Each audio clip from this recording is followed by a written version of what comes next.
this. It's crazy. I started. Oh. What evidence do you have to back that up? This announcement in Fine Dining, our Discord server? Our Discord server? Yeah.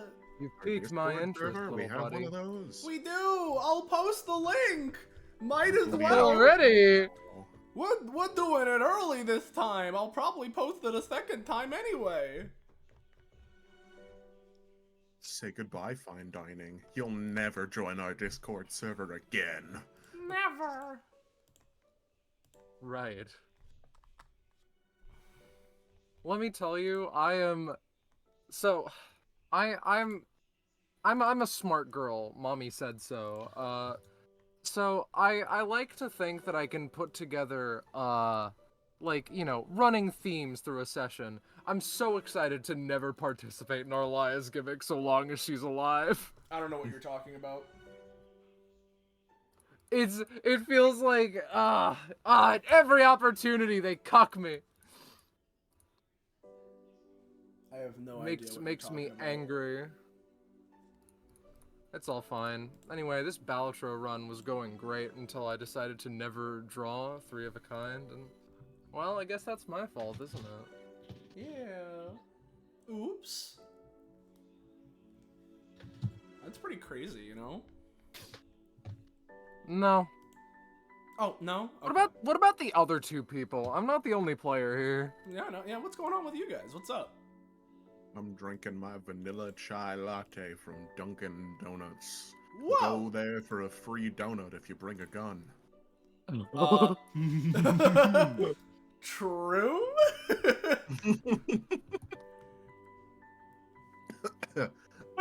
Oh, they heard that. They're killing me. Oh, the cops. They don't want I'm you to so- know the secrets. I'm attacking you with the nano insects. Oh, What dude. the fuck, Moomin? Why do you just drop shit so often? Just hit us with things. Negligence. Guys, there's a Aw. little bird right outside my window. Yo. He's, he got Let's see- black let's see if I feathers, can a spread yellow away. beak, and he's gone.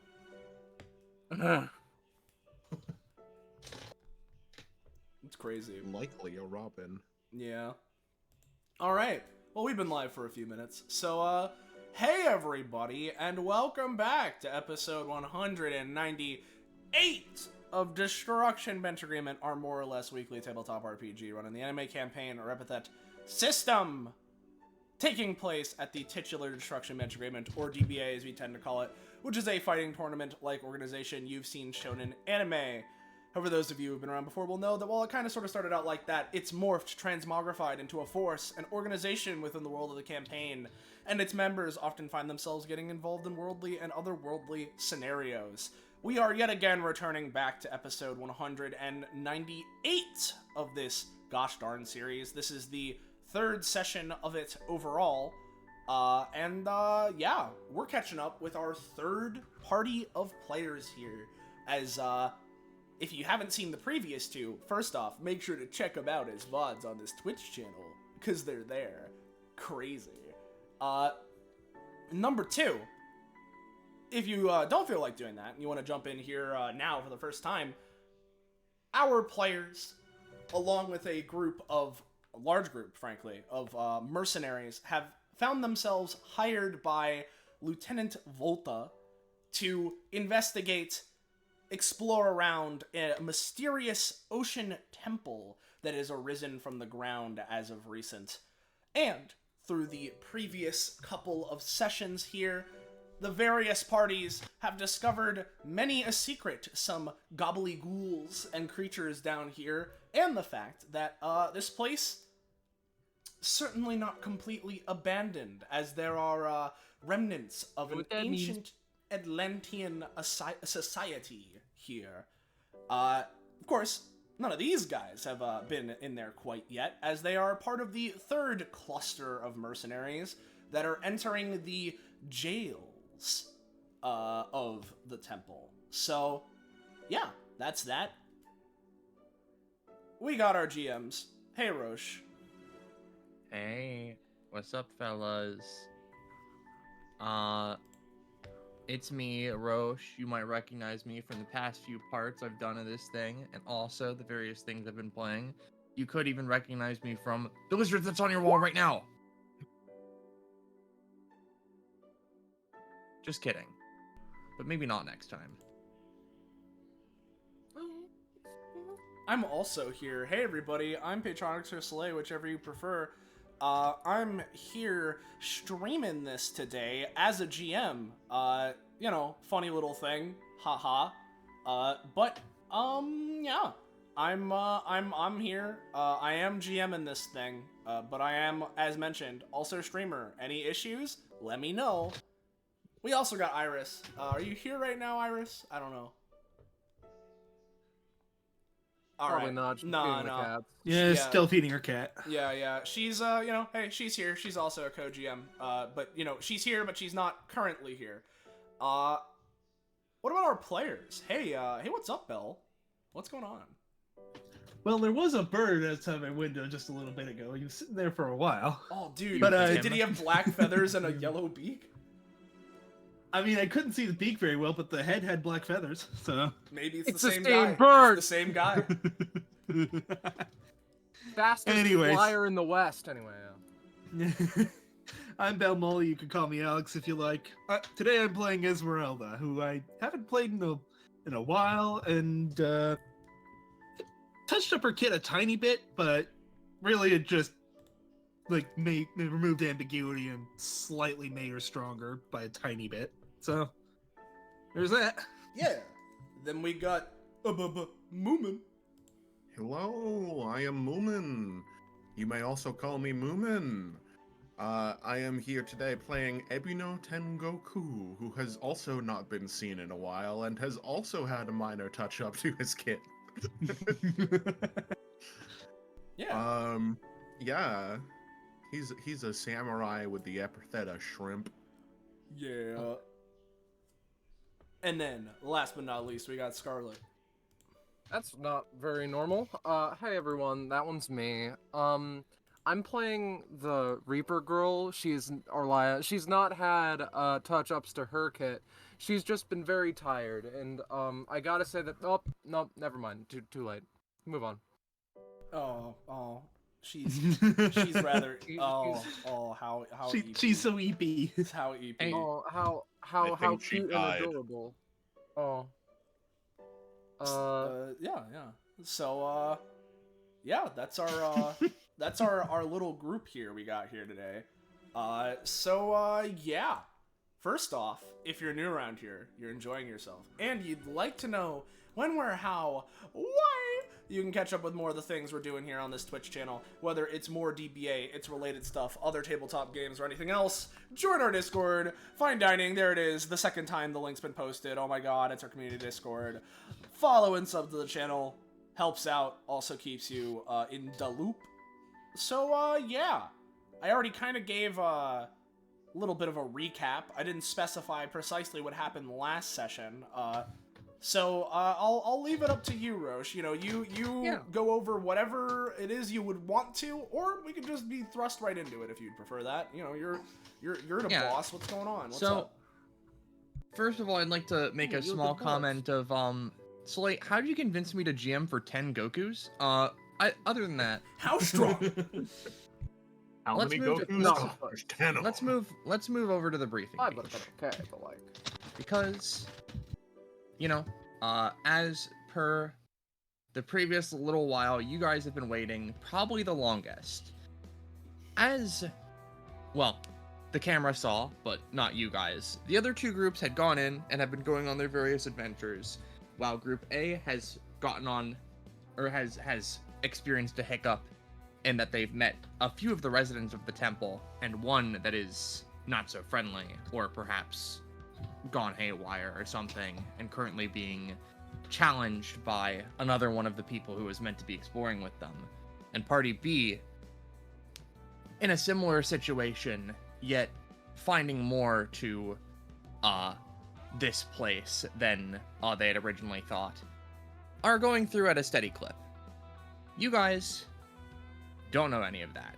You've been standing out here for maybe 40 minutes. Lieutenant Volta has allowed people onto the beach, and he's currently standing on the beach. He is fiddling with a lighter, and in his hand he has his typical pocket watch that he's been using to check the time. Everyone has been waiting here because, of course, he's just as like, well, for the sake of safety, we don't want people to all rush in at once and something to happen. This might be a little bit too much time by your estimations, but hey, safety first. Arlia was first taking it in stride, but ever since she, like, quote-unquote, caught up to the current position of her journal, she's been... Low energy is the wrong term. The girl's always low energy. But, like, lower energy, just, like, visibly bored.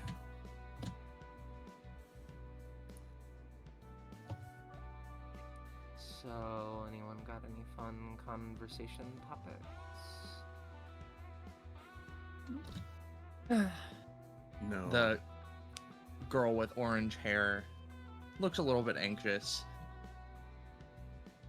I mean, don't you wonder why they're keeping us out here for so long? I mean, if they didn't find anything of danger, why? I mean, I guess the headaches, but...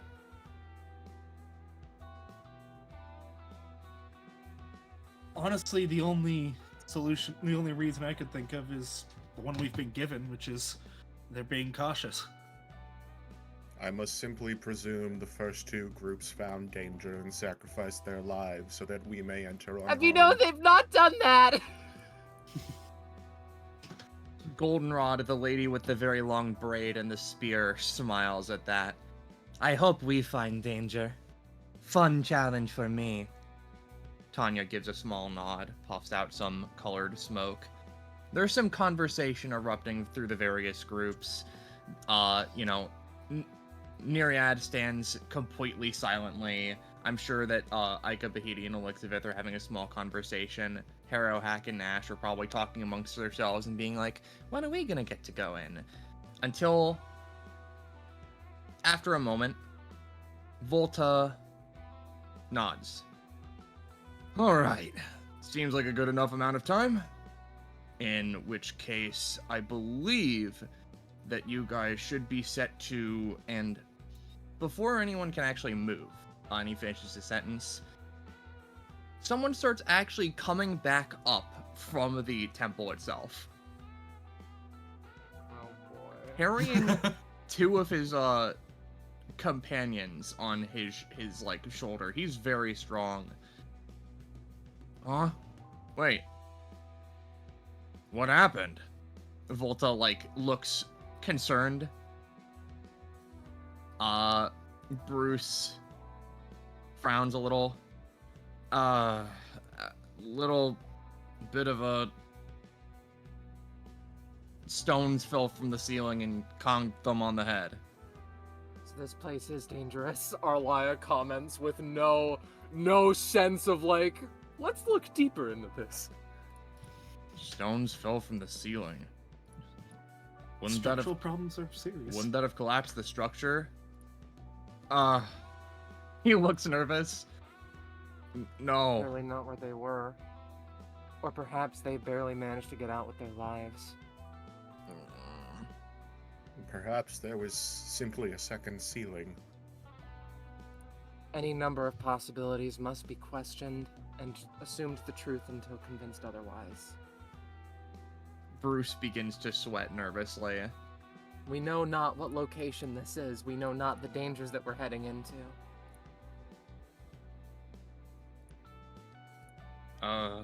Yeah, I'm gonna... Esmeralda looks confused.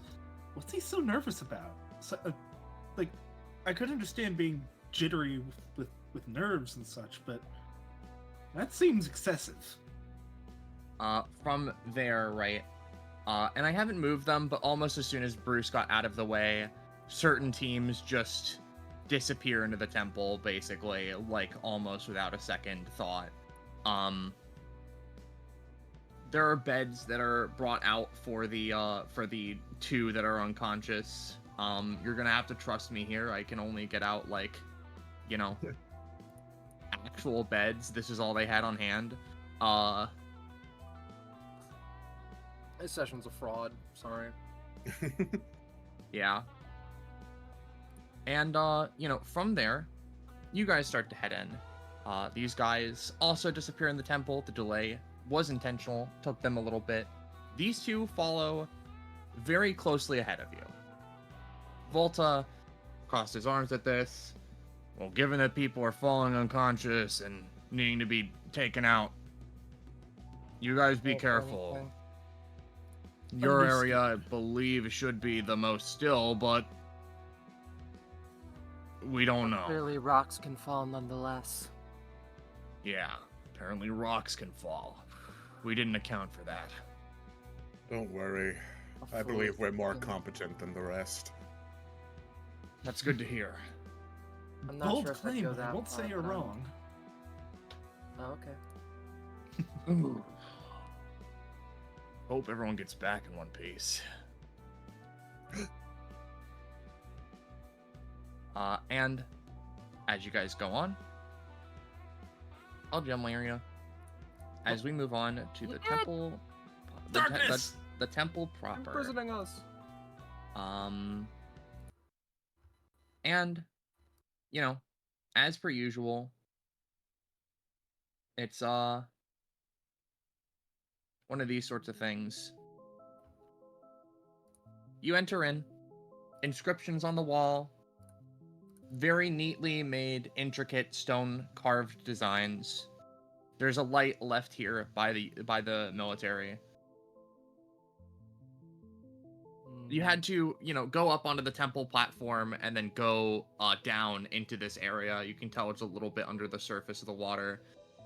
These guys are heading to the right side. And so we follow them, right? If I remember the order of operations. I believe so. That is my understanding. The other two paths were areas groups A and B went through, correct? Assumedly. Although we may always break formation if you wish. I'm a rule There's no follower. point. No point in breaking the rules so quickly. And who knows what about later when it's like, this is the rule follow Temple Guardian. So long as you follow rules, you are within his domain. Oh, and hey, look Anya. at that. There's even a cute little red light to make us know that we're going into a dangerous location. She smiles a little bit. Tanya Convenient. blows a little smoke. Looks like wall to me.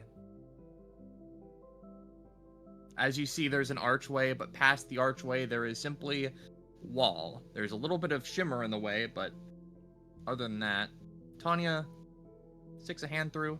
You see the shimmer. Their hand passes through it. I get it.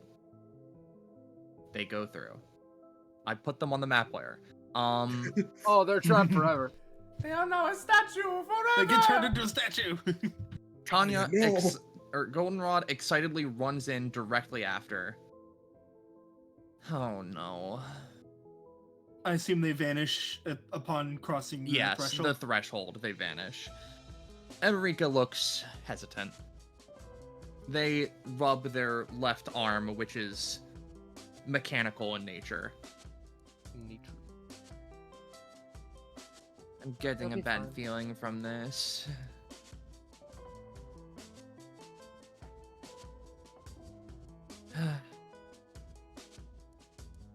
One of you guys tell me I have to go in there. Go in there. You don't have to, but nothing bad's going to happen. Okay. And they run.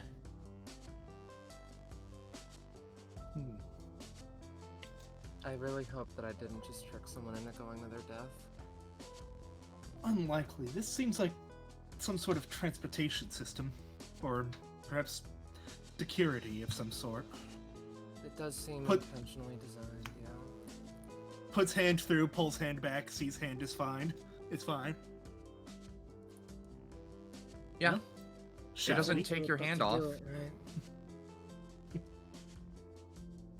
Let's go.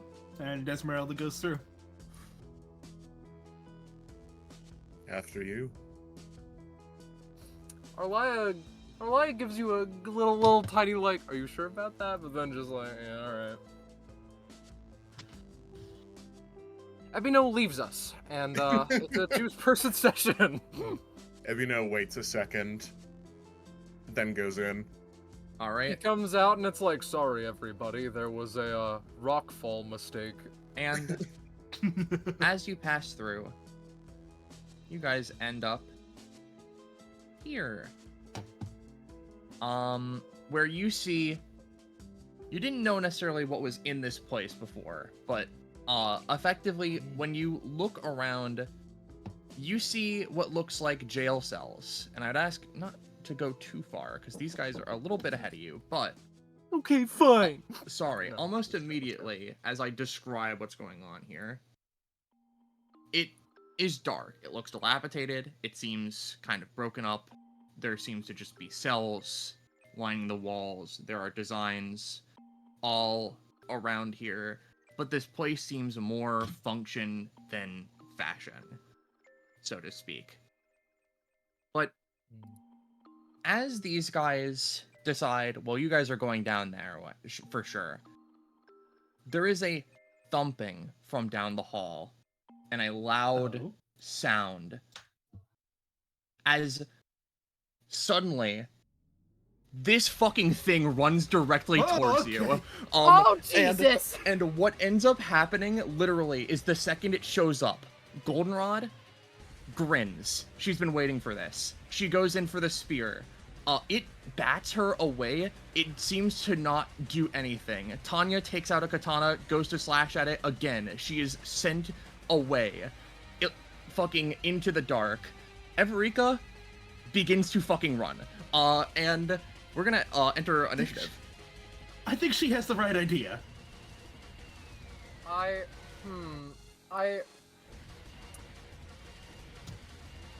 What is the term for the emotion that Arlia is feeling? It feels like this is the shortest amount of time she has ever gone with anything where it's like, all right, we need to get out of here. All right. Welcome to Party C. Someone toss my woman onto initiative because I don't have a macro for it and I never learned how to do the. I don't like that. This, by the way, introducing a fun new mechanic. This is the clock. Oh. The clock is here to tell you how close you are to victory. Okay. You have to make that first number hit the second number.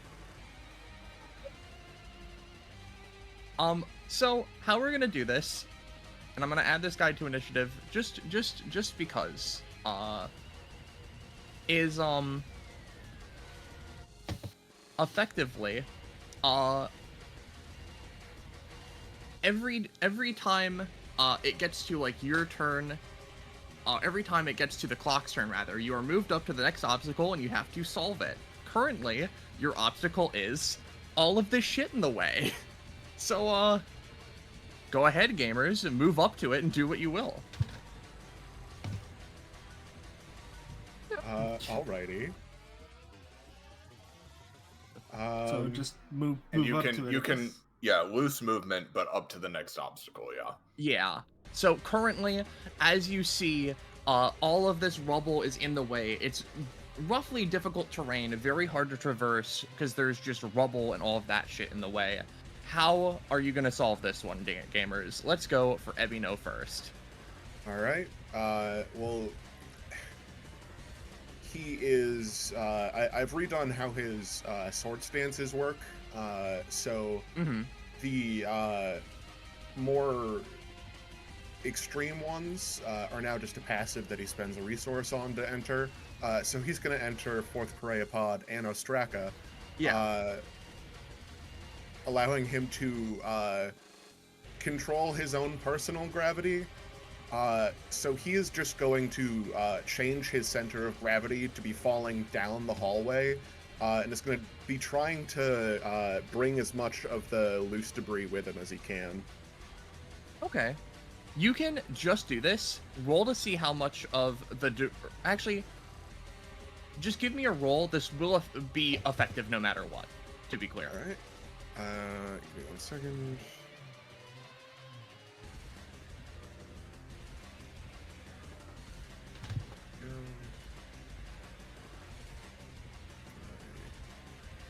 Excuse me.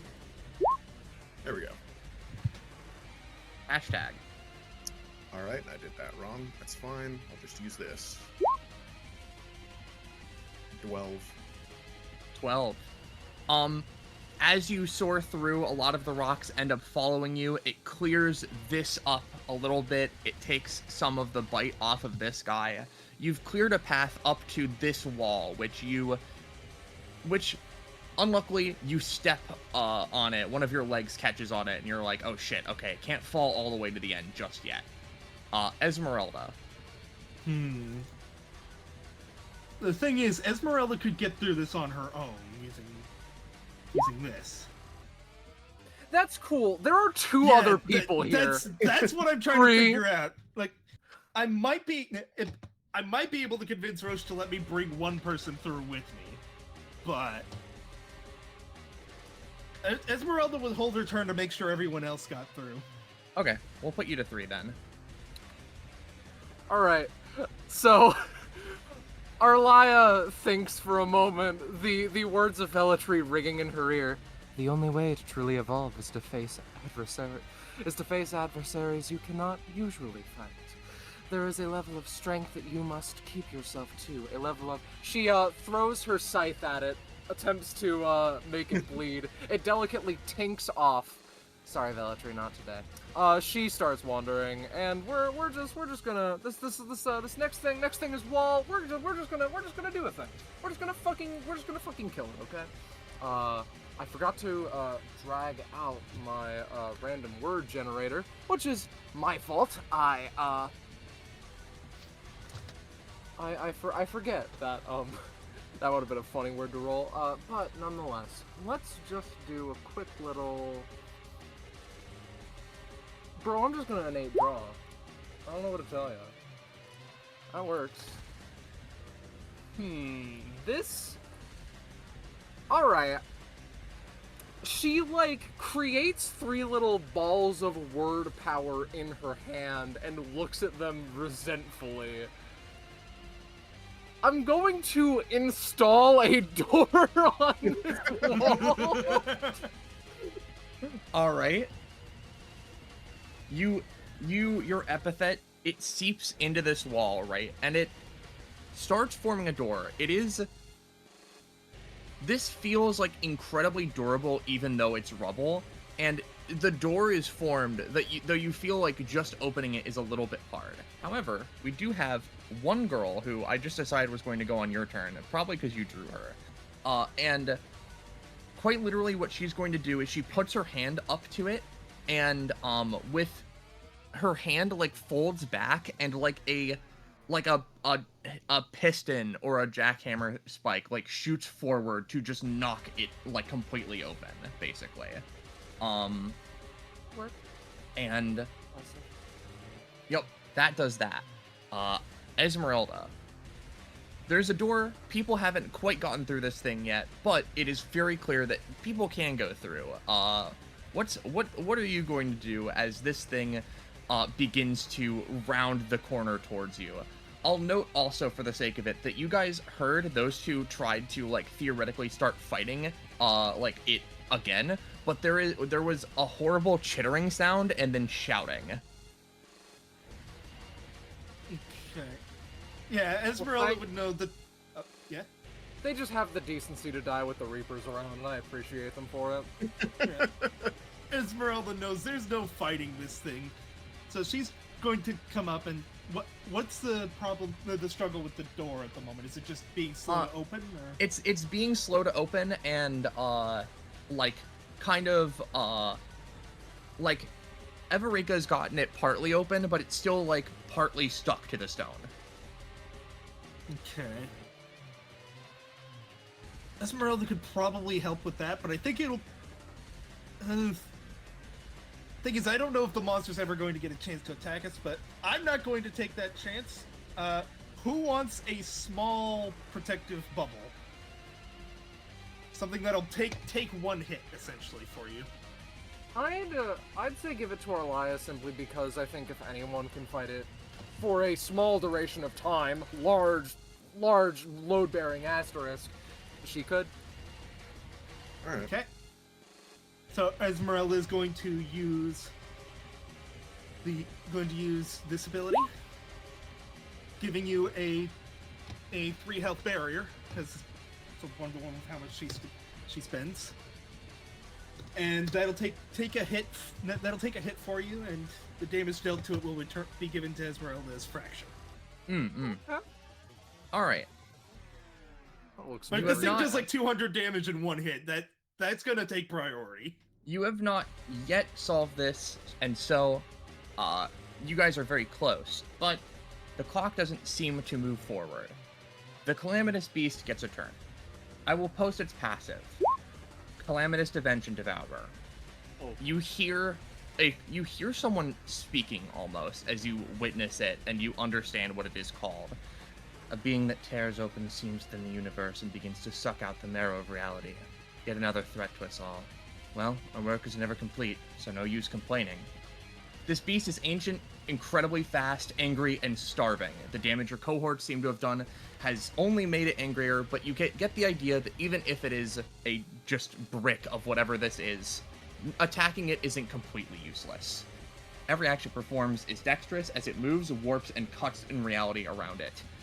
It is going to bear upon you all, and as it moves, it seems its arm blades seem to create small, shimmering, like almost glass shards, which then fly out towards you as you realize they are spinning, roiling, saw blade-like rifts, slicing towards you.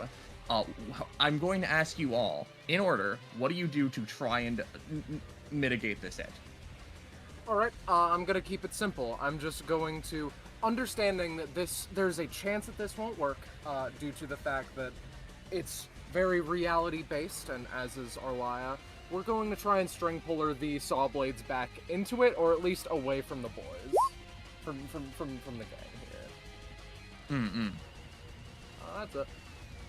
That's me. Ebino, and Esmeralda, you have anything you would like to do? Esmeralda does not have any times. That's for full, ain't it? I'll note also, you guys can use main actions for this. This is just another round of needing to deal with this situation. Alright. Ebino is simply just going to try and dodge the reality by falling upwards. Yep. Alright. Everika holds their hands up. Okay. Esmeralda's going to use. It's going to try to use a little bit of ice powers to try and block the attacks, but is mostly reacting on pure instinct to try to block the attacks that she can see coming, not knowing if this will even work. Okay.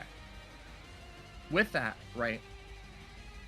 The rifts, they fly towards you, and they begin to slice and cut and bind and do all sorts of other things.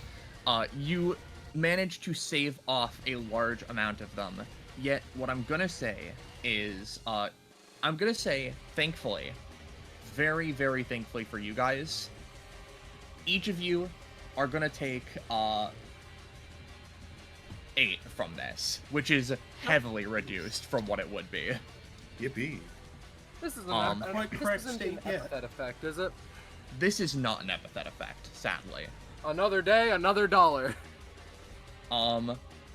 Thankfully for you, Esmeralda did use an epithet effect on you, I'm pretty sure. That did just dawn on me, yes. I'll I mean, think about yeah, I where think- to put it. Yeah, life and death. Yeah, that's an epithet effect, I guess. Yep, and thankfully, that would actually protect you from this damage, I'm pretty sure. Fair enough.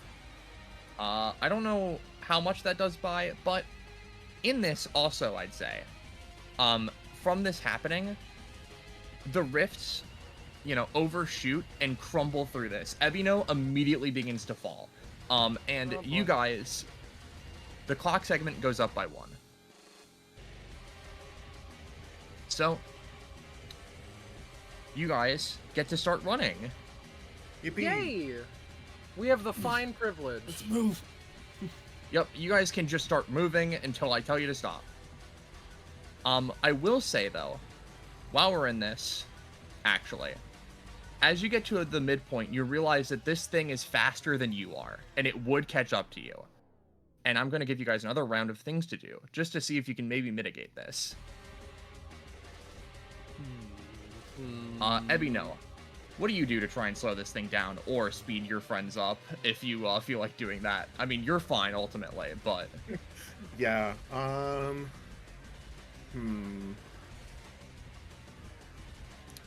Let's see. What can he even do in this situation? What are these things on the walls? Those are doors to jail cells. Okay. Like, you can see they are heavily reinforced, made of what seems to be a metal, but also it looks like a sort of sea stone. Okay.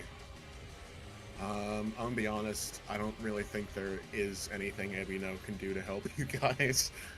All good. Alright. Focus on yourself. Look out for number 1, baby. So he would just continue falling. Yep. Arlia?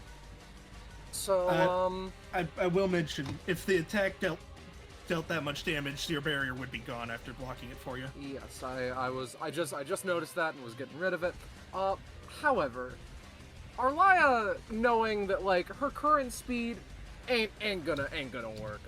String pullering herself around mostly.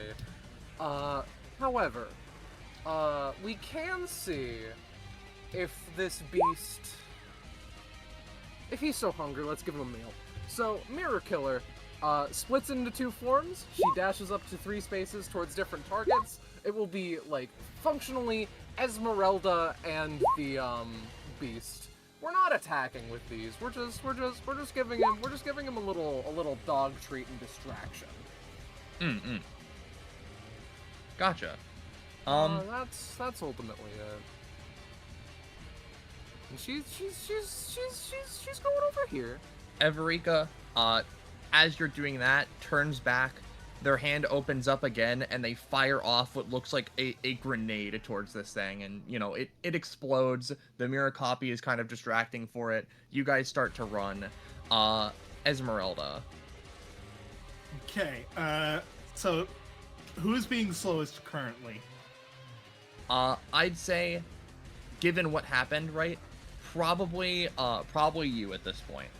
Or Everika, because they just have normal person running speed. You guys do have Reaper strength. Okay. Now.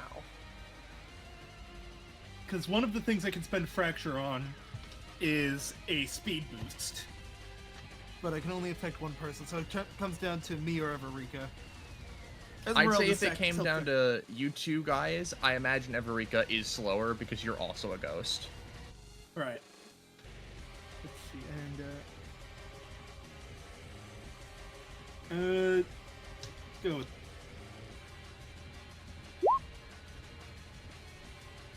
Yup. There's a 10, so That works. Oh my god, that's a lot of speed. Roll the d3, I suppose.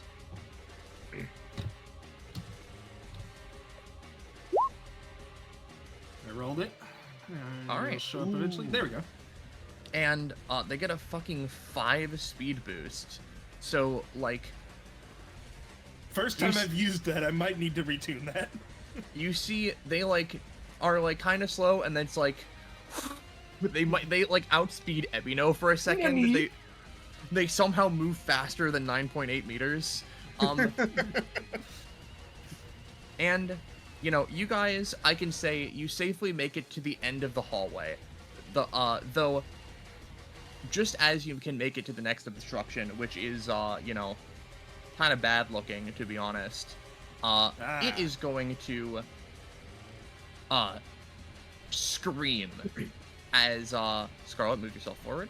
No, sorry, it's fine. We're just... It's alright. As it literally starts, like,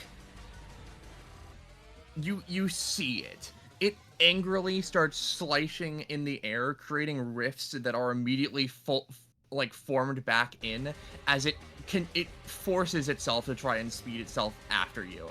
And effectively, you can tell that if you don't get through this obstruction, it is going to slam into you.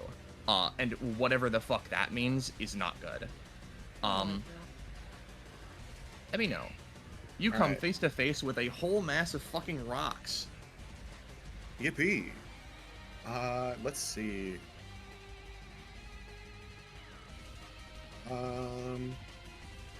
Yeah, alright.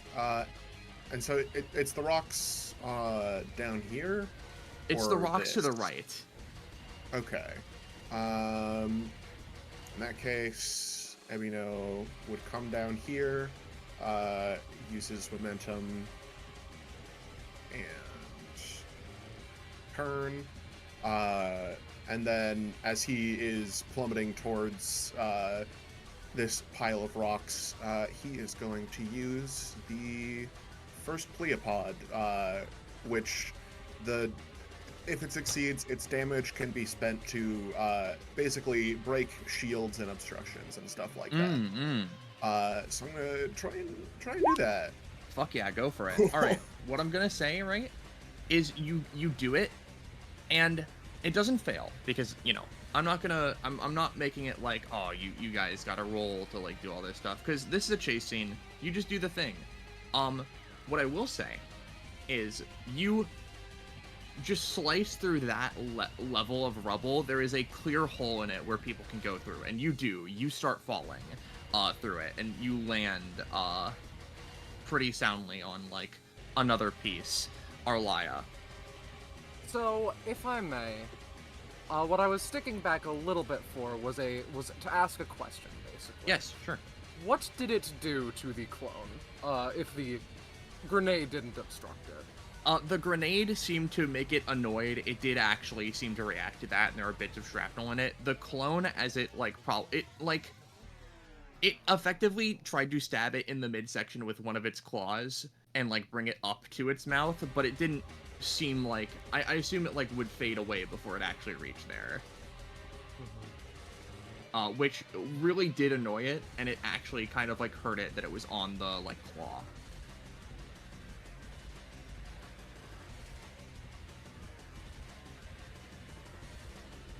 You hurt his feeler rings. Yeah. What you planning? What's in the glass dome?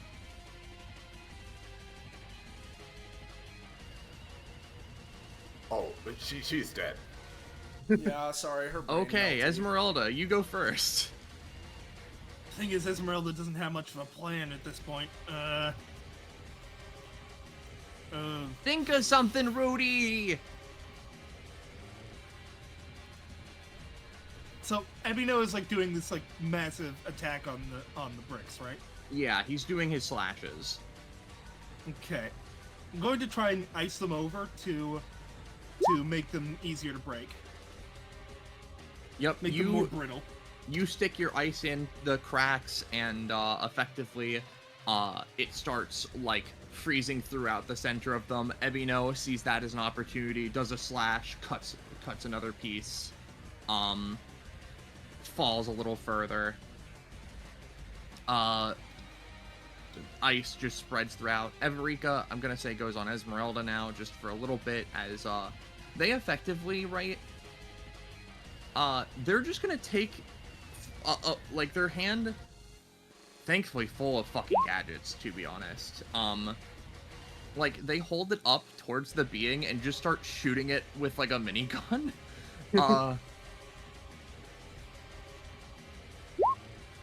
And it's not, it's not really that effective on it. But, like, oh boy. This is really unfortunate. I guess we take a little bit of a break, huh? Yeah, I I think something might have happened to Scarlett's internet because she. Yeah, was I know. It's a Scarlet computer moment. Yeah. I mean, like,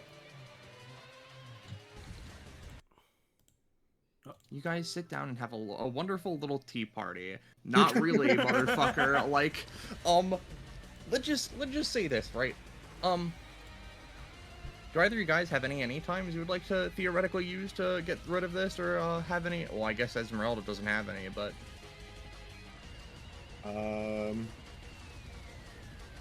Abby's no anytime is kind of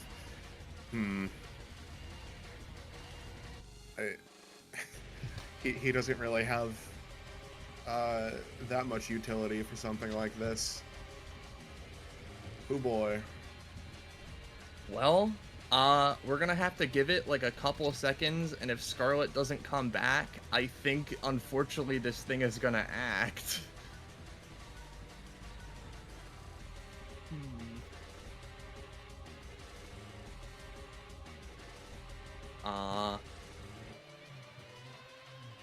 Which is unfortunate, but you know how it is. Yeah.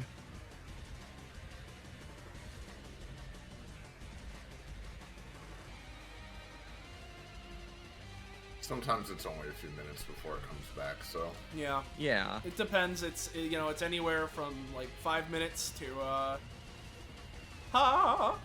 so. To hee hee hoo hoo time. It's so you know? crazy. This stuff doesn't typically happen. I mean, this doesn't happen when Scarlet's GMing. It only happens other times. Yeah. I mean, I would more so argue that it's believe it or not, the longer your computer goes having problems, the worse those problems become. Yeah. And Scarlet's been Definitely having getting problems worse over time, yeah. Oh. Hey Scarlet, hi. How's it going? Welcome back. Fellows, baby. Hiya.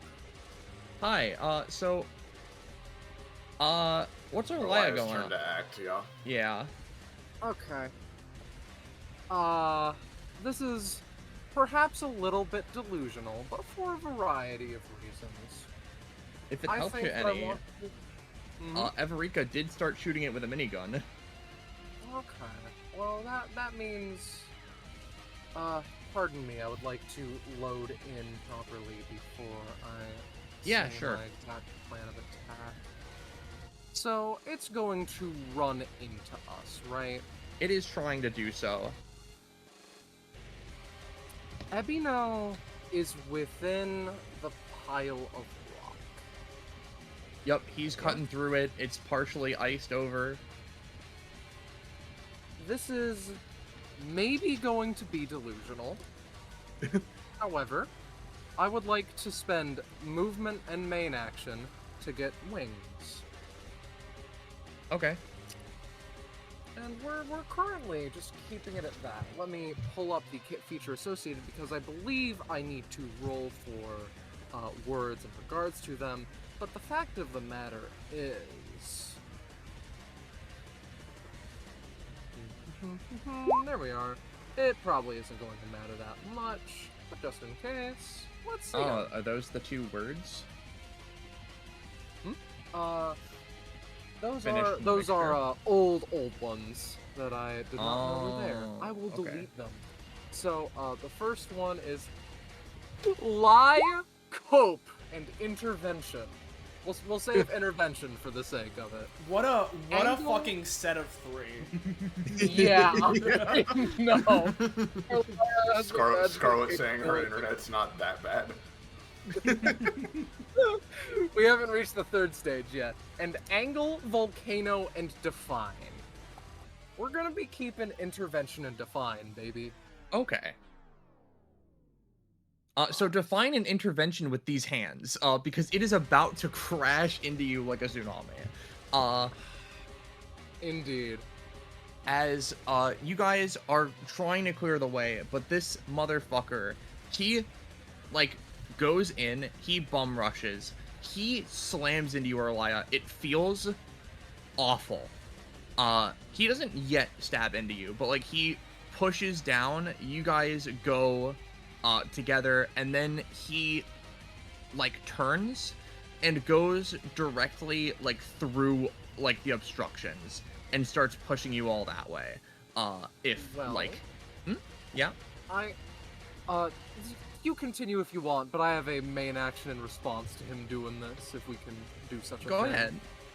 Alright, so I'm Well, going to piece of the...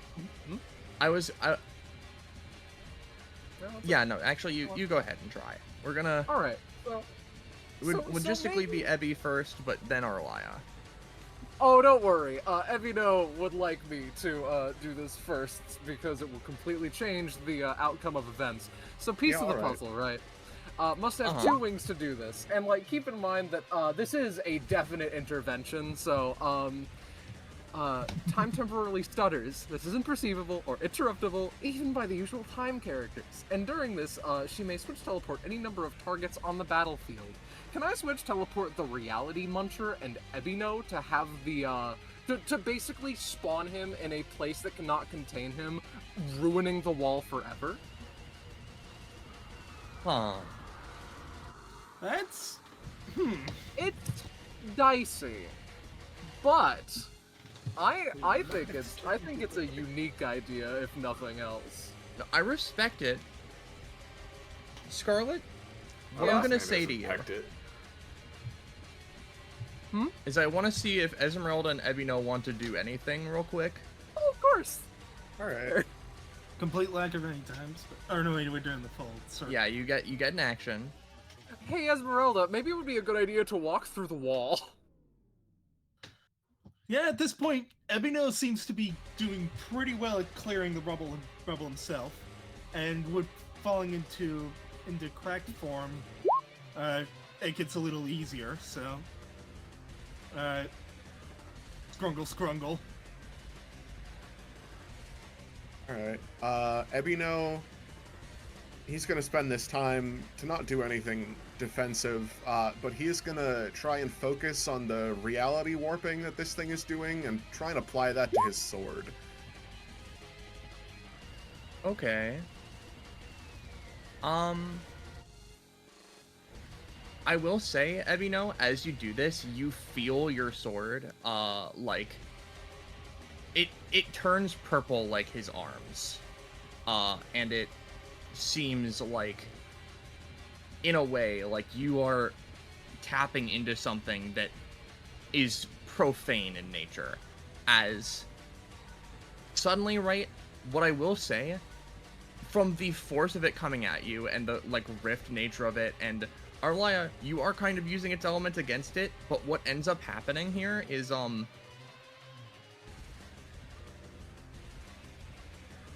it like, suddenly, unintentionally jumps here, and continues going. Esmeralda accidentally gets bowled over as it slams into this, and it doesn't sound very happy. What I'm gonna say is, Arlaya, Ebino, and Everika, you guys split 20 damage between yourselves however you like. Esmeralda, you're gonna, because you're our ghost, right? You're gonna take 10. Right. Okay. Everika will take 3 then, and, Alright. 24 That leaves- fracture. Oh, this is a bad spot to be right now. I You can- apologize. you can No, tell that the... don't apologize. If I go into broken, things will get stupid, but... You can tell the monster didn't like that. And they're kind of like stopped for a bit, and the clock segment goes up by 1. You guys, seeing it stunned, take this opportunity, continue to move. Righty? Ebino, Well- you would literally start falling out of your gourd as soon as you were teleported there, but Yeah. I assume as you New.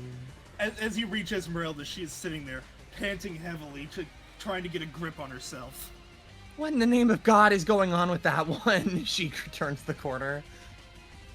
Sorry, I thought that you could handle the hit past of all of us, so She turns to you.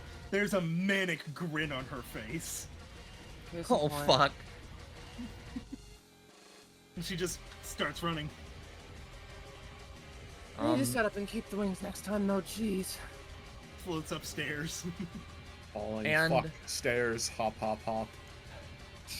You hear it back there. It starts to get its bearings. It does not start thumping back towards you yet, but as you run to about here, you hear again a weird chittering sound, like the ones you heard earlier, as from this giant gate, which appeared to be a larger sort of cell. It almost there seem to be like little calcified structures that were on it, and they pop off, and they're right here.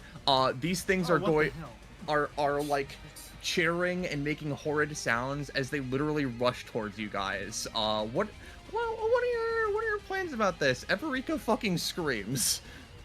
Lightning, lightning, lightning. Yeah, frankly, So this would hit all of them. Oh man, It's only You- 3 damage, but you crangin', and they're getting cranked, dude. They don't like What did lightning you that just say? much. Arlaya. hi. She looks at these with the sensation of, I've seen things like you before. We're gonna innate draw again. All right. Arlaya, don't miss. Okay. Interesting words yet again. Oh my god. Okay, so, there is something that I don't think I've nearly ever done before, where using innate draw, I can choose one of them that I'm not taking, and use it the next time it's used as an option. I'm going to put Overwhelm into that slot, but I'm also going to make these shitty barnacles lost just wherever that is not here, preferably down by the, motherfucker that's chasing us, so that he eats them. But, like, I don't care, because I want them to get lost, you get me? Yeah. That's me. That's my choice. Like, immediately your epithet energy washes up over them, and they look disoriented as much as things that are only mouths can be. You see, by the way, that yellow is like a trail of, like, their guts or something. It is pouring out of them. Horrible. She comments. Esmeralda. Smelly granny, what's up? Belmole. he's muted. Oh fuck, I forgot I was muted. Anyways, I'm kind of torn at the moment because I want to use my aura, but at this point Esmeralda would just basic attack the nearest one. Alright. Yeah, she just basic attack the nearest one. Whack it, brother. Yeah. Yep, you whack it. And like you cut into it, and it almost goes like straight into. It is like completely dead and like disgorged on the ground. As we're here by the clock, right? I will say, you guys have cleared them, but they're going to get a little bit of a something out. I actually forgot, Everika would attack. They're actually gonna shoot that gun again at some of them, just to see if they can pop it. No, it jams. Ooh. Their hand isn't going very good. These guys are gonna get a little bit of an attacky off on you guys before they get lost. Take a hike. But we're gonna see how that really Get goes. fouled. Uh-oh. Wow. Well, The duality of Rosche. Well, thankfully, these guys only do 2 damage. So what I'll say is, because these are generally like combined attacks and all of that, you guys are each just gonna take 3. Pardoning Arlaya, I think you're gonna take 2.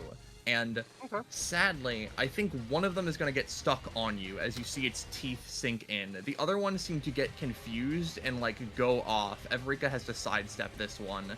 And we'll consider this obstacle cleared for now.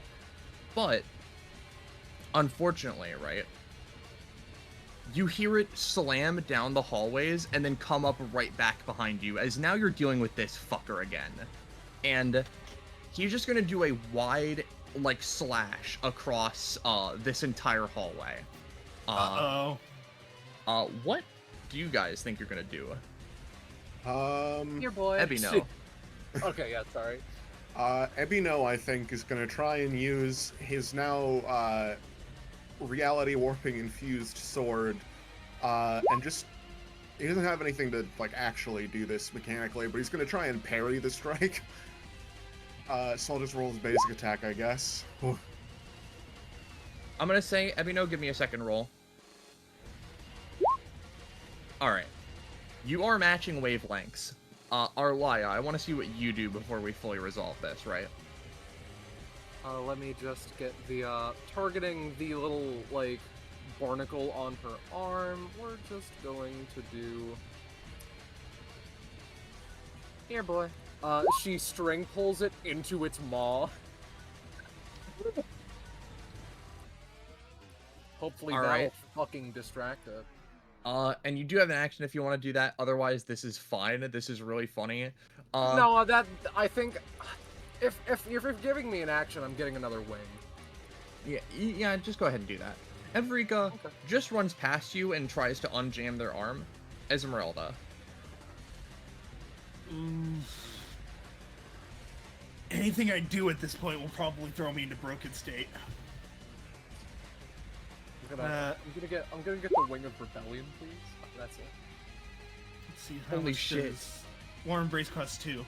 I'm using Warm Embrace on myself because I am guzzling stamina at the moment.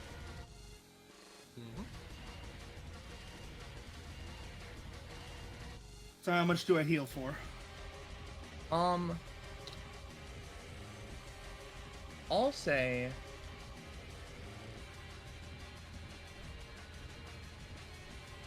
you know what, Esmeralda? What I'll say... heal yourself for 4, heal Ebino for 3. Yeah, and this would, since she's in crack, this would drain an urchin, right? Yeah. I mean, it would. It'd probably kill it too, but is that for after or before costs? I would say, before. So you heal ultimately too. It is honestly pretty good. So, yeah. And this urchin is fucking, like shrunken. As, unfortunately, Moomin, like, disappeared, so they don't get to hear the really cool shit I was gonna have them do. But, like, literally, this, like, slash beam goes across, and Arlaya, you string pull, like, the food directly into its mouth. It seems to get, like, startled or confused. You see... the urchin, upon entering its maw, is disassembled. It turns from itself into black and white strands into, like, a TV static, and then is gone. And the beam simply doesn't quite reach to, like, the side of the hallway Arlaya is on. Ebino's sword clashes against this reality, this, like, space warping cut. You feel literal air, like, turning into a vacuum as it passes through and just shuddering against this thing. Ebino cuts back and cuts it just enough that it misses himself, Esmeralda, and Evrika, as this guy is hopelessly fucking sliced in half clean. And you guys get to move. Did that deal damage? I was... No. Ebino managed to... Well, I'll say...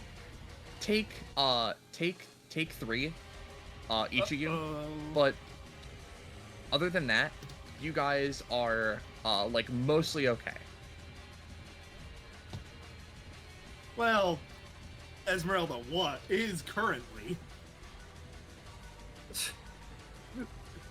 Arlaya looks at Esmeralda like this is just another fucking Tuesday, brother. You just hear, as all this happens, you just hear, and then she just turns around. Yep. So you guys get staring this thing in the face. Esmeralda lost her shit again because nothing ever changes in the underworld. She hadn't already lost her shit. Evrika starts all the fucking. time. Are you okay? You guys get to go.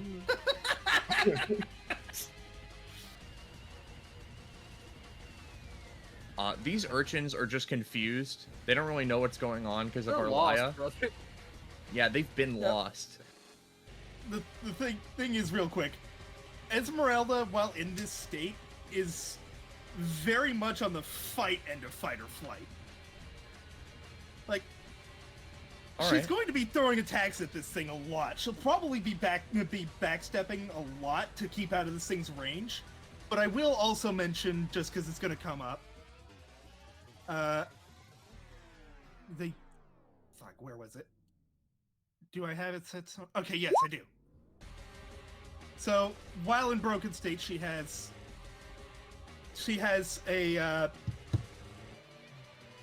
one DR. That's what I'm trying to say. Okay. And gets to take an action right now. She's going to attack the monster chasing us. Okay. And let's see. Did I give? Let me see this Which one. I used the wrong ability there. This one. Broken. So she's going to jump this thing and sink her claws into it, trying to drain its life force. It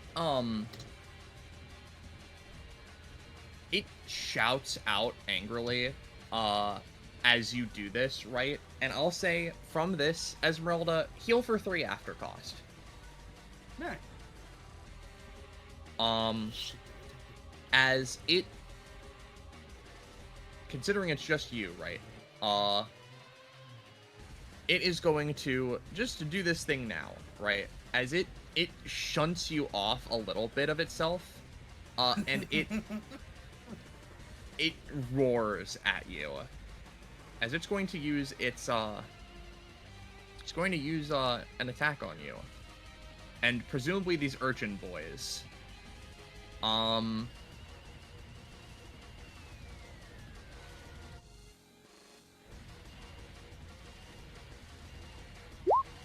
Death Wings. The beast bears down with one of its wing blades. On a roll of 5+, it may go again. Every time it rolls an additional attack, the DC goes up by 2. Start step 1. Oh. Whoa. Might be screwed here. Haha. Alright, It's been nice to be having you in fair, the party. it would only be those first 2 attacks. Thankfully for you. As it shunts you forward, begins doing that, and it cleaves this guy in twain. Fucking a rampant, errant-like slash gets that guy. What I'm gonna say, Esmeralda, you are going to take a very merciful 10 damage. How is that split up? 8 damage from the first to 2 from the second. Okay, so that reduces fracture by 1. And I'd also lose another fracture from end of my turn. And 10 damage. Even in this state, Esmeralda knows a fight she cannot win. So she's gonna start, yeah. Yeah, it literally starts, like, shoving against you as it, like, crawls down the corridor. Everika, still running, has not noticed that they're leaving someone behind. And you guys can keep running. I'll say, Esmeralda, you eventually manage to outspeed this guy a little bit and, like, run off because you're shattered.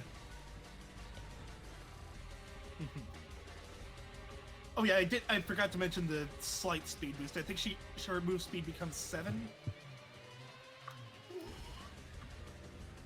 Her default is 6, so she gains +1 movement. Yep. So, I'll just say don't necessarily care about what your movement is. Just keep moving. And when you get to the bottom of this hallway, I'll say stop. Like here? Yeah. Because now,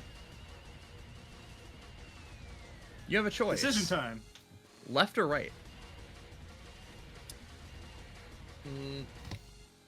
I'll be honest, I think that Evino would be the first one to, quote, make the choice, you get me? Yeah.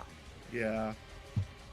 Amino's instinct is to go right, so our right, his left. Just as a small thing, we're gonna I don't know if Orlai would have ever tried this before. String puller to try and unshatter the glass woman. Oh, That is. that doesn't actually have a +3, but that would be an 18 nonetheless. I never thought about this. Like, how specifically is string puller being applied to her? The ley lines of the universe are, quote, putting her together. That is basically, it is as broad as it sounds, take it how you will. If anything, I imagine could be as Yeah. simple as that she loses some fracture, right? Yeah, I Yeah, feel losing like, some fracture, that feels honestly, right? like... Yeah. If you're okay with this, Belmoli, I'll say lose up to half of Arlia's roll in fracture. And I'll make that She ruling rolled now. an 18. Yeah, Functionally. losing 9 fracture, honestly, that's probably the best that you'd ever be able to do anyway. Yup. And as you guys cross this bend, you see behind you, it hasn't really seemed to catch up to you yet, but as soon as you get out of the intersection, a giant fucking portal rift is cut open, and it suddenly just, like, begins screaming out towards you. Of course. Everika, just because this is going to be a problem in of itself, she, she taps her fucking hand a little bit more again, and seeing that her hand is just jammed for now, she just can't do anything with that. She effectively just, like, breaks open a panel, which seems to, like, hurt her a little bit. She takes out a canister, crushes, like, she tries to crush it in her hand, but she's too weak. She just throws it at the fucking thing and keeps trying to run. And the canister, like, it hits it and tinks to the floor. It looks flammable. Huh. If I was about to freeze it. So let's say, Ebino, it is going to try and attack you if something doesn't change here. Alrighty. Amino is just gonna kind of brace falling midair for another parry, I guess. Ooh. Here you go. Alright. Arlia? Like, points to Everika. You wanna try something stupid? I want to live. Turn around and start shooting. I know what I said. I want to innate draw and give her the overwhelm effect. I think that this will probably give her, like, some level of kickback and or, what's the term? Like, overheat the minigun functionally, but she can worry about that later, to be fully honest. Here's the innate draw roll. Ooh. So, Everika, her hand is jammed. She doesn't believe that this would work, but she turns around and she starts firing at this thing. And it's like, click, click. It's not... And then, Overwhelm appears on the gun, and you know how, like, in some video games, probably Ultra Kill has this, where, like, a minigun has just so much recoil that you are actively moving when it is fired? Yeah, she fires such a spray of bullets at this thing that it seems to leave a black circle in its hide, which isn't very good for it. But Everika looks, like, very, like, shocked as she just goes... and, like, fucking... Well, I got her out in one piece. And Esmeralda. Okay. As much as Esmeralda wants to heal herself by doing what she did last time, she knows that's not going to be as effective. So she's going to grab it, and instead of trying to drain it, she's going to use her ice powers to inflict LC freeze. Alright. And then she's just Ezreal- gonna fucking run. Yep. What I'll say, right? It is going to get off one big, like, slash attack on, like, the each of you. Ebino, you're gonna take less damage from it. Arlia, you're gonna take less damage from it. Everika is fine because you saved her. And, Esmeralda's in an awkward position, so we'll see. So long as it deals 9 damage or less at base. Alright. Esmeralda, Yes. take 5. Ebino, Ooh. take Is that, 3. wait, is that before or after my DR? One less from what I said. Arlia, take 2. Okay. Continue, running as this thing chases you. Following after the wisps of bullet. Yep, Evrika's gun still smokes. You guys, you see them. Oh, They literally pop off the wall. Ebino. all right. Oh, that's a lot. As Evino passes through them, he is just gonna stick out his sword and just try and cut through them as he passes. Alright. Nice. Oh, You cleave through a bunch of them. Some of them don't even get a chance. Arlia, Everika's gonna go with you. Her gun is still smoking with the overwhelm for a little bit. Let's. Do I really have nothing other than innate draw on this kid? I don't know.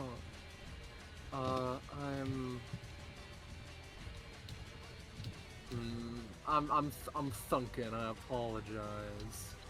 It's okay. Think as long as you like. It's not like 3-hour session. it's not like he wants to knock on your door and say hi or anything. You know what? You know what? We're gonna do something to these people. Maybe like thinking about it, maybe not. This is the line that I was going for, and it's functionally if the enemies are on this line, they immediately take her basic attack damage, and the line disappears.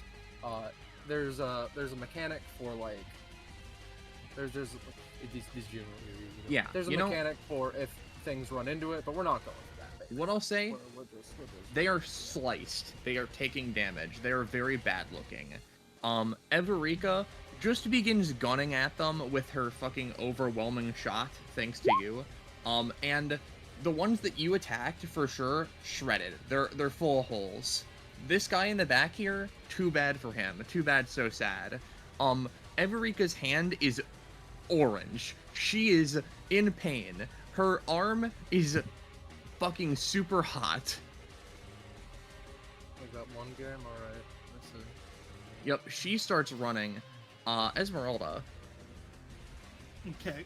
I'm just gonna run up, grab one, not even gonna stop as she just drains this thing of its life force and keeps going. Yep, Esmeralda, I'll say heal 5 after cost. 5 after cost. Nice. Yeah. And just Why not? keep running. You turn him into a little Shrigley. Ebino, one of them is gonna try and bite onto you as you go, but you guys mostly have solved this already. alrighty. Ebino, it latches onto you if nothing is done. Yeah, he's gonna use his anytime to, basically, his clothes, just kind of reach out as it's jumping and are gonna try and catch it while its mouth is still open and just hold it there. Ooh. Yeah, you fucking get him, dude. His mouth is full of jade. Alrighty, and then, yeah, keep on moving. Yup. And you see, you know, symbols that you've never seen before, a complicated system, and what you can see is the idea, or like the symbology of a gate. As you guys figure this fucking thing out. As it is barreling towards you, it roars. I broke out of freeze quickly. Yeah, it's a big guy. I was hoping, So- hoping it losing a turn of movement would slow it down a little. This Thing is large. How much of it can you really freeze? So, the closest thing that I can do to assist here is the comment of Arlia knows. I imagine that the Reapers, language-wise, are very physical insofar as like it's pictograms and such. So can I give a roll for deciphering? You can do a roll to get general ideas, yeah. +1 because the one epithet effect that she has gotten thus far. It's on the right side of the panel. That for sure. Right. Something on You're the right, so side. to speak. Can we tell the manner in which this mechanism works? Is it like purely mechanical, or like It seems like a mixture of like mechanical. You see like pink wires like looping around through the wall. Some of them are overgrowing on the machine, but not like too bad. Okay, so and you can there is, see you can see things in the walls by this hallway that would like seemingly be the opening of a gate. so there is like an electrical component. To an extent. Okay, let's just try and shock it. You shock it. Is this epithet based or is this like Yeah, this is epithet. so effectively like as you shock the console, I don't know how to say this because it's lightning, right? But like you feel the effect as soon as it touches the console, it like shocks and arcs around it, and then the pink substance that like the wires, a little bit of it turns white, and the lightning itself, if it was another color, turns white and then there's a reaction as you can tell that that like you're pretty sure it's that weird nozzle thing on the right that would be it, as it seems to react the most and like shoot over, like the pulse seems to shoot over to like around here. All right. Ebino just points and says that one as he slams into the wall. And now the path is lit. Now all there is to go through it. How do you go about this, Esmeralda? Do you pull it? Do you let Arlia do it? Honestly, if it had gotten to her turn before anyone pointed it out, she started pulling them at random. But if Arlia looks like she's about to, then Esmeralda wouldn't do anything. But if Arlia is too slow, she'll just pull Arlia out of the way to pull it. So, what's Arlia doing? A bold out of the way. Esmeralda, you go and do it. Yeah, I like the Jake. concept of Esmeralda just fucking upon her politely pointing to which button to pull or lever to press. Switch them around. She's just bowled out of the way because Esmeralda can't control herself. Yeah, that Yup, so- tracks. As you hit it, there is a rumbling and a shimmering, and you feel like a weird a pulse in your mind to an extent, as you feel the mechanisms in the wall start to move and shake. This thing seems to have a glint of recognition in its eyes. It tries to redouble its efforts. It tries to go faster. These two things are hopelessly consumed. You almost feel bad for them, almost. But it continues going, and in an instant, this begins to shut on it and like close it, and you get the lightest glimpse of its eyes as the door finally shuts tight.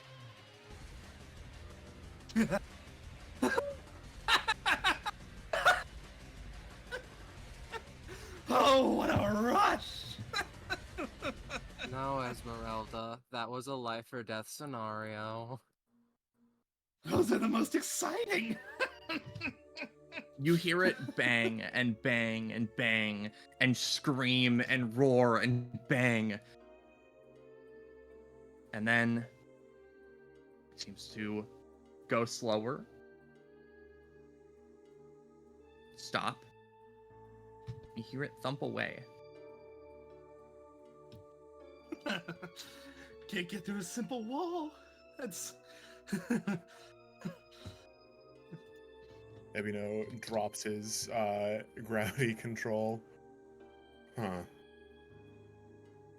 What the fuck, man? I think we found some of the monsters people were talking about. Oh my god. I Oh my think- god. Oh my god. Oh my god. The other two. Oh my god. The other two. Oh my god. Oh my god. I abandoned them. Oh my god. My arm isn't working. Oh my god. Everika starts freaking out. I think it may not have been rocks that other team found. Listen, my counter argument is Everika's freaking out. What if I have her rebel against her emotional state? That's a little bit too broad, Arlia. Sorry, try again later. I'll say it's not used up. It's not used up, but like the epithet effect seems to be a little like weirded out by that, you know? Oh, okay. No, okay. All right. we Sorry, got to go find sorry them, about- right? That was my plan. Sorry about the gun situation. I can. Oh, no, go- that was sick as fuck. That was more than I could have hoped for. God, I wish I hope I get something that's strong in the future. The camera looks at Arlia. No, that was sick as fuck.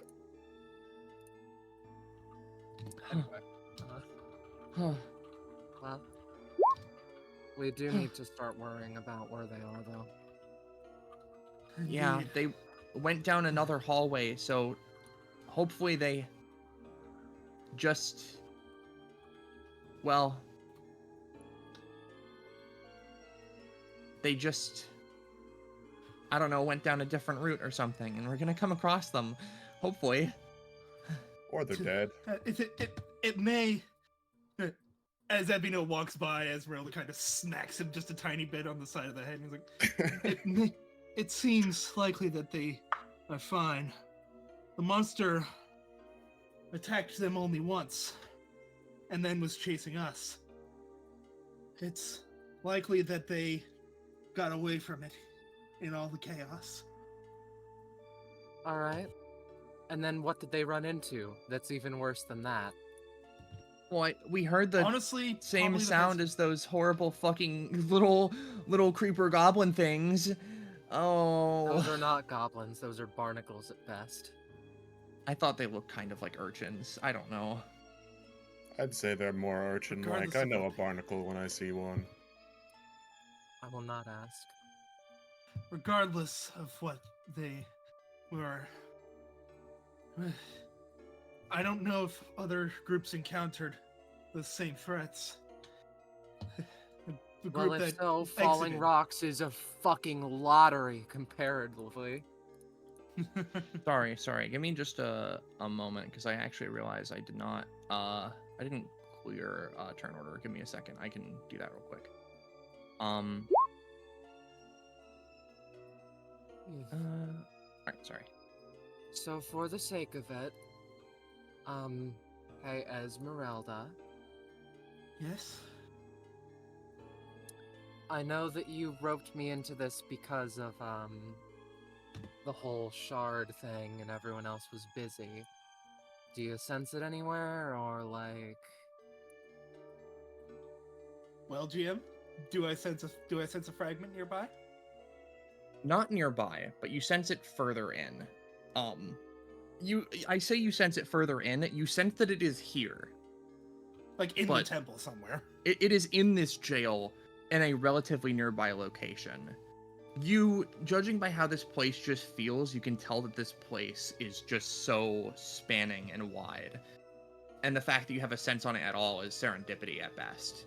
Okay, so I but- wouldn't be able to tell direction like she normally can. Not She not can sense them. currently. So, Arlia asks You her do question. also you do also have an additional purpose for being here, but Right. it's all right. So, one Arlia of those. asks her question. Esmeralda, leaning against the wall, leans a little harder and closes her eyes, seemingly concentrating on something. before opening her eyes and saying, "Yes, I sense one somewhat nearby. Can't tell which direction, but there is one here." How specific? We can add that to the laundry list. A shard of fucking what? So you know how they made the glass shattering sound? It's a little bit like that. Did they sell your organs on the black market? No. Well. Wait, hold on. Wait, if they Esmeralda sold it on seems the to black genuinely be market, how did it considering end that. up here? So, to explain, you know that I am a ghost. I didn't? I mean, okay, I am a ghost. Esmeralda, please. Let's But start from the that's beginning. I'm dead. I'm definitely I'm dead. trying to collect pieces of my soul to become whole again. And I sense that a piece is in this place. Most thrill seekers would just do skydiving or something to find parts of their soul. I'm being literal. What I'll say is you guys can move along and you guys heal, let's say, just 10 stamina as you're walking and talking, right? Ooh. Workable range!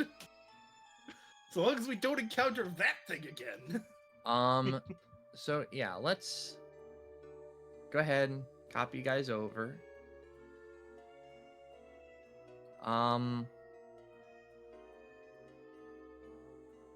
You guys can start walking.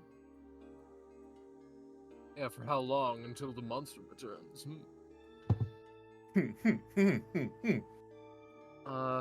We're not on a different map.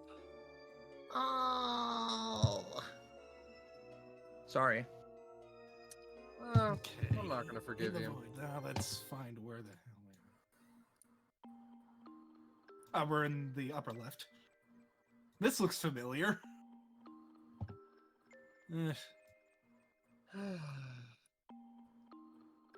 Idle thoughts. What other kinds of things are contained here, if applicable? Are these cells empty or not? Can we see into them? They are locked and shut tight. Whatever is in here is meant to be locked in for, as far as you can tell, forever. Hopefully. That's the vibe. That's the vibe you get from looking at them, because as you realize, you don't necessarily get any distinct feelings from looking at them, like if you were to think about it personally, but this area seems to simply give you this feeling that things were not supposed to be out of here. So, Esmeralda's gonna walk up to the door and touch it. Does it seem to have any weird properties just from her touching it?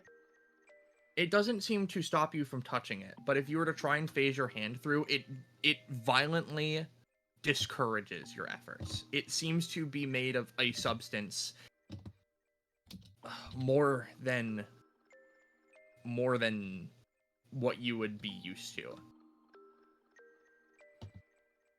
Okay, so no phasing through it. No. Even, I think that knowing Esmeralda, Arlia would even comment, don't even think about trying to phase through it. We don't know what kind of thing it would tick off. And also, I'm not sure I'd be able to get back out. I'm not sure what kind of properties this has, but it definitely... I wouldn't mess with it. Not as I currently am, anyway. Now, the ones up top were certain that this was a temple, yes?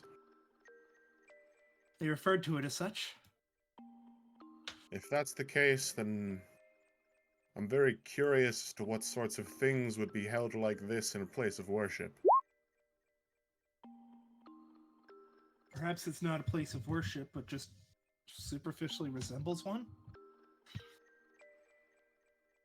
You do get the idea, theoretically, that the outside area was the temple, so they were probably just lumping it in because of that. Okay.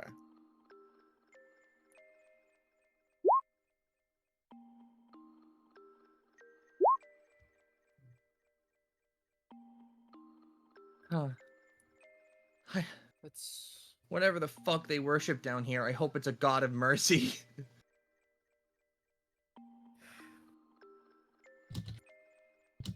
I'm not going to.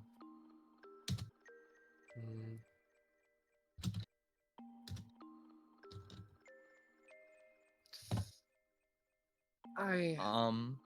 I don't know where to start on theistic religions and places I've never seen before, so I'm choosing not to interact with this one. Real quick, by the way, as you guys are moving, just, Oh,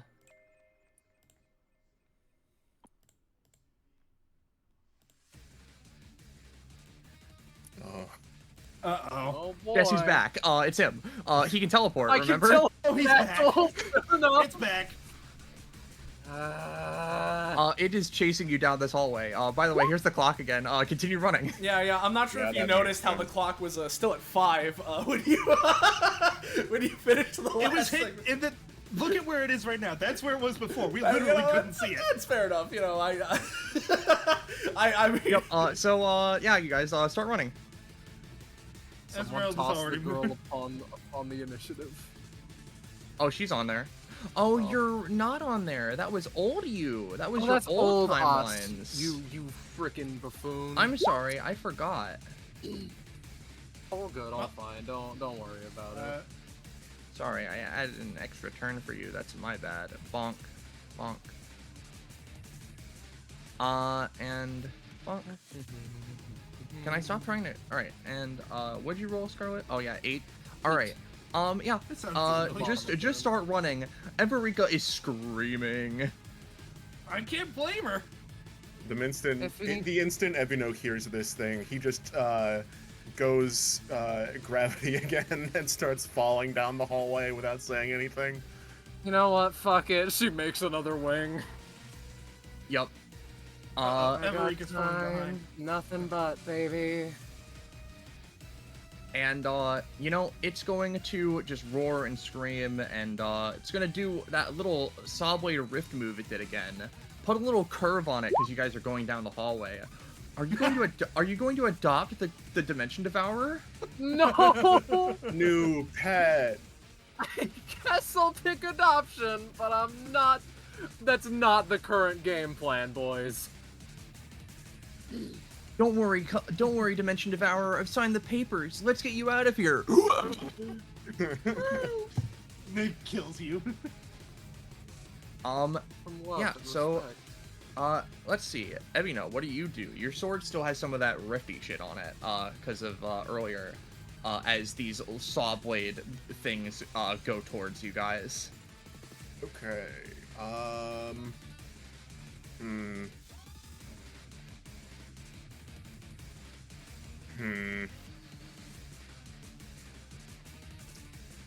Let's see. He is going to. Are there multiple of the saw blade rift things? Yes, there are many of them. It's like he threw a handful of glass shards at you, but they rapidly expand into spinning, like, saw blades that look like his arm blades. Okay. Ebino is going to use Krangen to try and basically, like, I don't know how to properly describe it, but, like, the electrical impulse hitting the reality warp, hopefully creating some sort of, like, magnetic event that draws them into each other so they collide and explode. Oh, God. Okay, roll for it. Oh! Ebino?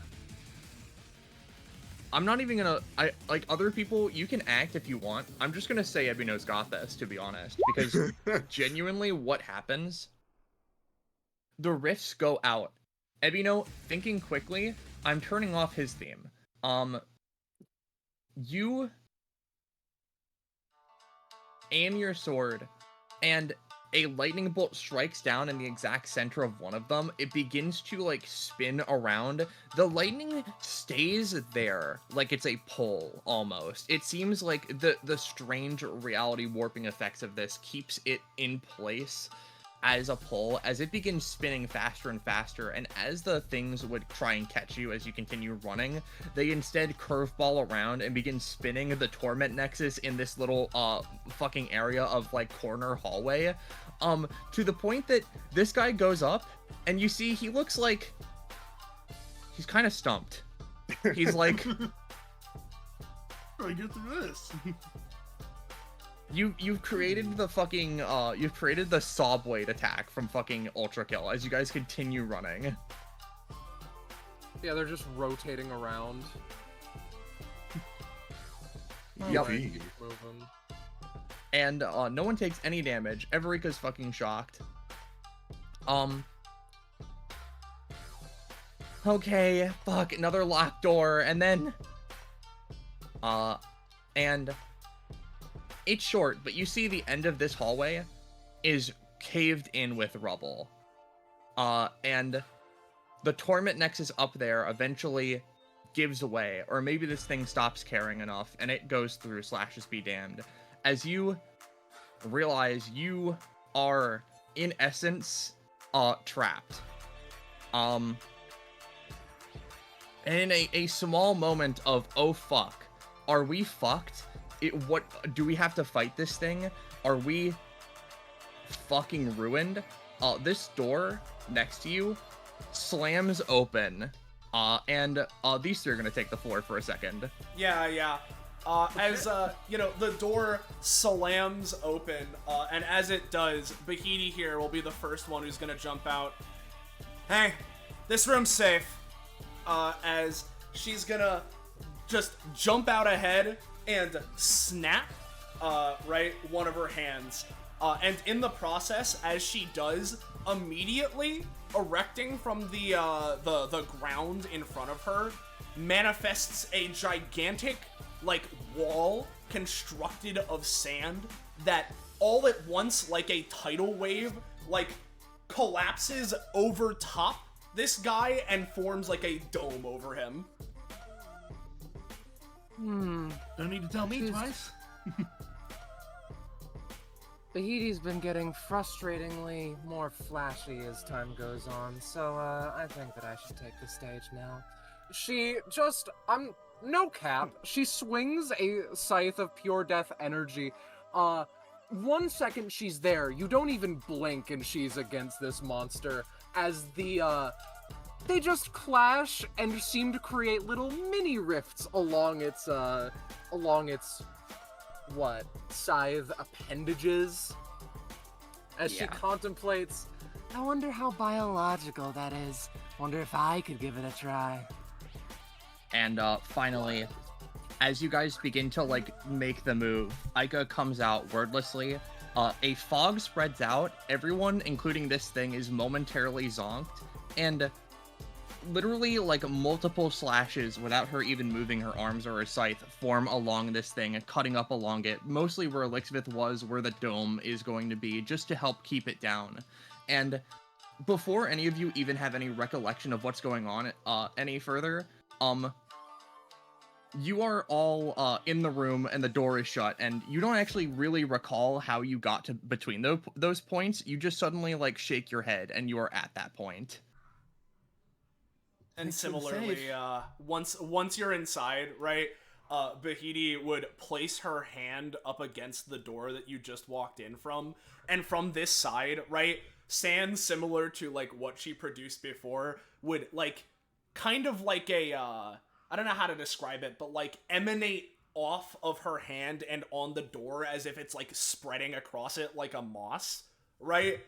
Before it wraps around the inside of the door, hardens, and turns into like more of like a traditional like stone kind of wall, reinforced in some way.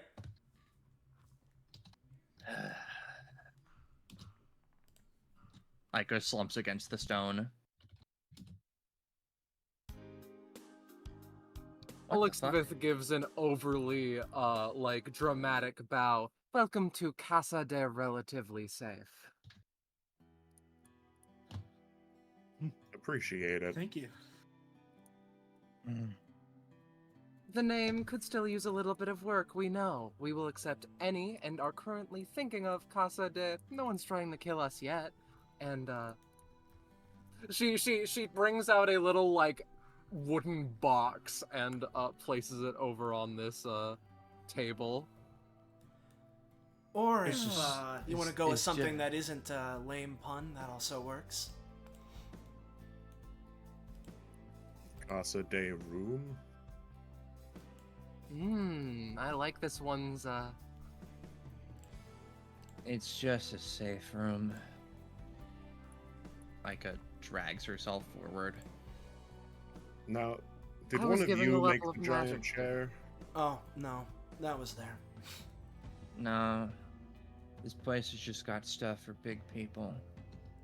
Hmm. You don't think,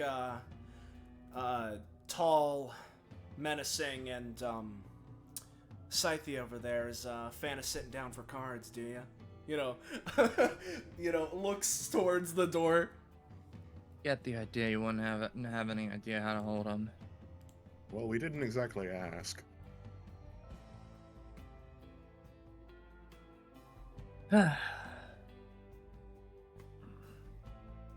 Goes, leans against this wall. Now for real, you guys get some time to relax. Yippee. As you guys, you hear it like, you know, it tries to do its it eventually breaks out. It tries to do its teleport trick again, but you can feel like as it tries to puncture this space, there is something specifically that stops the rift from forming on this end. You see very similar shimmering to like how you got in here from, and then it simply stops shimmering, and then it would try again, and then it stops, and then it tries again, and it stops. And eventually it basically just bangs itself against the wall in frustration because you feel the vibration, and it starts to move on. Let's hope it doesn't sneak up on us again. Hasn't come in here yet. I'd Seems be whatever's shocked going if it on with could. this place is not a big fan. If that's a prison, that thing might be some form of warden? Or a guard or something? I think it's a prisoner. Same. Very well may be. It just seemed to have broken its shackles. What kind of a prison is one that's gonna let its prisoners just run around? But I mean, it's not escaping. Elizabeth just like looks at Esmeralda. We need to teach you about the past and present tenses at some point. Well, she is evidently very tired. I mean, she has a point. Whatever it is, it's still here. It's still in the building. that's true, I guess. Whoever And the warden is then since- better get their asses on the job. And for the record, I would gladly, I would love to try and kill it properly. I want to see just how much is rooted in reality and how much of it isn't. She snaps, and her hand momentarily glows pink, but it disperses pretty quick. It Alas. to you, Elizabeth, right? I'm not saying you can't do this because obviously you are Miss Life, right? It feels like that is a part of its body, but it feels very like beyond like the regular path of animal evolution. This feels like it is from a completely different evolutionary tree. Yeah, and she perhaps acknowledges that, but that only makes it more tantalizing.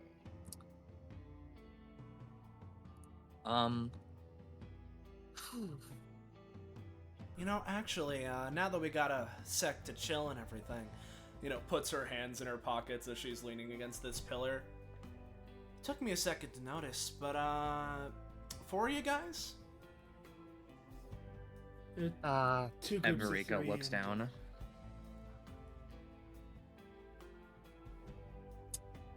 This one's teammates disappeared. Disappeared, huh? They just Like out of thin air, or They both attacked the monster and were launched behind it, but as the monster chased us. Mhm. Elizabeth's expression, like, lowers a little bit. Put that on the laundry list. I said that. Orlia comments. I'll keep an eye out for him. That one was the smoker and the golden one, right? Goldenrod. Everica rubs her arm. I don't know, I thought they were strong. I don't think they're weak. I More than fair. Everica rubs Don't- over their metal arm, which is now smoking. It's kind of like broken open. The hand is sort of stuck in place. They sort of just kind of sit on a rock and try to fix it back together. No matter how extreme the injuries, I should be able to patch them back up. Orlia squints at the woman. I,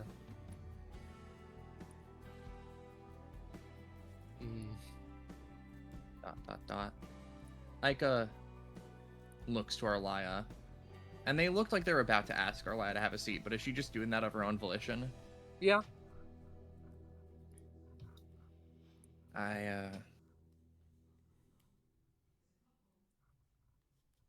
Hey. Hi. I She blinks a bit. I didn't think I'd see you. She needs a few seconds to, like, understand the words, but then, like, her eyes widen. Oh. Oh. You were real. That's what I was thinking. You're Lantern Girl, right? A little bit of an ex-Lantern Girl, but I guess so. Huh. She doesn't say anything. She just seems surprised. You look nice. I'm glad to see that, the ages have given you the correct best weapon choice. She smiles, shows off to Stilatoria. Yeah.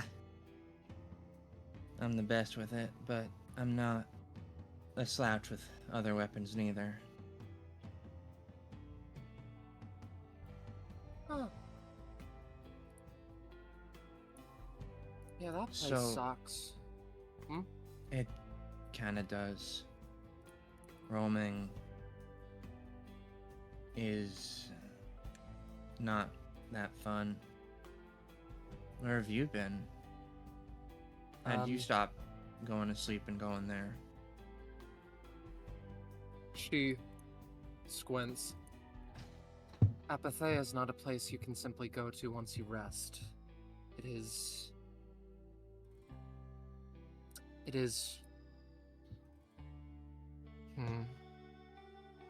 It feels like the underworld, but it isn't.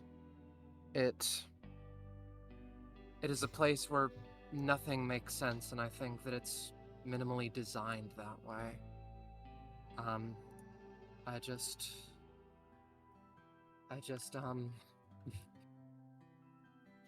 found a different place to live.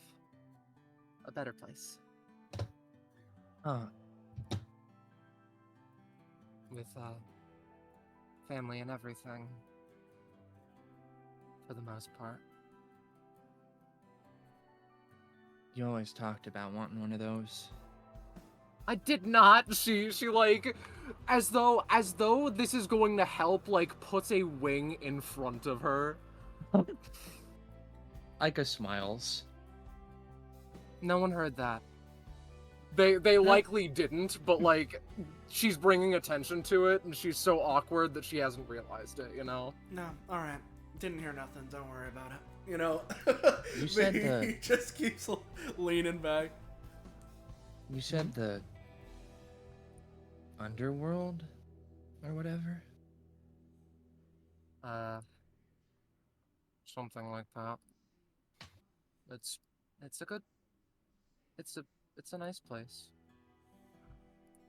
You'd be surprised how nice the residents of it are, so long as you've been there for a bit.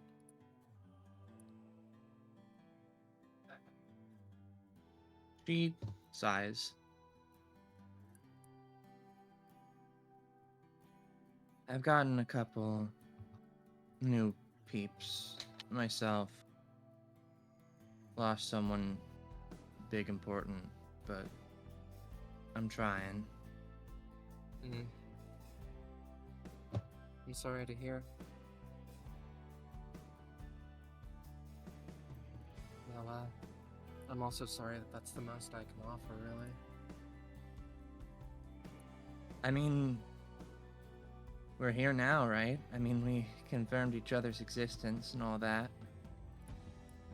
How about this?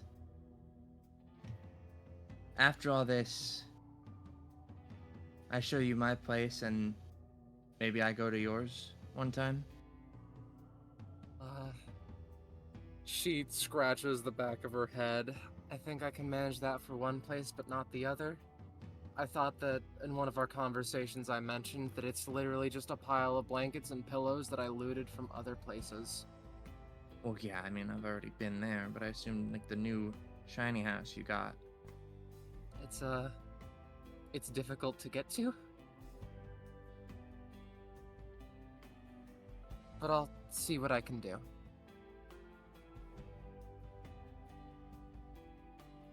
Ica has a pleasant smile on for first time in a little bit.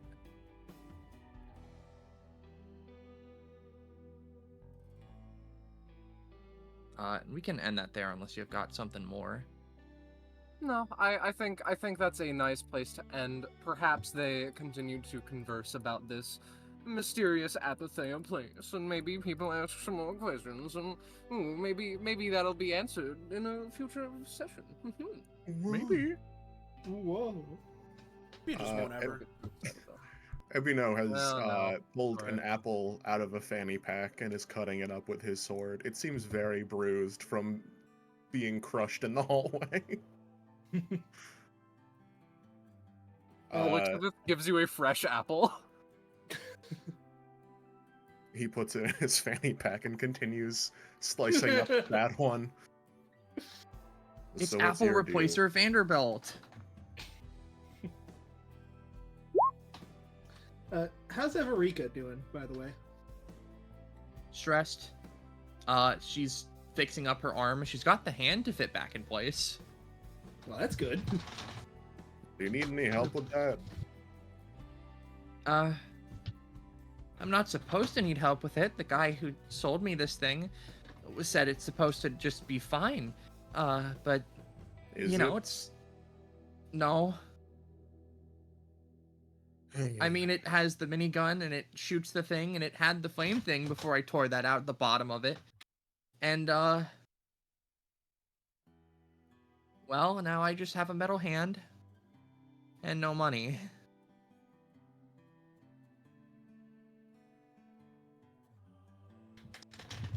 Here. Let me take a look.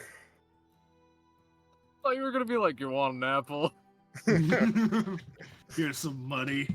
You want an apple? she stick the hand out for Ebino. She doesn't she like sees Ebino and she's like, she doesn't know what to assume, but like, you know, considering he said he can do something, maybe he's a tech engineer with just a big shrimp theme.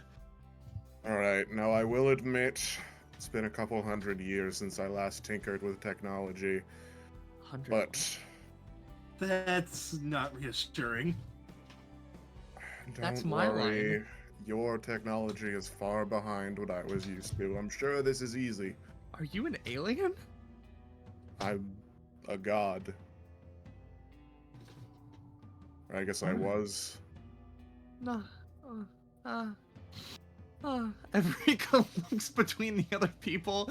She like gets eye contact with Elizabeth. Vanderbilt alarm goes off. She makes eye contact with Esmeralda. Ghost alarm goes off. She looks over at Bahiti. Punk goth. The worst of them all. Unforgivable. All right. Yeah, so Ebino doesn't directly have anything in his kit for this, but he did, I guess, semi-recently in his thousands of long year life, spent some time learning engineering.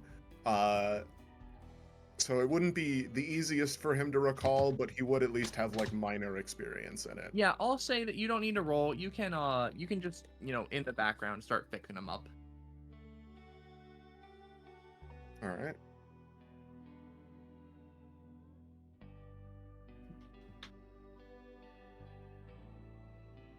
I take it you're here for the money then, if you have none.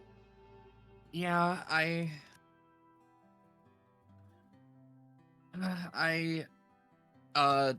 probably unsurprisingly come from the Sunset District. I'm just trying to get my life on track. Hmm. I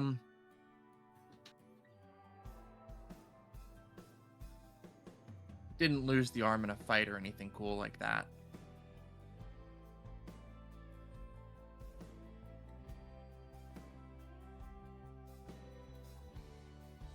How did you lose it then? Well, I don't know what it's called, but I was born with a thing that makes my bones kind of like weak, and sometimes when they get too weak, I can't use that part anymore. So that happened to my arm, and better than just trying to do something to it, my family decided the better idea was to take it off so that it didn't get infected or something. That sucks. Yeah. I kind of wish I had an arm. But I mean, getting a metal thing, I guess it felt good.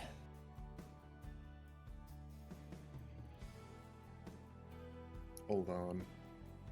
You people are still using hex bolts? Yeah. Like magic? No, like No, the like screw. the shape.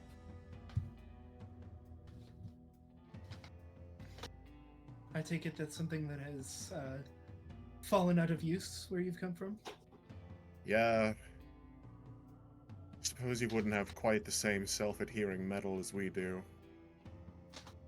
Oh, that does seem like something we don't have. Man. Earth does suck.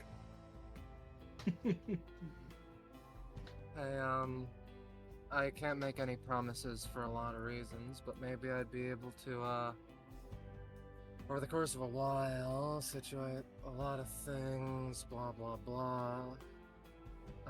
Maybe I could do something to help your, bone situation. God, I would love that.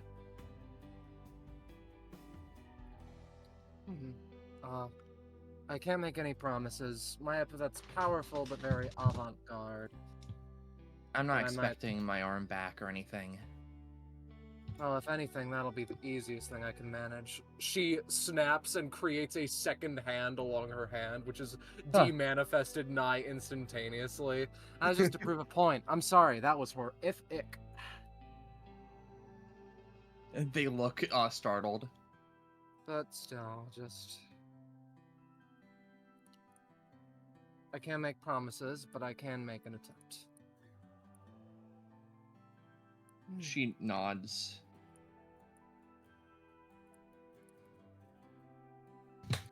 if nothing else, hopefully I get enough money that I can, I don't know, start getting more replacement parts that are hopefully better.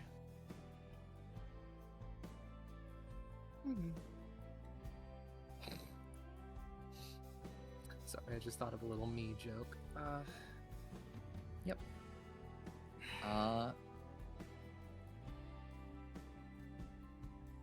Esmeralda, you got something? Hmm? You got Well, something you want to say? She kind of looks at Ebino and Elixabeth for a moment before turning back to Everika. Mostly, I just wanted to apologize for for how I behaved earlier. That is not something most people expect if they don't know me. Oh, I apologize.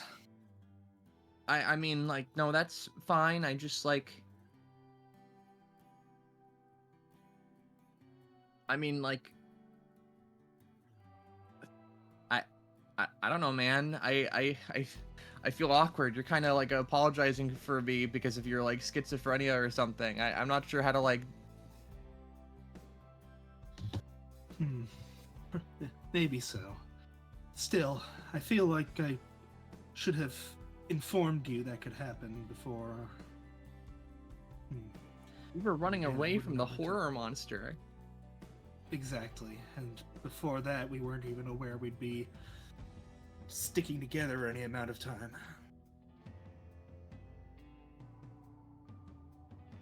Still.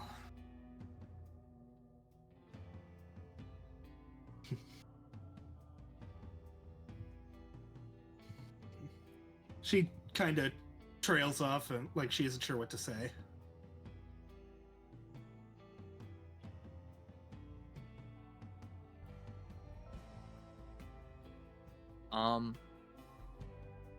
Pog. You guys can walk around this room and talk a little bit more if you guys want. Theoretically, just this is a little rest time. Theoretically, even like, I mean, if no one else is, I would have like fucking I could go and talk to Haiti, but obviously I'm not a player character, and you know, I know Everika's here. I don't want her to get all the attention. Share some for our fellows in Team Strong Girl, you know. Now, I am a little curious of what these things are. Yeah, I was about to ask if we could see that from our angle, because if we can, Esmeralda would be investigating it. These are altars, statues. They seem to be of featureless like golems, and they hold up like a plate that has one of the goop on it, like stood straight up. Interesting. Esmeralda's just looking at it. She's not picking it up currently. This is the substance that Lieutenant Volta wanted us to collect, right?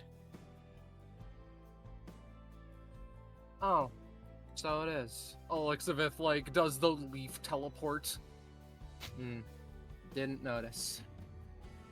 Dealing with our own level of chicanery.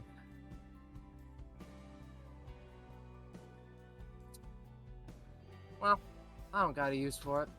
So, it's yours. Toss it to Everika if you want. Probably the least well off of the bunch. Indeed. I have no use for it either.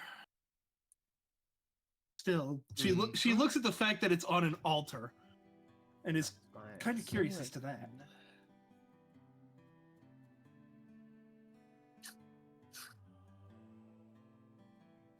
Do you think it was a substance they worshipped or offered as sacrifice to gods of some sort?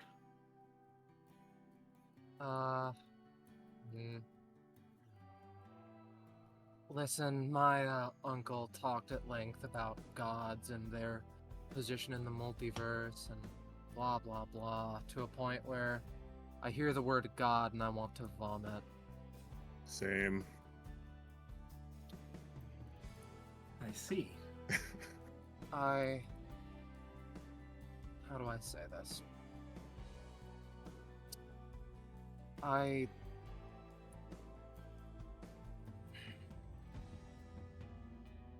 don't know. I don't know how I can now. So, I don't think I want to. I don't think I want to waste brain power thinking about, oh, look at this mysterious, all-powerful society. How did they fall from grace? What happened? What political landscape were they within before the event that caused it all to fall apart? So I'm just going to... She does a dismissive gesture. We're gonna find out if we find out, and we won't if we won't. What's the point of thinking any further about worshipping a substance, sacrificing a substance?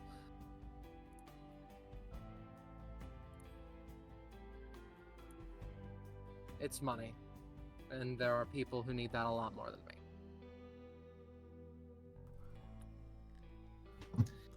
Meanwhile, conversely, sort of like contrasting with all of that, right? Like, as they're talking about it and talking about the altar, Bahiti just sort of like, you know, it's like, oh, well, if there's one on there, right? She sort of like walks behind Aika, just goes and grabs it and pockets it. Yeah, Aika literally just reaches their hand out. We can't even see that altar right now. It was over here. Esmeralda would pick up this one, then offer it to Everika, saying, I do not need the reward for collecting these. Oh my If you god, would I'm like it. surrounded by I'm oh my god, I'm living the dream. I'm being surrounded by benevolent figments of myth and legend. I thought if I was going to meet like a chimera or something, it would rip me open and kill me to death. Poor Bahiti. Not Bahiti. Bahiti's fucking chill. She's Poor fine. Everika. She's fine. Thank you. I have no You're welcome. idea how to fathom this. Live your best life. That is the greatest payment. Orlia comments. What she said.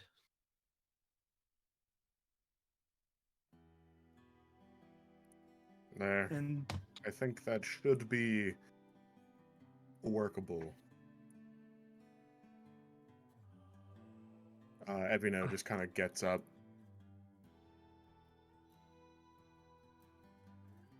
They take a moment and they close their hand, open their hand. Oh wow, okay, that's responsive. Whew, okay. Thank you. Sure. And because I forgot, right?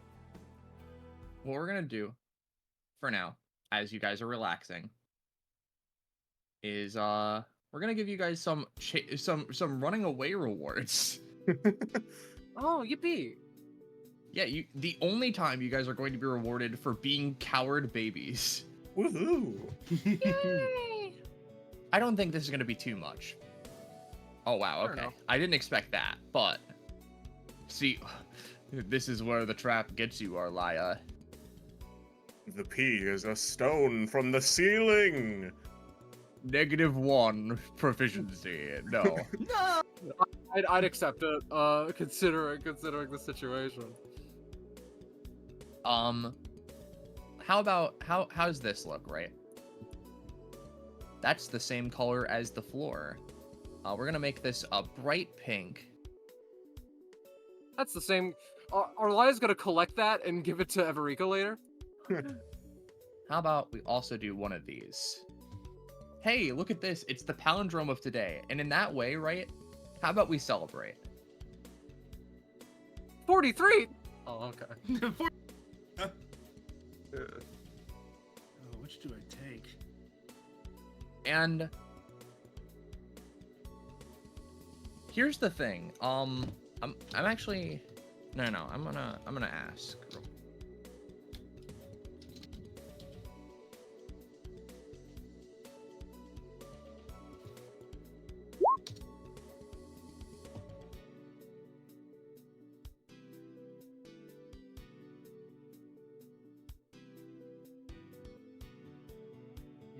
Hog, 2 to Evie.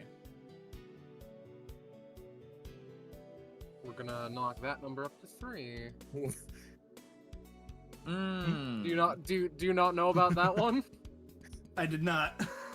Neither I did didn't. I. I sure I didn't know forgot. about that. I forgot. I mean, I might have known about it at one point. Oh my god, she can't take stamina? That's alright. Don't worry about it. Listen, Delicious. that's me. What I will say It's my camp. is, I think, I think that you guys, surprisingly enough, get an achievement each, which I wasn't expecting. Okay.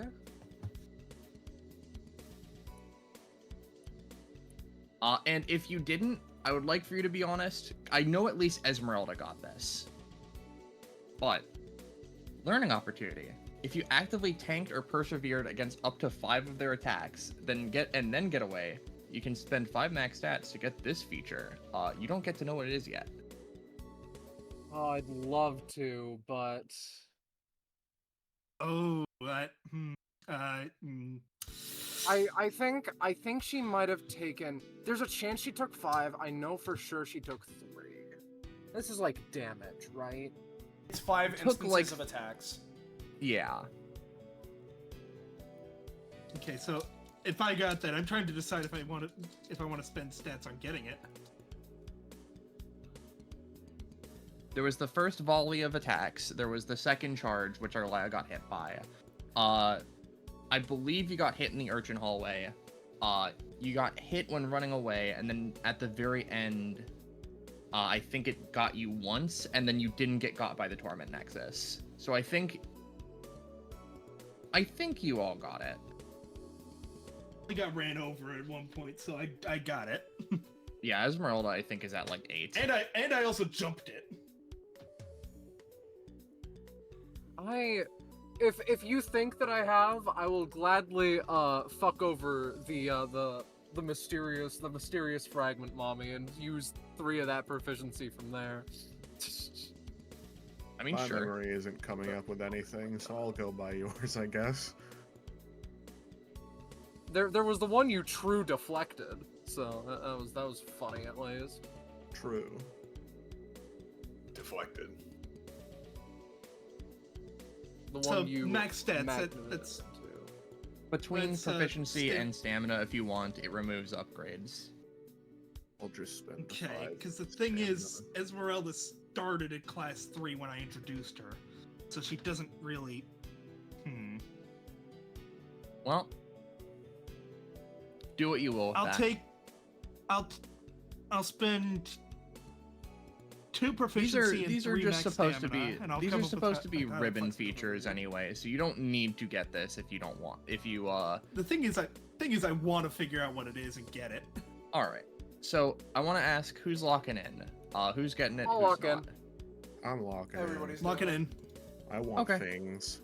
In which case, you get it. Boundary Bender.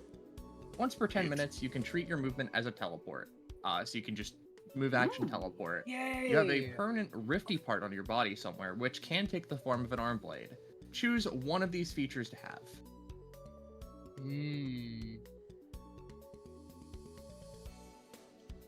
Funky. Oh, I especially love this because Arlea is all about taking fragments of things. Hell yeah! This is actually fitting with Esmeralda's strategy. I feel For 10 minutes. a way to like explain how this happens, right, is as you like put your mental effort into thinking about this and like doing it, right? Effectively, like as you recall your encounter with the thing, you feel some of the essence of this place sort of mingle in, and then you feel both the knowledge and a part of yourself somewhat shift in a strange sense.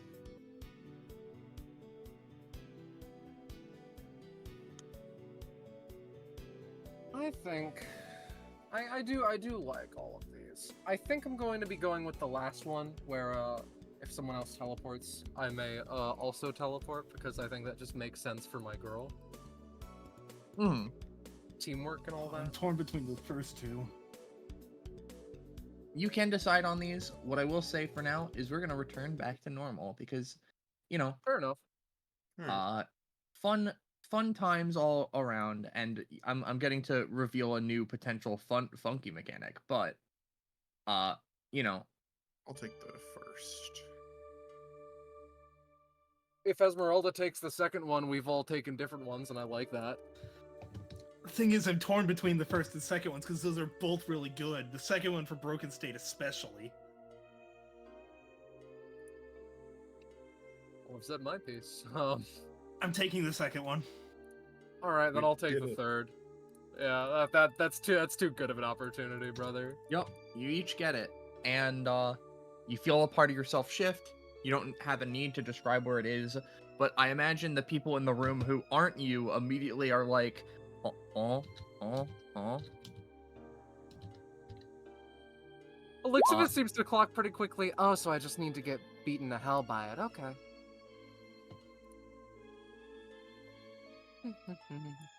Can I ask, since I had the rift energy thing on my sword, can I have my thing appear on the sword?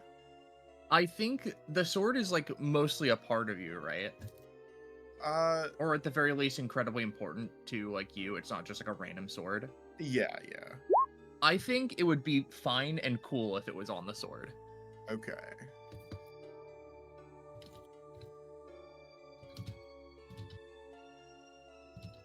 It's fucking awesome. Let's get real here. Come on, guys. And you know, you guys, you know, everyone reacts how they will. You in the room, you see that there's just a big chair here, a big like bench basically. There's another statue here, rubble has fallen atop it. There's another statue over here. There are pillars holding this room up. There's a way north. This room just feels secured. You could almost imagine this as like a security center, perhaps, or maybe just a place for people to have lived here that were somewhat running this prison. How old are these cards looking? Pretty old. These don't look like playing cards. These, well, I'd say they don't look like playing cards. They look like they're playing cards, but they're big. And the symbols are all fucking out of whack. There's not hearts on here. There's not swords or pentacles. You're not looking at tarot cards. You're not looking at playing cards. You're not even looking at like hero cards. This isn't the Cycles of the Moon bullshit. This is something that is unfamiliar. She writes down underwater their solitaire. designs. Esmeralda's gonna investigate over here. What's all this? It looks like some sort of... You actually like look at it and you see there are a bunch of what looks like shimmering screens almost. And there's just Do the this screens orb. shimmer? No, it's black. It looks like it just has not been on in a while. This place Picks is it- Picks up the goop, Hmm. puts it on the table, on this like thing here, and This may be go ahead. this may be obvious, but this place is very old. She, So it's- detective style, turns to, I guess, Bahidi. What's up?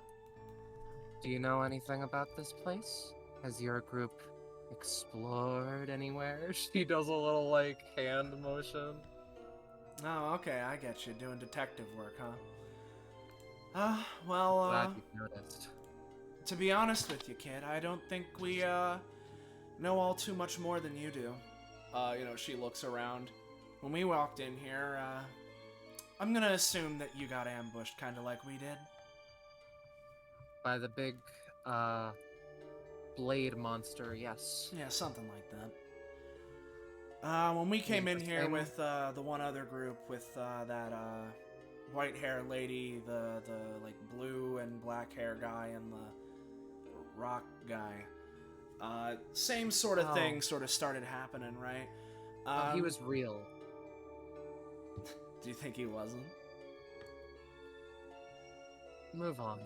Anyway, when we came in here, we also got a little bit ambushed, and, you know, hey, was chasing us. We were able to handle ourselves pretty well. Found out he didn't like this place, so we've been chilling here ever since. Same monster or a different one? Looked like the same. Maybe there's more of them. Could it be the same? That'd be a bit weird spatially, but it's a possibility. Could have ran back. Like, Gonna be in Ah. multiple places at once, so jeez. Yeah, Looks like he could teleport, so. after a moment, she like made a sound and rubbed at her nose. She puts her hand behind her back as she like leans forward. Thanks or not thanks to my epithet. I mean, I can see. Various different states this place has been in, but it's all just disrepair. Maybe a little bit of something still in its right place, but if it's been broken longer than probably any of us have been alive. Yeah. I'm kind of experienced with, like, not this place or, this kind of a temple, but, ruins and stuff like this. I'm, pretty well acquainted with them. Tomb Raider. Taps her, toe, her foot against the ground. Yeah. Definitely, long disrepair kind of deal. Whatever's going on down here certainly ain't, time could have been nicer to it. That's great. Did you hear my other comment? Huh? What? I requested you not call me a kid. I'm just short. She continues writing things down. She doesn't, like, respond, just sort of, like, snickers a little bit. But yeah, other than that, nothing specific. If that monster's there, though, who knows what other guys are running around. Could be fun.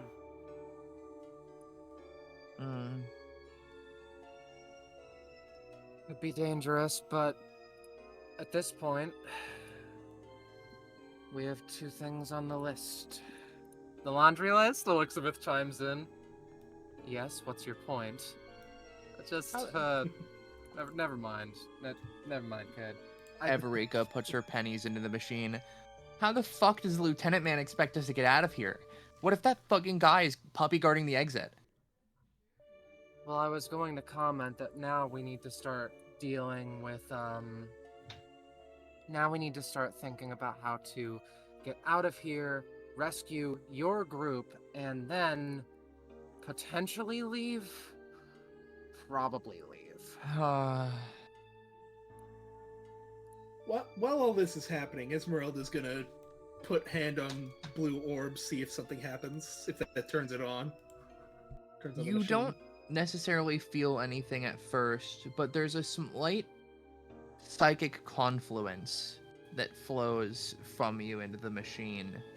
You don't necessarily have any psychic ability, but you feel like a surge within your mind as it almost seems to like warble a little bit the surface of this orb, and a few screens turn on at light power. Within these screens, for the flickers they stay on for, you see more of those little things cooped up in the corner of one of these rooms. You see endless like rooms of just more of those, a couple things which resemble things you have not yet seen. You see a smaller one of those big motherfuckers who is chasing you, just kind of like roaming around their room, trying to like cut open cut open a rift, but does not seem to be working, as it seems to have a pair of shackles made of the same stone the door of the cells are made of. And for a brief instant, Esmeralda, you do see something that catches your eye that I will DM you. Okay. Well, thank goodness we have no reason to go wandering around in every one of the cells looking for anything. There are a few too many beats of silence. Anyway, this being said, Any other It's burning definitely questions, prison. detective? she like puts her journal back, unsure whether to reprimand Bahidi for the comment or not.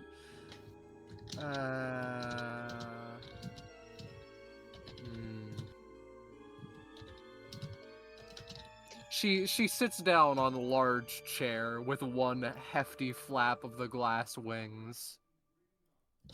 I don't think so. Cool.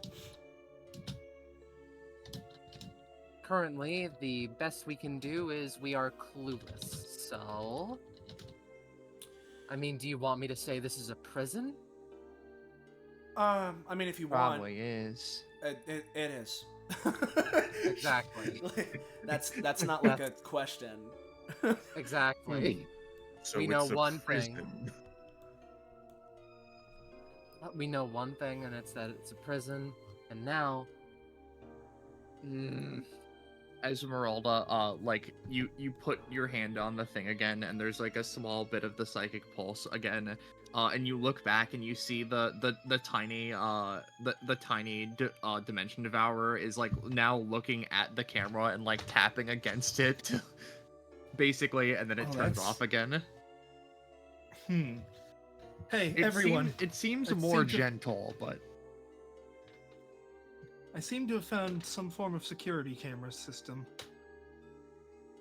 oh, that There's- So it's fucking probably thing. a prison. We Indeed, but we- some information I've gleaned from it. Okay. I mean, we fiddled with that thing before, but it hurts. They rub their head a little. I don't feel anything too unusual in terms of pain. Like I could feel a psychic connection with this system, but there are a couple things I feel should be noted. One, there's a smaller version of that monster we were chasing that's chained up somewhere, and it seems aware of the camera watching it. It looked at the camera when the camera came across it a second time. I mean, Ica sort of chimes in. It seems kind of like an animal. Do you think a cat is aware of what a camera is? It could have just been there, It was making a weird look. It was the first time it was looking somewhere completely different, and Here's seemed a to be focused on its shackles. But the second pass, it was looking directly into the camera and trying to reach it. you know, Oh, here's a question. How the fuck are these things alive? That many things are alive when they shouldn't be. Elizabeth chimes in helpfully. I mean, think of it. These fucking things, they've been down here for God knows how long. And in that way, I mean, what? No one feeds them. No one comes down here and waters them like plants or whatever. we might. What the fuck we is don't know this? for sure. Another thing I noticed on the cameras, I only saw it for a brief moment, but there does seem to be people in this area that aren't part of the expedition team. At least I What? assume they're people. They're shaped like people, but they have fish-like characteristics. I only saw them for a brief instant. And the So, don't have a way of controlling the machine to get it to show me them again. She keeps trying to do that. It's not working. Lixie just thought of a little idea. She's lounging in the chair. You said that it turned to face you when it... Well, the second time that you turned on the camera. I think it's safe to say Yes. there's a little light when it does turn on, yeah? Number 2, That would make sense. if there are fish people here, then you just told them loud and clear that we're in the safe room. We don't know how kind or unkind they'll be, I fully admit. But you may have placed us on a time limit. Especially turning it on the second time. Esmeralda finally releases the security camera system and steps away from it. I suppose that's rather convenient then, isn't it? Instead of seeking them out, we can simply wait for them to find us. Indeed. And what if they have the same amount of bullshit as the fucking, I don't know,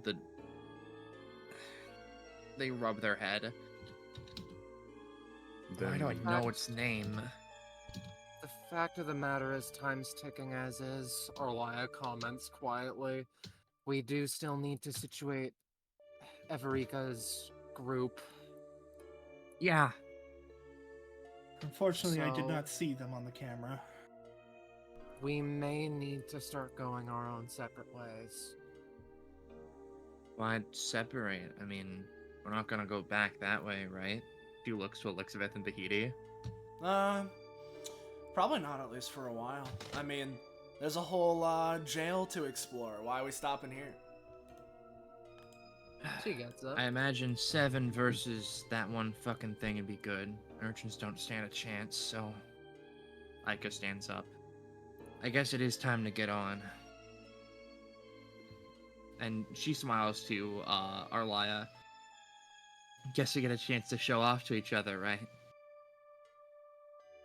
She gives you a like knowing look with a slightly confident smile. You've found one of your own, someone who's hard, someone who finds I've been tripping over my words a lot. Someone Who's finds- hard. Someone who finds expressing emotions difficult. There we go. Yeah. Now all we need is Wendro. Yeah. Oh, What's, yeah. what's the goes wrong quote again? The always remember that I will come home hard, right? Like, Yeah. That's not the quote.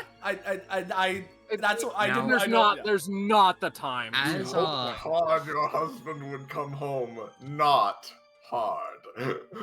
as Aika stands up, and I presume everyone gets ready to go, right?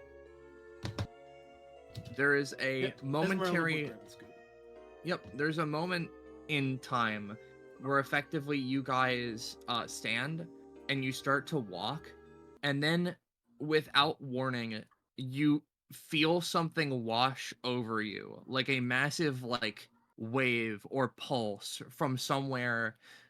Just you can't necessarily tell, maybe from like the north or somewhere like this way. You feel the pulse go through you, and for a moment, nothing seems to happen.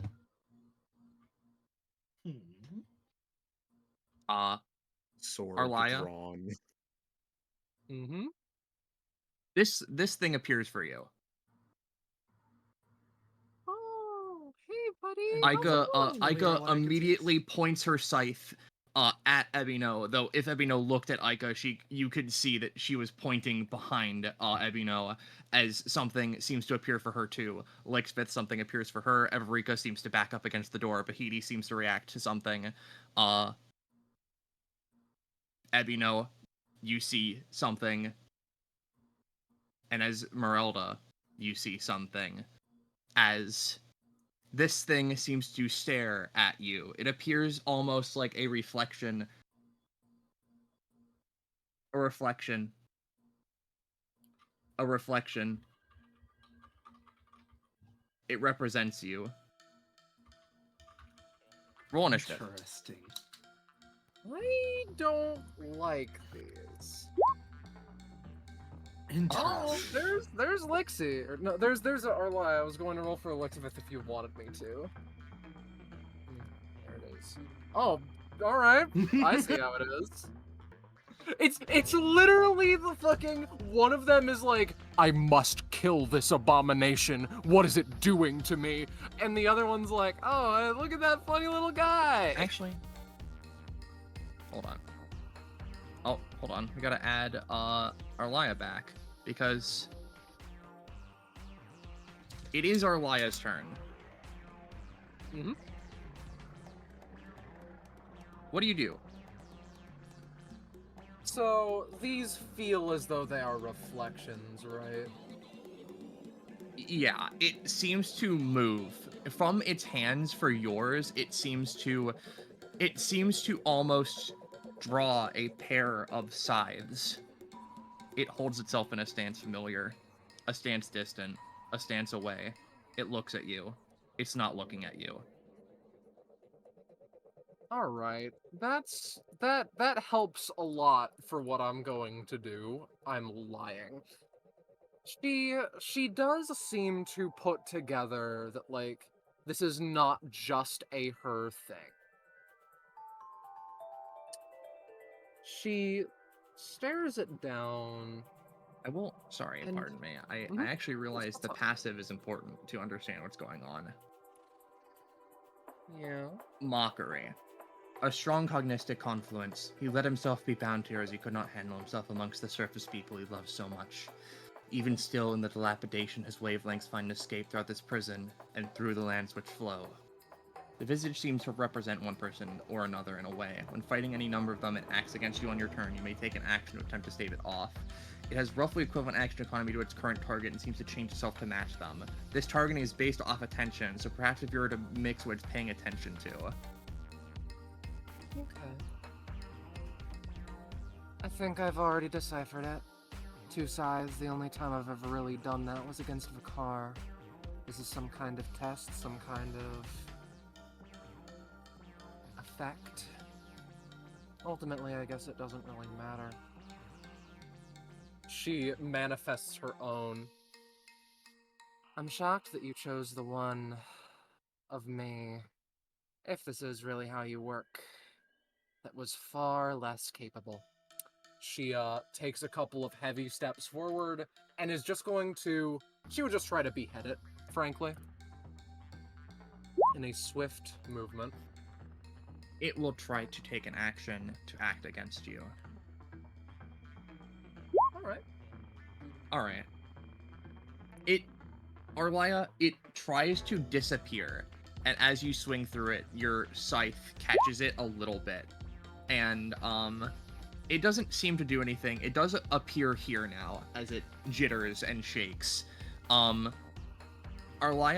do you have anything else you'd like to do? That counts as a, like, successful action, correct? Yes, you will still get the initiative against this thing next time its turn comes around, or your turns come around. Well, the reason that this is done, is because this is a minor thing. I can potentially separate them from the whole, which would be interesting. However, I'm just looking through things. Here's something which you may want / be able to screw with, but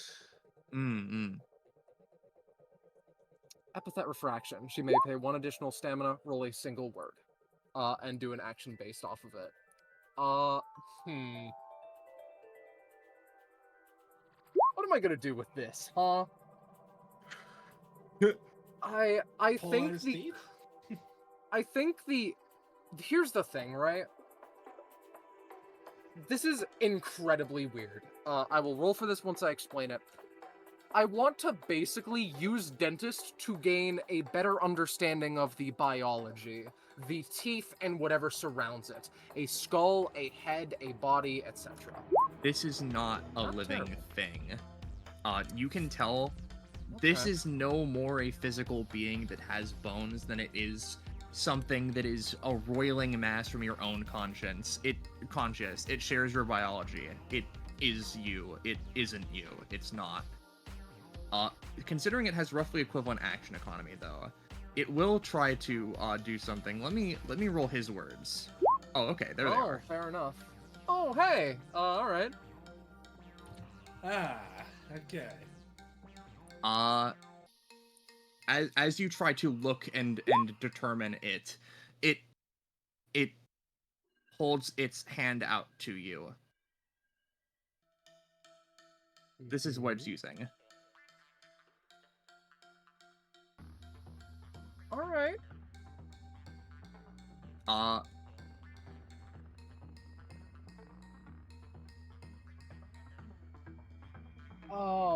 Take 10 damage. dear. Okay, understood. And you are suddenly crushed with emotion as you see yourself be denied that which you want most. Though, funnily enough, Arlia, as you feel this happening, you feel a familiar epithet or surge of familiar epithets enter your body, and then your body breaks. Alright. Gain 3 epithet charges, then take 5 damage. Those are all going to rolls, and that has been done. Alright, that's the end of your turns. My last request is the flavoring of her hoodie and a portion of her arm shatters off. Her expression is stalwart. That's me. Yeah. As this is going on, Aika grips her scythe. She literally jumps over you, Ebino, and goes to attack something which isn't there. You saw Alaya attacking and fighting, and suddenly take damage from something, but you don't know what it is. You can't see it. Ebino. Okay. Yours is this one. Yep. I'm assuming you're all seeing these too? Aika doesn't respond. Is anyone able to respond? Shit, I was muted. Esmeralda, has like a dead stare at something over your shoulder and says, I certainly see something, but only one something. It approaches Esmeralda as she talks about it. And she is staring it down. Alright. Ebino walks forward to his. It has a familiar smile. You hate that smile. He is going to reach out and grab wherever he would think a neck would be. Sure. It's going to reach out for your hand. Its hand feels sharp. Go ahead, let's roll against each other. Your hand beats it out, and you grip this thing, and you feel it against your hand, but it's not there, it isn't there, it can't be there, and yet you're holding it. Alright. Being this close, am I able to tell if this has a nervous system? As with before, this thing doesn't feel like something that is real, and yet, even still, it would. Okay. Well, Ebino is just going to take his hand and begin to squeeze. Yep, you squeeze this fucker good, and he's gonna take a good amount of damage. You're gonna get the initiative the next time your turns come around. Is this the end of your turn? Yes. Yeah. Esmeralda, yours. So she is staring this thing down, trying to get a read on it. She gets, I assume she gets the same vibes that everyone else is getting of this thing is me. It's not, it isn't.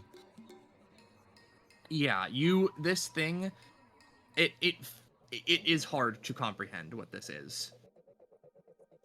Takes a step and is staring at what she thinks is the closest equivalent to eyes it has. It doesn't Her meet hand- your gaze.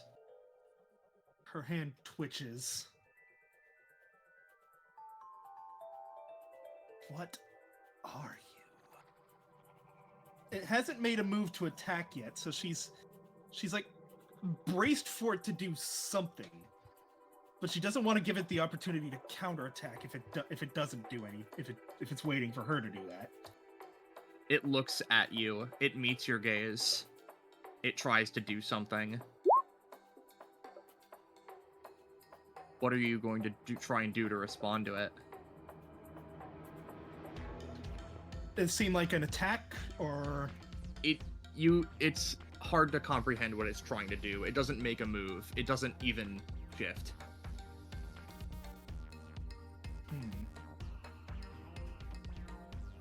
Seeing it attempt to do something, she's going to try to sidestep whatever's coming at first, and start swinging her weapon. If she's gonna attack. She assumes this thing means harm.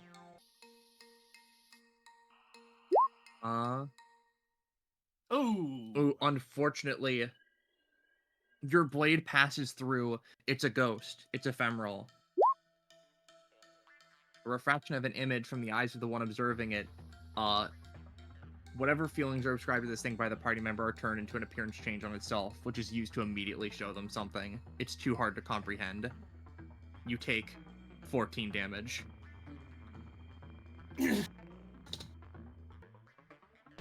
Immediately, it seems to form its arm into broken shards, much like your body is made up of. Even as your body cracks from the attack, its body cracks in the same places. Those shards are sent out and slash into you. And Esmeralda, you bleed. You feel like you're bleeding. Interesting. Do I get, like, No. stacks of bleed as a status, or just feel Not like currently.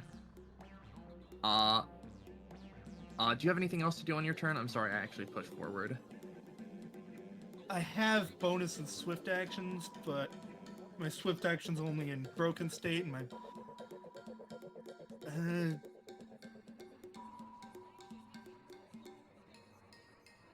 no, I'm gonna hold on to my bone. I'm gonna pass turn. Okay. So then, next it would be Funny Girl Arlia. Also, just because it's the top of the round, anyone who would like, you can have the NPCs react how they would to these things, how you imagine their encounter would be going. But we're mostly focusing on the party. Yeah. The one thing I'll say in Bahiti's case, right, is that as the fight is going, she'd, reach out to her side, and yet again, as she has been doing so, so far with her epithet, if it wasn't clear, right, a, puddle pool mound of sand slightly rises off the ground before then shooting up, fully forming into, a sarcophagus, right? And, Gold Lewis Guilty Gear, how he has the fucking, coffin, on a chain, right? That shit, but sarcophagus, as was just created, attached to her arm by, bandage wrappings, right? As she's swinging that thing around like a flail, and repeatedly sort of jumping, stepping back, and swinging at something. Elixivith's, seems to be...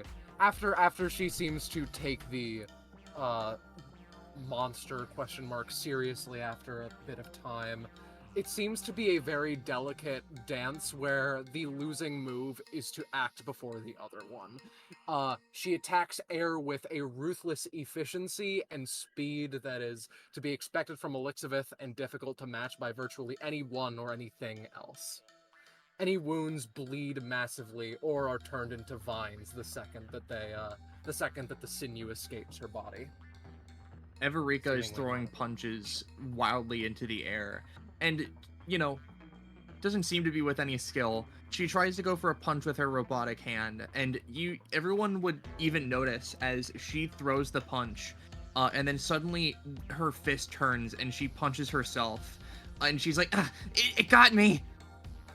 Arlia, your turn. The, words of Velatry ring in her mind a bit clearer this time of the only way to truly evolve is to face challenge. Face She- challenge. She postulates for a second. Reflections for all of us, but I can't decipher if it's another version of me or something I despise. Something that's in pain or isn't. You see me and feel jealousy? Are you just hurting as I once was? Are you trying to show me something? Do you not know that dreams are meant to be relegated to such?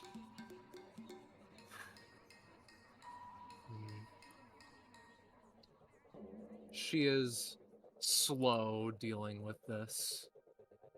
A similar pace, as it were, to Lixie.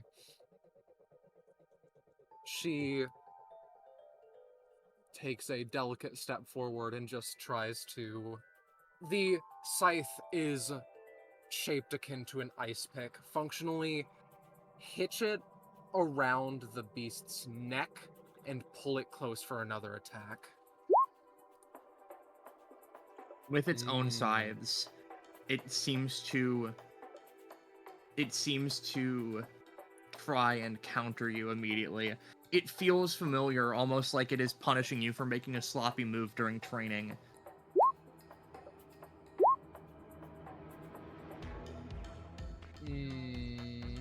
As your scythe goes in, it ducks under and slashes into you. You take 8 damage. It counts as an epithet effect. It goes in for a second. Alright. It does not seem to land the second one as it appears near you. The second one is nearly too familiar, as the space where it would have struck is seemingly just removed and rebuilt with her glass-like biology. Bellatrix. That makes sense. Something akin to it, at least. That was a failure of an attack, but I do have one thing to post. Sure. This may only count as 4 because of the one that because of the one from the previous, actually. Is that the case? Yeah, this is a different combat, sadly, but if you get Understood. another one. In that case, for the time being, that is her turn. She needs Okay. to succeed before she really pops off. It steps away from you. Ebino. All right. Ebino, while other people have been doing their thing, I'm gonna say he's been keeping his eye on Arlia. Has he noticed anything like strange? I guess. She went for the scythe strike, and as you noticed, she pulled back her scythe. It landed a cut on her arm. All right.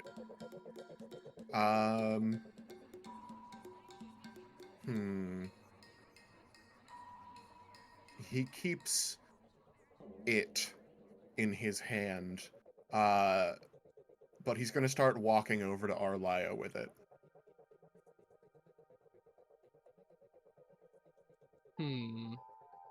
Whoops, And I he's can't move it gonna- anymore.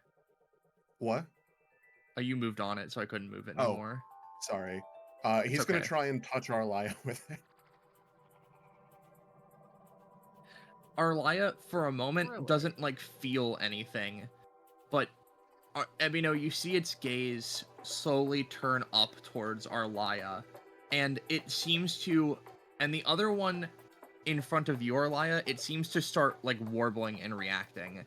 As Ebino, yours also starts warbling and reacting. It seems to want to fly out of your hands. It seems to, ebb and fall apart like droplets of paint. He keeps squeezing it. Go ahead and roll. And what I'll say happens is you squeeze it, and as you squeeze it, its head breaks off and its parts fly over to this thing. And in a moment, it's almost like it was made of paint. It seems like it's a very strange thing, just made of paint or some sort of substance, as it suddenly grows in size, and you can see those scythes suddenly form in its hands. In its other two hands, it has two whale-like thing implements as it grins down. And what it will do as it has fused together is it's going to try and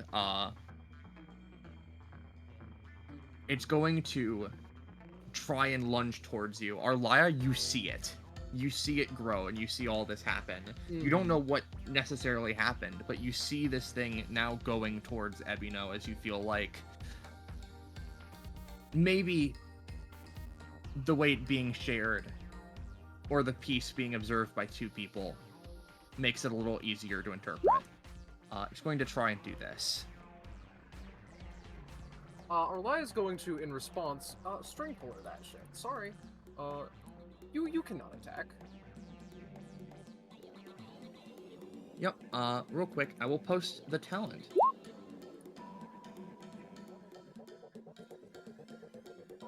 Here's its roll to try and do its thing.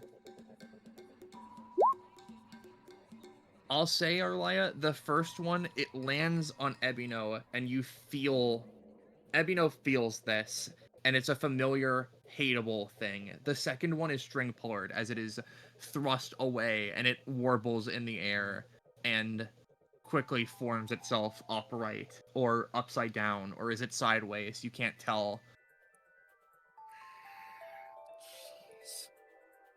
Alright, if that's BRB movement, I suppose I can end your turn. Well, I ain't here to complain. I'm gonna take that as a yes. Smelielda. You're muted again, Bell, in case you are here. Thank you for the reminder. I'm trying to make my decision because this fight is fucking with my head, to be honest. I get the feeling it's intentional. But she, like, after that strike, she leans back, looks at it, and thinks, what are you trying to do here? As you try to question it, it attempts to show you something. Okay. It attempps to use an action to attack you. Yeah, it has the initiative. Well, there goes my original plan. You can try and counter it though. Uh-oh. I can try to counter it. I don't think I'll succeed in countering it. Oh,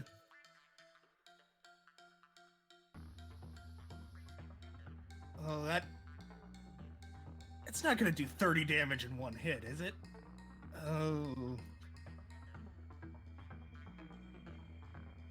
She'll try to block it using her weapon, which will force it to manifest. What? You go. What were you gonna say? No, what were you saying? I was saying, I don't know.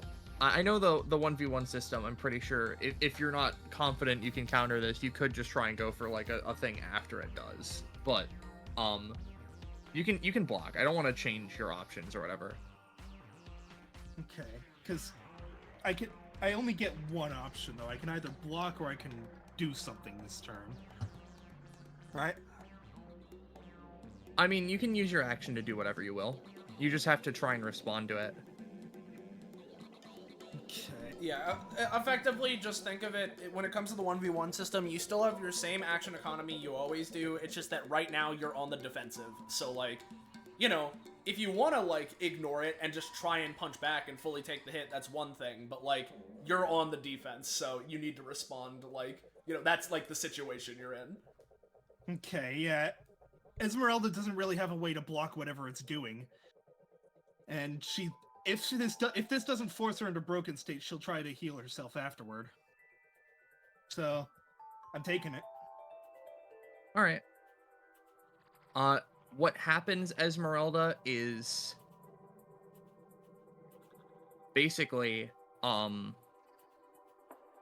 didn't necessarily think about this fully, but it uses this on you. It seems to form into an image of yourself, and it looks like you during the war. It resembles you. Like, alive or... alive. It looks happy. Or however you felt. And it doesn't hurt. It feels like the image is actually connected.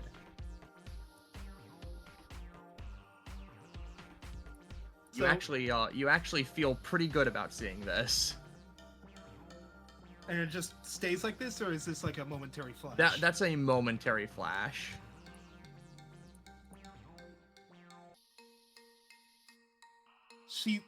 She looks bewildered in a word. But the creature is not attacking her. And she only took fuck huge damage when she attacked it. So, instead of doing anything else, she's going to use Warm Embrace to heal herself. Damn it! Unfortunately, I will say that doesn't work, but I will say don't necessarily take cost because it seemingly unintentionally buffed you a little bit. But Okay. other than that, do this I gain is the fracture, or... you'll gain the fracture. I'll say this is a Okay, 'cause neutral, that'll so put me next cracked. time you guys will have a little roll off. Okay, that'll put me into cracked then.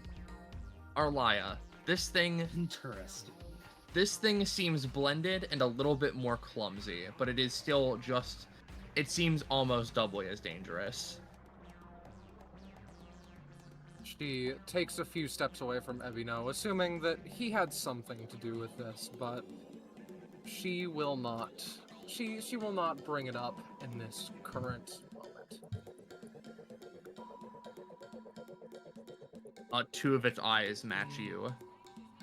The fact of the matter is that any number of things could be the truth, but let's keep trying things. I will attribute you my own meaning. She closes her eyes. You are training some manifestation of it. Be it me having failed, me having succeeded. The fight that haunts me to this very day. She like shuts her eyes a bit tighter. I really am. They really are rubbing off on me. I'm waxing poetic too much. My point is this. Come at me. I'll meet you in kind. She does not open her eyes.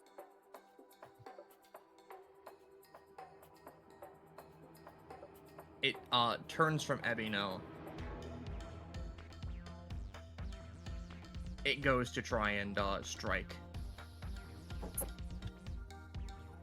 Unfortunately, it seems to, while it has the scythes, it seems to be doing something strange, not related to you, but maybe somewhat as well. It is going for this.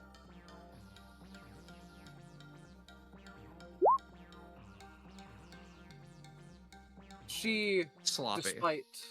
despite her eyes being closed, with a fascinating accuracy, she takes her scythe and hitches it around whatever it has sent her way and would just try and more or less cut into it and deflect it away from her. I'll roll for that. There we are.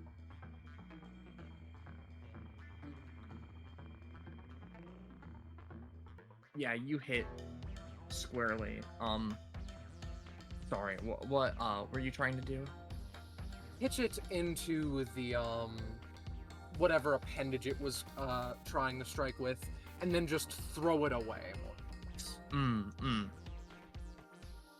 You get it, and you toss it around. It hits the floor with a thud. She does the,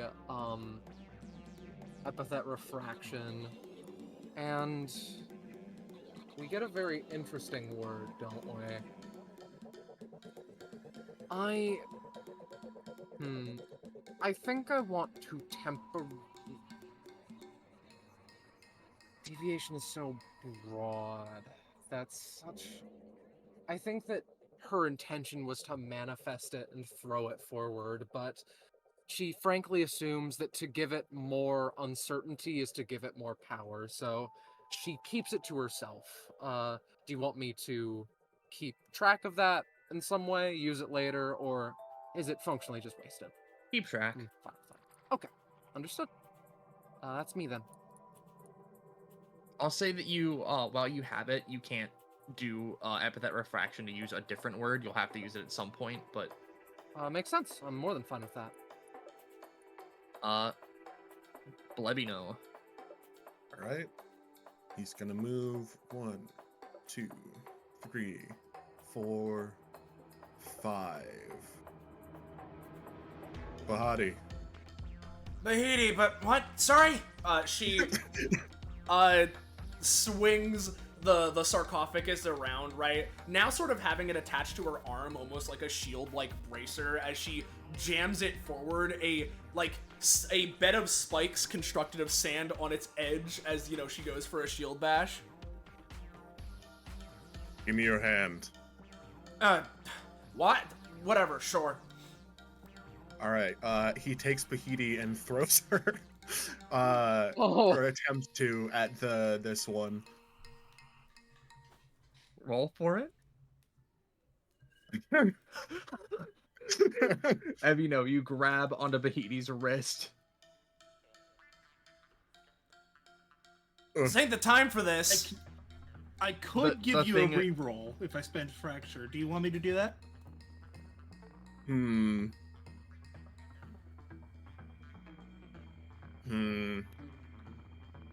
Kind of, yeah. All right.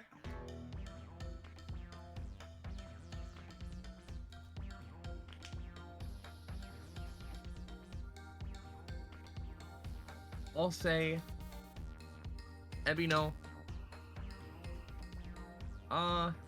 This is a reroll, so I mean I would have to roll again, right? Yeah, I know. I'm just Yeah. thinking, right? Because it was a 1.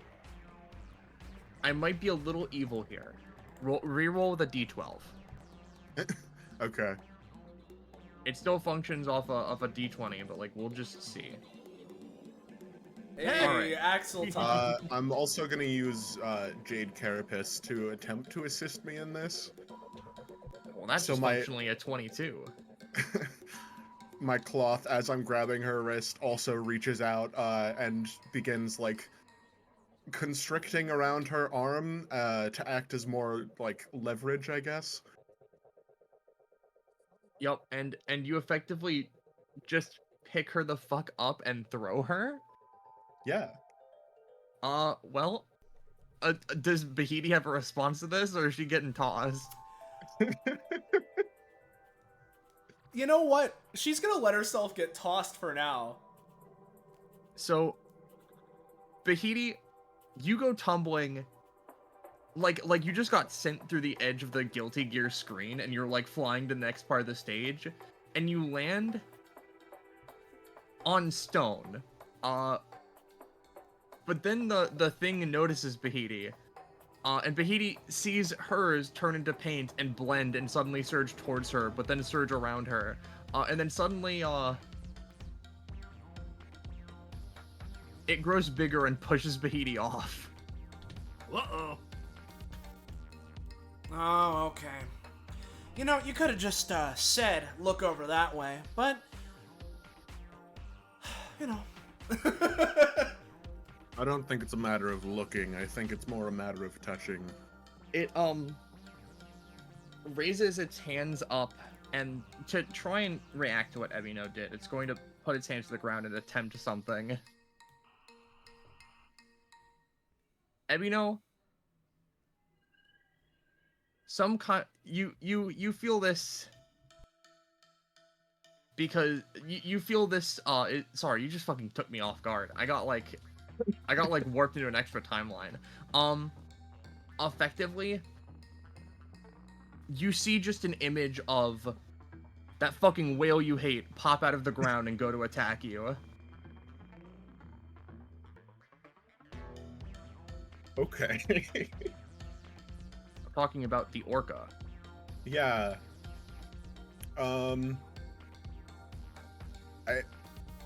I mean, I don't have any time to react to that. I think Oh, Ebino shit. would just be too stunned to do anything seeing Orca. You know what? It Since this situation happened, right? I'll just give Bahidi a generic role, right? As this orca is being created, right? To snap and create the giant sandworm to like literally smother it out and force it back into the ground. Oh damn! Go You know? ahead. Fuck. All right. Let's do the escalators. All right. Oh well, that's not good. The sandworm, it like goes in, it bites through, it goes and launches into Ebino, and Ebino is slammed into like this side of the room. Everyone sees what happens is like when the whale washes through Ebino felt like they were slammed to the side of the room. But like what ended up really happening was Ebino was suddenly switched into this, and he threw himself here while not like changing direction to orient himself correctly, and he takes 12 damage.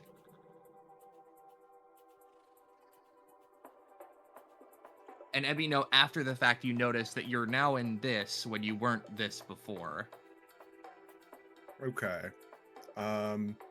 I'm assuming that would cost a charge to transform into, I guess. I wouldn't say so. At least for this instance. Okay. It did kind of force you to do that, or maybe you just decided to do that. The power of suggestion is a powerful thing. Yeah. Is that your turn, Ebino? Yep. Esmeralda. Esmeralda saw what happened with Ebino there. Because it still has the initiative. Hmm. It's gonna try and just attack you. It sends shards of itself at you, Esmeralda. Okay. How? I don't really have a counter to that.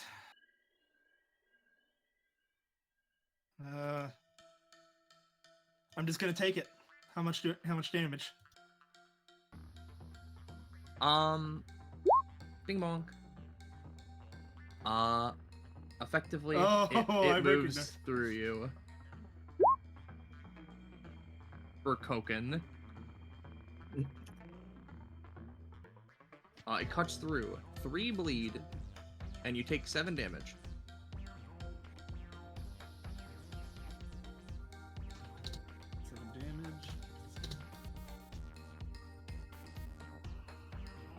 Are you gonna do an action?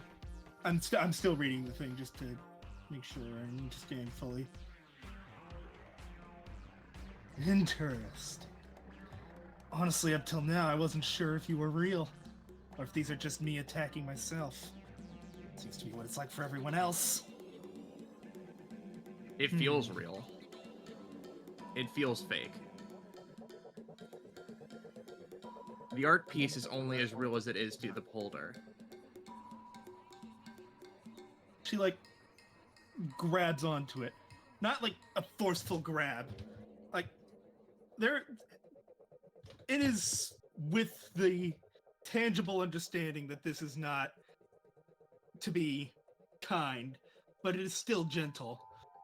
As she grabs onto it and uses Warm Embrace to start draining it.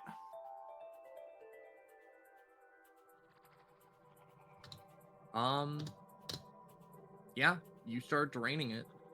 How much do I heal for? Yeah, 3 after cost. 3 after cost? Okay. Is that with the extra 2 from being correct and healing myself? Oh no, it's not. Okay. I'd say you have the initiative because you let him attack you and then you went in for it next. So Arlaya. She is still standing atop the little bench here, eyes still closed and concentrated. Go on, try again. She just makes a... She gestures the scythe towards herself. I'm the one you should be focusing on. seeing both Bahiti and you in the way, what it tries to do is it tries to do its thing here again. But it seems to try and do it to both of you at once. Hmm. That's interesting. I'm just...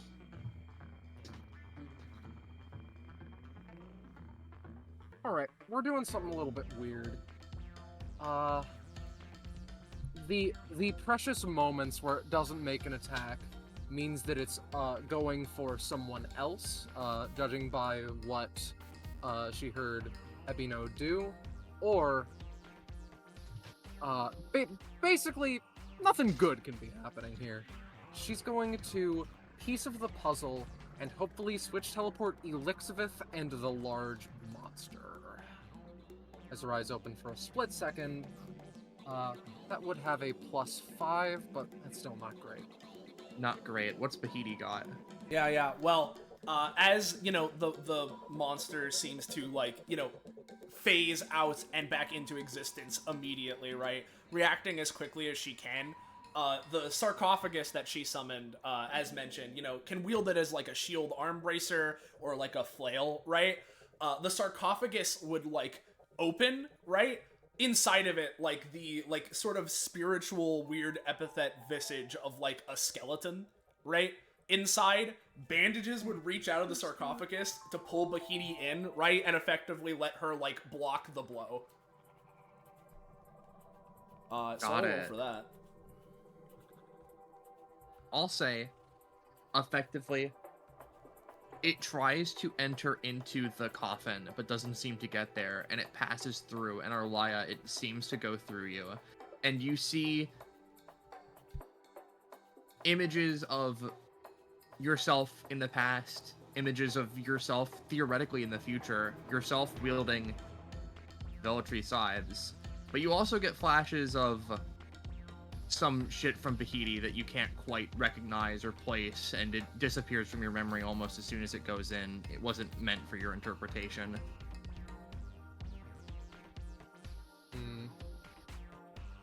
She takes that best she can, as it were, but is otherwise... Her breath stutters, but she's silent. Take 11 damage. Epithet effect? It does count as an epithet effect. I will also hit the second effect. Bonk.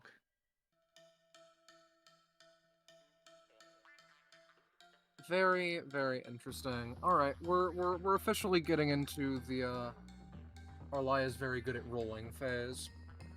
So, for this, I offer The phase you... of what? The moon?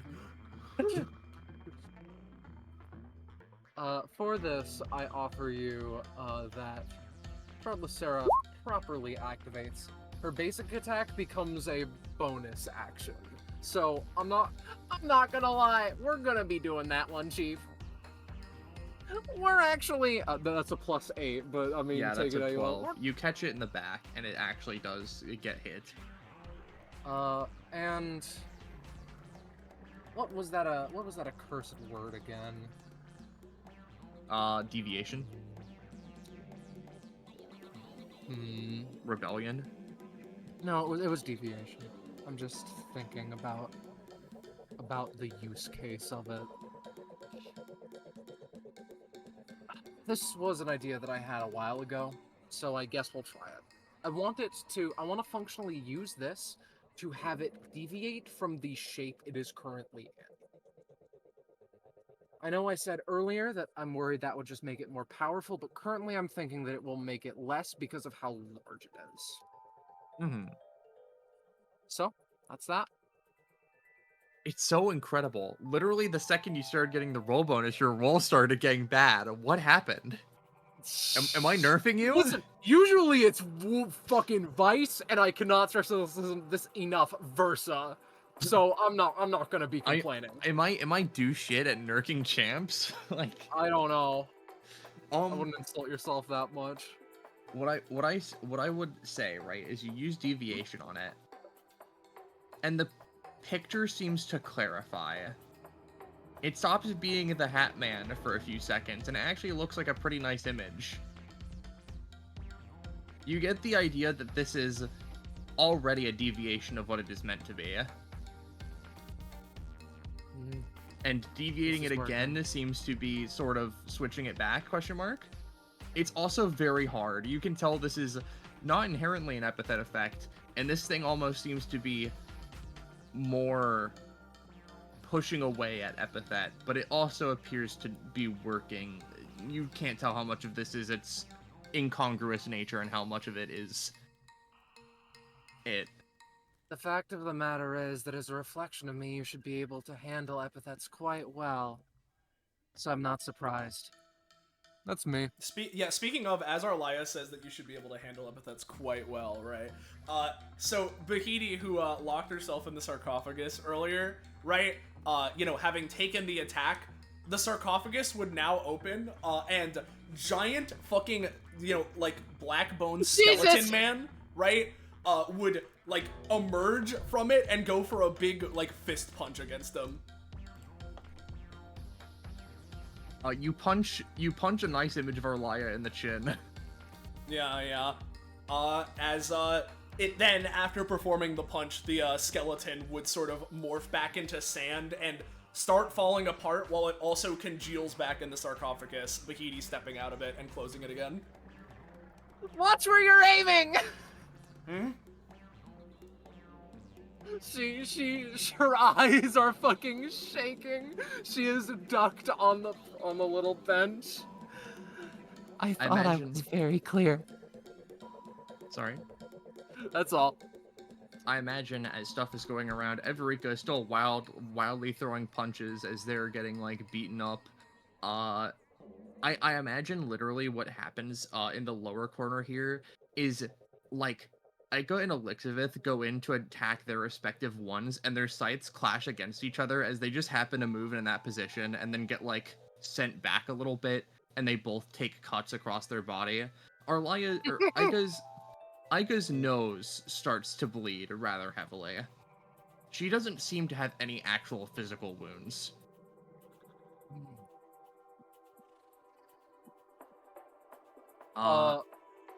Elixivith seems to want to say something, but just looks to Bahidi before needing to be before being distracted by whatever she's dealing with again.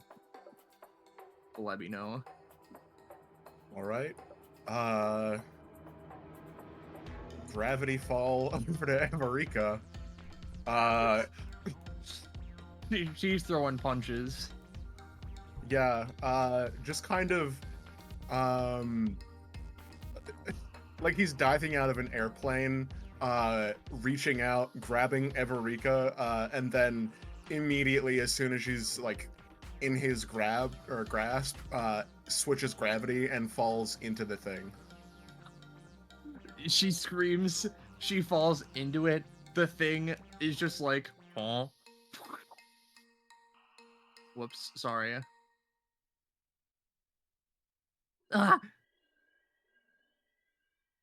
Lands on the chair. Now, correct me if I'm wrong, right? But, love working together and all. It's real fun to have friends, but, ain't this making the guys stronger? It's also combining their health pool.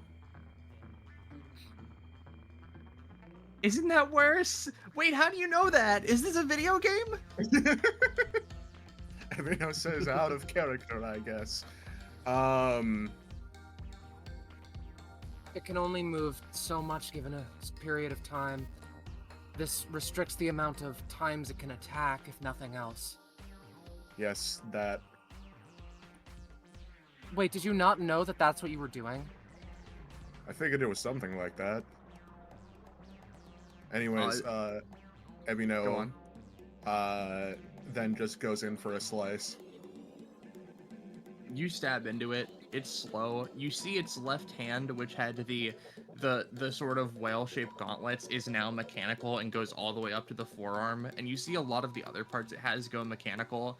And you almost even see across like half the face is like a Terminator skull, but it's not really there. Everika doesn't like this. But it looks fucking cool. Esmeralda. Okay, so she has the initiative. So, does the visage seem to be upset with her draining it? Because It doesn't look happy. It seems elated. It seems pretty excited. It's not really happy with you. She's gonna keep draining it. Oh wow. Ooh. It's gonna try to glass shards you again, but it doesn't. You grab it, you force it down prone onto the table, and just start fucking choking it out as you steal the life out of it. Hush now. You've already done enough. Let others take on the burden now. So Let that others do the hard deals part. that deals a large amount of damage, and you heal for like 12, I think. Okay.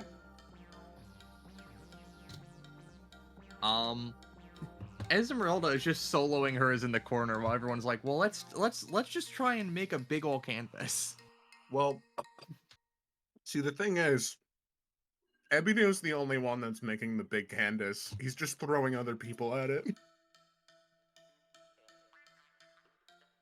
And Esmeralda's just over here choking the life out of hers while trying to while whispering weird reassurances, and just one of them is just, hush now, just return to the endless dream. You will be safe soon. Alright, that's her turn. These guys are, roaming around the battlefield. Aiko's doing some flurry of attacks against something that no one can see. She's not even hitting herself. Lixivith, you can do a little flavor thing for now. Again, the fight has accelerated, but clearly, like, Elixivith seems to be playing on the defensive side, seemingly due to it being more fun. Her smile has only widened in time, and the scythe of pure death energy has been whipping around like fire in the open air. Hey, you guys situated anything with yours, or should I just keep on keeping on?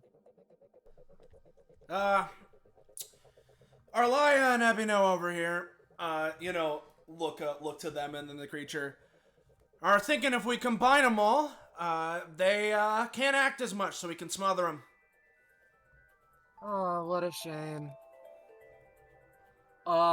Elixivith seems to go for something, before she is unceremoniously, the robe that she has is coated in blood. Oh. My fault. She, hits the floor unconscious and maybe dead. Aiko wordlessly bites.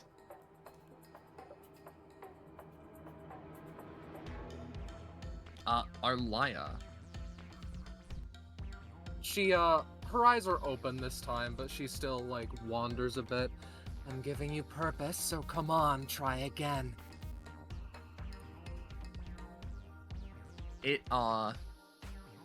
Its hand cracks open, the metal seeding to flesh and bone beneath, coated in iron and steel as it points towards Arlia, and it seems to charge up a fucking laser. That's cool. Innate draw plus 8? Innate draw? In 8.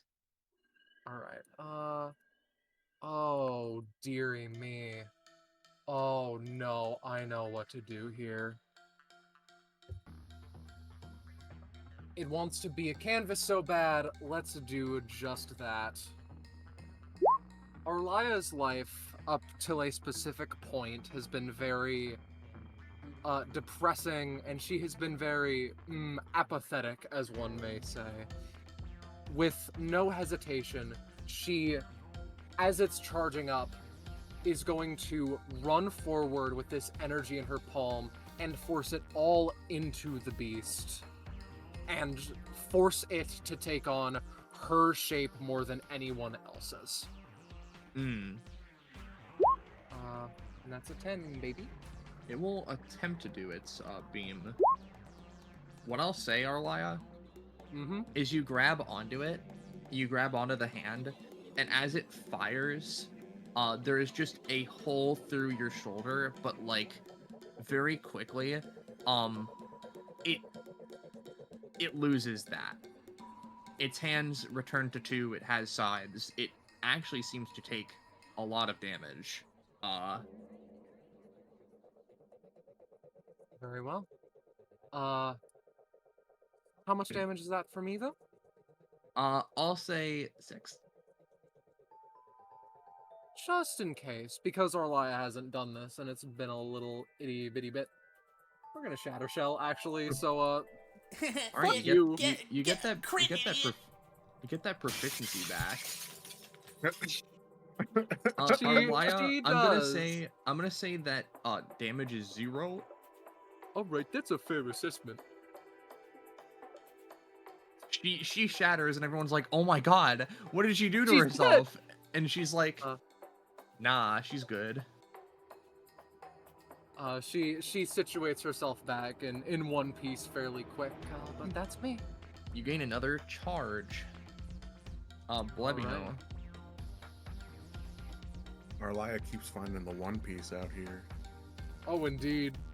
Listen, we're on the open sea, brother. I don't know what to tell you. Very true. Okay. Blebino's gonna step over here, and I have forgot to take this into account for my last couple of attacks, but Ebina's basic attack is actually a 3x1 in front of him, horizontally. Oh. So he's just gonna do that.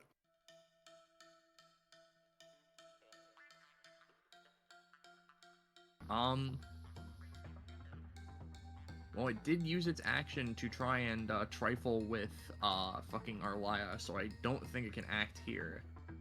And you know what? Even if it could, right? Bahiti's gonna snap again, make 2 giant sand arms appear on either side of it and hold it back, like just in case, you know? Yeah. So you guys get him, and then Ebino like cuts him, and he takes like 3 persons worth of damage. Whoa. And then Ebino is gonna just kind of flip sideways and start falling down towards Elizabeth. Are we just trying to show more him, take, him? Yes. She like runs over here to the other one. As Ebino, you can get over to Elizabeth. Aika is fighting too much for Everika to think of touching her right now, though she will try to toss her.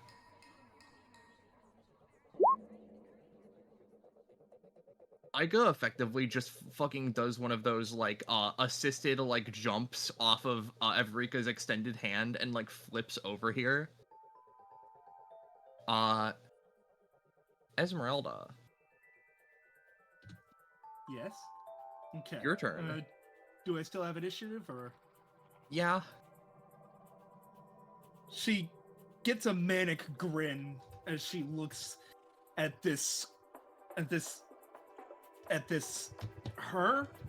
herself, and just as a look of understanding crosses her. She may be wrong about this.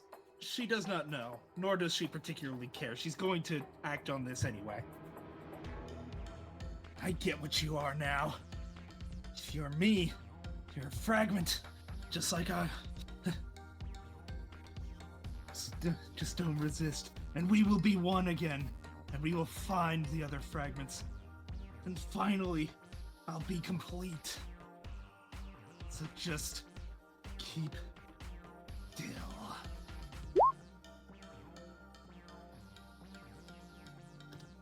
It doesn't seem to fight against you, but it is trying something.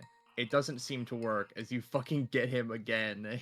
They're not doing well. They're gonna take 8 from this. Do I gain 8 before cost, or? I'll say you still get the 3 after cost. Okay. What it will do, though, it is going to try something of its own volition, which if you have a bonus action, you can respond to. Okay. I'll say he's been kind of Suckmeister, so this will function, just a little bit very bad. Okay. Do you have anything? I'm looking at my bonus actions and any times.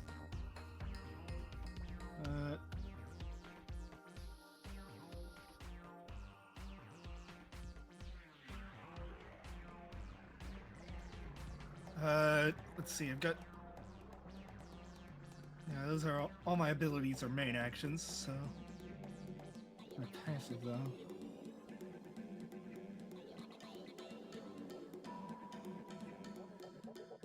Okay, if it's rolling a 5, I could force that down a bit, but I'm gonna hold on to my bonus action and see what this does, and then act accordingly. As soon as it finishes, Esmeralda, you feel your hand gripping tighter, your claws sinking into this thing, you're sapping the life out of it.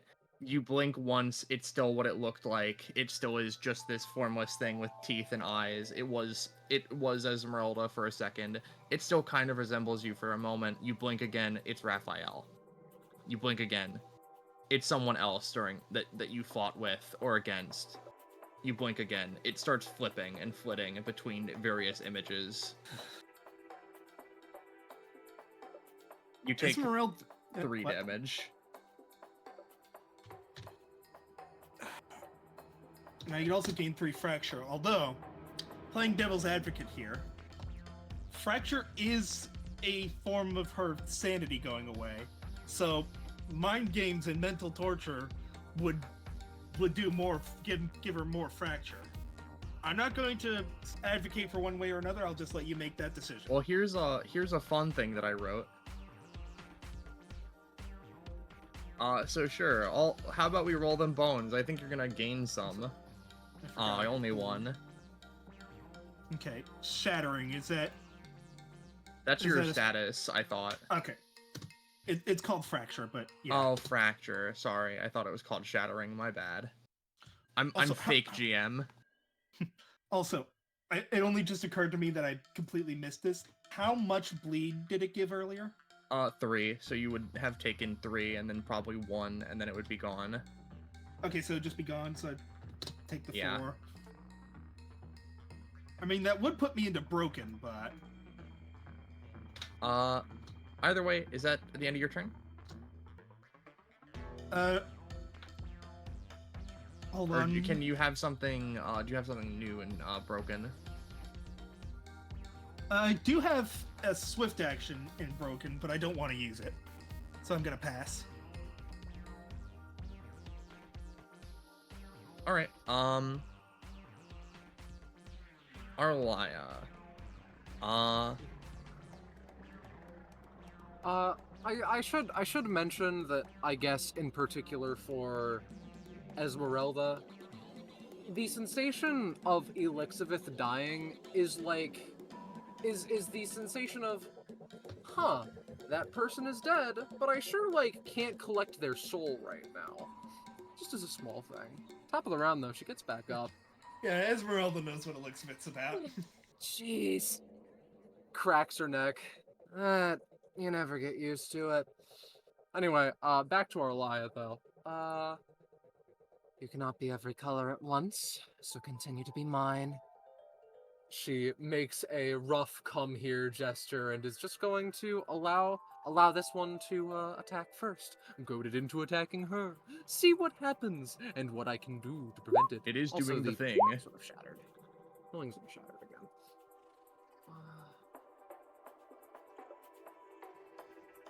You would try to Alright. like effectively go through to the other side as it does this reaping scythe slash. Alright. Its eyes So- are on you the entire time, even though it is within. Aika is just within it, fighting her own demons. So ultimately, I have a response to that one. Number one, I'm going to hit you with the string puller to not attack my friends. You fucking imbecile. And two, we're going to do mirror killer. Not in the usual way. Functionally, two Arlayas clashing with the thing at the same time. The +8 is not there, so that would be a little bit larger. It'd be 23. And just making sure that it can't do anything. Goron, get out of here. Mm-hmm. Deflect scythe I slash. will- She's done it 1,000 times. I will see the second one just to check. All right, that's not Oh, better fair. than like 43. So effectively you catch it from like multiple angles, sides, things, all of that. You cause it to spin out. It goes back to like over here by this thing. It stares down at you. Its eye sort of flips to Vahidi a little bit every now and again as it continues looking. I see. Scythe still in her hand, mirror copy having been broken. We're spending a stamina, we're epithet refractioning. The, scythe that she wields switches into a tuning fork, almost. I'm going to hit it and try and just, like... What's the term I'm looking for? Resonate with it in such a way that it, like, I gain effects from it, or it starts to, like, deteriorate in some way. You're hitting him with the 20 plus fucking 8. death cord. Yeah, and that's an 8, so take it how you want. And that's me. You hit it. It almost seems to complete in a way. You see it form more into like that art piece you saw earlier. You see mixtures of other people's colors on this canvas forming into something beautiful, actually. The image is there for you and you alone. Everyone else kind of just sees it as terrible, but as you resonate with it, you do kind of feel like you can pull some strength from it as it sort of shifts over to like here. That can be all from me. Yep. Bebino. Okay. So, Elixavith is on the floor dead, right? No, she stood up. She's fine. She got back I up. just think she was dead. Okay. You silly Billy. Does it seem as though she is taking any more injuries since she was died? There is blood coating her clothes, but otherwise not particularly. I think, at least. I'm trying to decide whether or not it keeps attacking her even if she dies. But I've figured it out. Elixabeth, kill yourself now. In another universe, Evino stabs her, but not this one. I'm not gonna think about it. Anyways, Evino is just gonna be like, hey, come this way, and grab her and then fall. She'll go along with it, sure.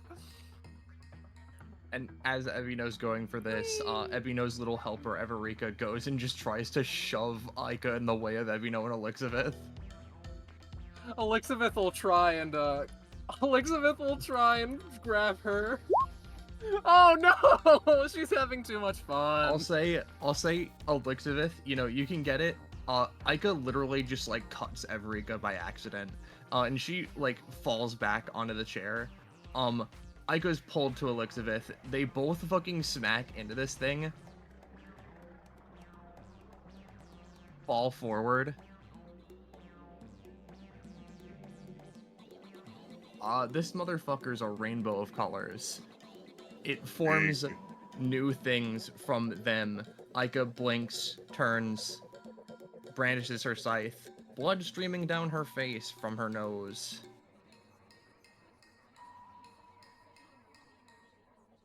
It seems to gain, like, weapons and just a golden orange set of hair. I'm not sure what Elixvith would be. Probably like vines. It would or be. like, It would functionally be a copy of herself, more or less. yeah. You have anything else, you guys? But nonetheless. It just Or, looks like Ebino. Elixvith now. It has like a whole bunch of. This looks like the first OC. All right, Yeah, well, we got most of us anyway. here, huh? Ranged air slash. Ebino. It attempts to shoot vines at you and grabs you to pull you in.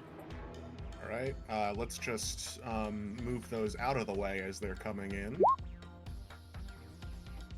Yup. You move them out of the way, they don't grip onto you. You saw a minigun pop out of its side and get primed, but then as soon as you aren't close enough, it doesn't seem to go off. This is neutral mostly, I'd say. I imagine Bahidi, Aika, and Elixvith would at this point probably get an attempt to act on this fucker. Oh yeah. I mean, you know what? With this being the case, right? Didn't work before. Bahidi believes in him. Let's try the sandworm again. There he goes. Sandworm. Aika goes in for a fucking upward or like a jumping like diagonal slash, aiming for that minigun that was just brought out. Attempting to just overlay the slashes like over each other. Lixie. Elixvith, like, takes the gravity and more or less rolls behind him, I would think. Unless it's not loud. No, that's fine. And she... There is still a desire to, like... I'm not gonna lie, like, we're just gonna scythe them. We're just gonna death scythe them. They fucking get it, dude. They won't recover ever again, man. I'm sorry. And now is Marilda. Marilda. Okay. Making a quick decision. As Marilda. So do I have the initiative on this, or? Yeah, you've been choking him for the past 5 turns. He hasn't been able to do anything. So, as she enters the broken state amid all this form changing, as it tries to do anything to get her off of it, she then just grins, growing wider, and wider. You know, the one thing I've always appreciated about this form is that it makes things so simple. I can see now that whether you're real or not, you aren't me. You're what someone thinks is me, or you're some attempt at being a mirror image. But that's not how these things work, now is it? You bleed, which means you can... You bleed, which means you can die. So go ahead, try to resist once more. See where it gets you. And she's going to let it take the first action. I'm gonna try to stab you a little bit. It actually rolled pretty okay. Like, I'm not sure what to do, Chief. How much damage do I take? Oh. It'd be 7. And 3 bleed. I get the idea you don't care, though. Is that all you have? Well, let's see how things go now. And...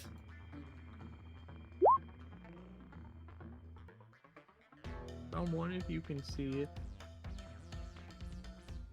So it's 6.5 damage. Uh-oh. And that, since that is a swift action, would using Warm Embrace gain me more stamina back, or just? I mean, it's lifesteal, I think. So yeah. I mean, it doesn't explicitly say life. It's weird. It's worded weird. I'm gonna do it. It's It's worded either that or my weird, basic but attack. like I imagine it's lifesteal because that's just how the wording looks like. She just almost. She just digs her. She like pulls back a little as actual claws instead of metaphorical ones form on her hand, and she just slams them into this thing's chest and starts yanking out its life force. It does six damage base, but I spent 6 fracture to boost my damage by 6 for 2 rounds.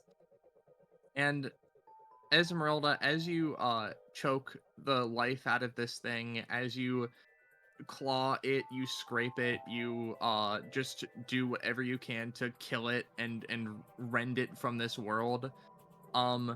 You heal all of that stamina for the damage you deal. And then it simply vanishes. And with it vanishing, Esmeralda, you are filled with a sense of clarity. You may choose to lose all of your fracture. Okay, yeah. 12 healing, was it? Yeah. 12. She shudders, looks around as this overwhelming clarity and peace surrounds her. Even if I wanted to keep the fracture, which I kind of do a little bit, she wouldn't be able to with this level of calm flowing through her, forcing her back into her base state intact. Yep. And as She Esmeralda stretches. doesn't see the big thing. She stretches and looks to where everyone else is looks to what everyone else is doing. And I assume she sees them all moving in this aiming in the same direction. She sees them all pretty much like fighting back against like the people or against something. Some of them are causing themselves injuries, and some of them are just seemingly like doing missteps and so on, or like being pushed around. Okay. How are Bahidi, Aika, and Everika looking? Aika looks bad. Everika looks pretty terrible. You gauge that Aika is completely fine in terms of she hasn't had any physical damage, but there is just blood streaming down her face onto like everywhere. The Tahiti's pretty much fine for the most part. Maybe a little bit of damage here and there, but she's mostly okay. I do not need to Okay. tell you how Epithet is doing. Now, I did use my main action is the problem. And I don't have any of my resources yet left, so I can't do any bonus actions. Well, that's fine. But what I can do is use my teleport to go here, and end my turn. Yo, Arlia, do you want to go next to her? No, I'm fine.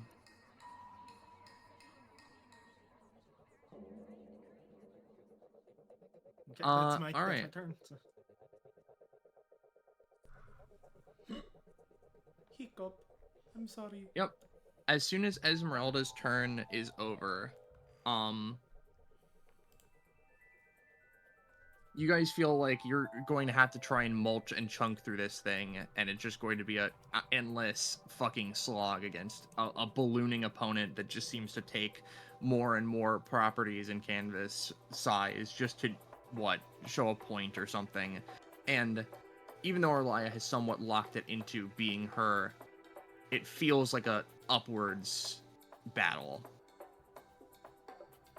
From behind Epithet, there is a bubbling in the pool before, after a blink, instant. Oh, there she is. Yeah. In an instant, this figure erupts from the pool, right? And with like immediate speed rushing into action, right? Takes a leg, steps, kicks off of the edge of the pool here, rushes right by Epithet, and just runs up. There's a flare of what feels like, to those of you who are experienced in any sort of, shape or form, what feels like a form of, like, psychic-like energy, right? As she jams a hand into this thing from behind, like, into its back, right? As not only does that psychic energy, but the same kind of weird feeling all of you guys had as soon as this combat, like, started, right? When they first appeared, amplifies for a second, as there's a sudden, like, rising tension feeling of that rings out, explodes through the room. Vision obscured. It's like an overwhelming feeling for like a split second. But after all of that, and that instance of mental screaming, as it were, fairly quickly and like disturbingly immediately, I imagine this thing kind of fades and poofs away. Yeah. It writhes and roils and sort of makes sounds before it falls into itself.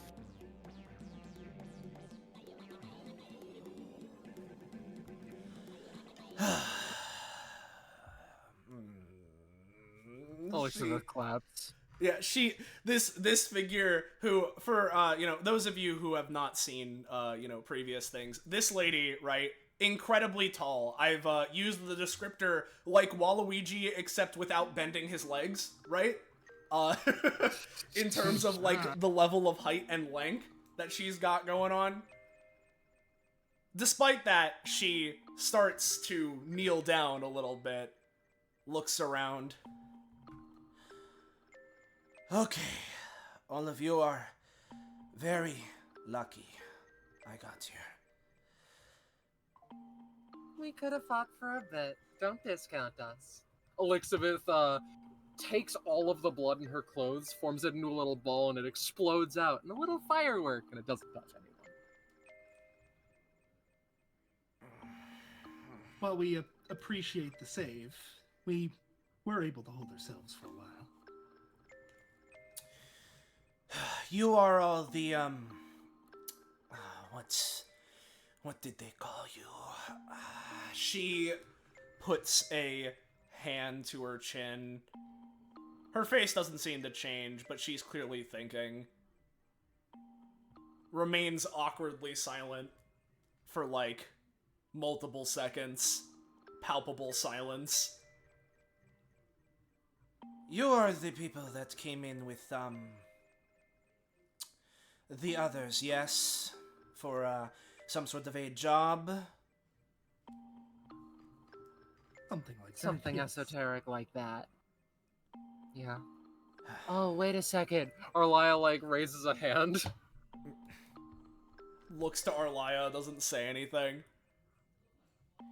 Is that you? Are you an Atlantean? Yes, I Oh. suppose the news got around quicker than I did, somehow. You could say that. It's more a me-specific thing. Hello. A friend sent us here. A friend of the Atlanteans. Who's a friend. She just... Friend of the Atlanteans. Yeah? Who are you talking about? One moment, let me... Arlia would say their name very quickly, but I seem to have forgotten. One moment.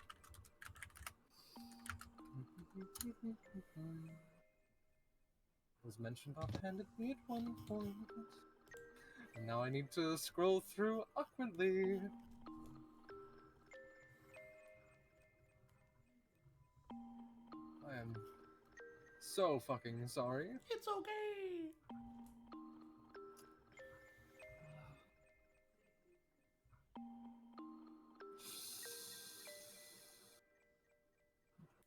Nomina. Or Nomena, depending. Zatale squints. I do not believe I've heard of this one. Oh. Well, the point is, we're not here to cause Regardless. trouble. the excitement in her voice falls pretty quick. I was informed by some more of your cohorts, your friends, sorry. I was informed by some other of your friends of your mission to investigate and explore this temple as it arose. This is the, well, if I'm to say it in your language, the jails. You all should not be here. She, takes a couple steps forward. We've just covered that. Hey, Rosche, actually, really quickly. Once I'm what's done up? with this thing, Arlia mentioned the funny. The lady. funny? No mana. Amina. Oh, them. Yeah.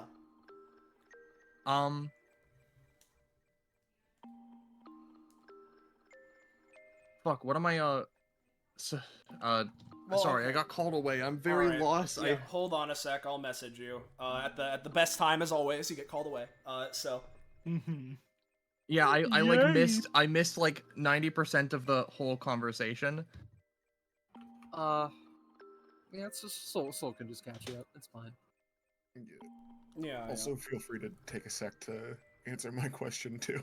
Yeah, I said one as well. What instantly kills Elixivith? My answer is no, you don't. What I will say, is that effectively, I'll need a sec to answer your question. I've got to put down rewards just really quickly. Go to put down Elixivith. Yeah, I've got to put her down.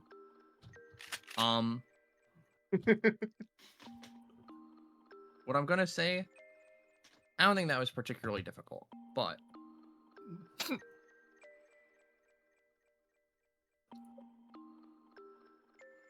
how about we give you one of those? Yes. One of them.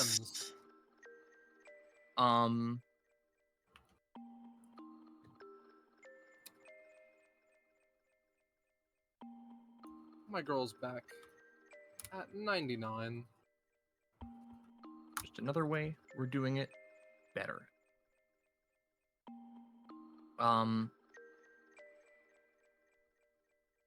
Whew. So whenever everyone's gotten all their stuff picked out and good, Should I post upgrades if I have them now? Yeah, sure. Yes. Okay. Please do. Ebino is now at 21 proficiency, which means he gets skeletonized shrimp. Ebino has started growing used to his mortal body, so it's time to fuck it up. He now knows the first Preapod stance, Caprelidae, which I will grab here.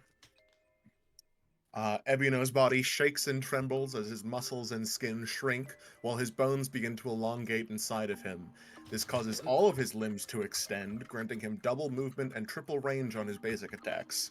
Attacks gain a +1 damage for every space they travel past melee range. Additionally, every time Ebino receives damage, he may choose to roll against the roll targeting him. If he rolls above the targeting number, he can choose to have the damage dislocate his limbs, extending his reach by 1, and there is no limit to the number of times his limbs may be dislocated. Oh my god. That is most certainly Noted. something. Huh. What's, Yeah, what's wow. power creep even coming to anymore? I didn't even like that. Yeah. Anyone else? Don't think so, because Arlia's at Dami Mommy land, and Esmeralda's getting stammed, so... Yep. In which case, effectively, this is kind of a mock-up, because I didn't expect this to happen, right? But mentioned was funny person, right? Can someone just catch me up on the past couple minutes of conversation? The long and short of it is that Zitale showed up, right? Was like, hey, are you guys like the people that are here on a mission, right? I heard from some other of your friends, quote unquote, that you're down here, right? And Arlia's like, hold on, are you an Atlantean? And she's like, yes, I do not know how you knew that, right? Kind of deal. And she goes, oh, well, I have a friend, Nomena, right? Yes. And yes. so there's that. And then Zitale was going to get into, she just said, you shouldn't be here. And that's when you got back. So.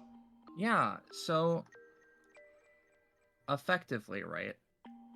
What I will note, right, is that as that's sort of mentioned and, things are going on, so to speak, basically there is a sort of washing feeling over everyone as suddenly there is just a like a sensation of understanding or reminiscence as everyone starts to feel a memory from a few days ago, maybe, question mark, as we're gonna go here, as all of the people are drawn into your guys' memory, as you had been asked here, Esmeralda and Arlia, by someone who isn't familiar to you, but is generally a part of the community.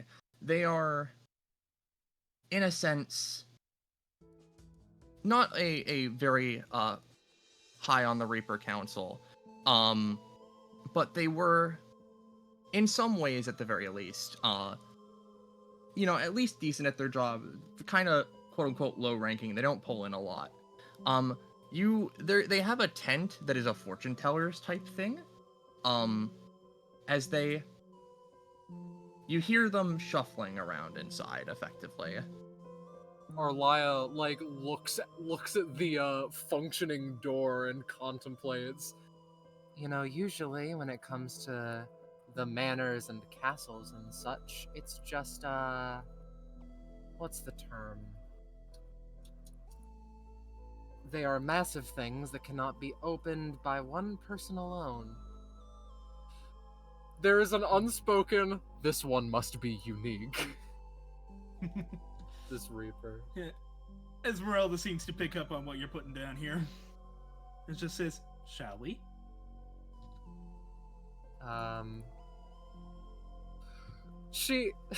Arlia's temporarily, lack of a better term, soft-locked as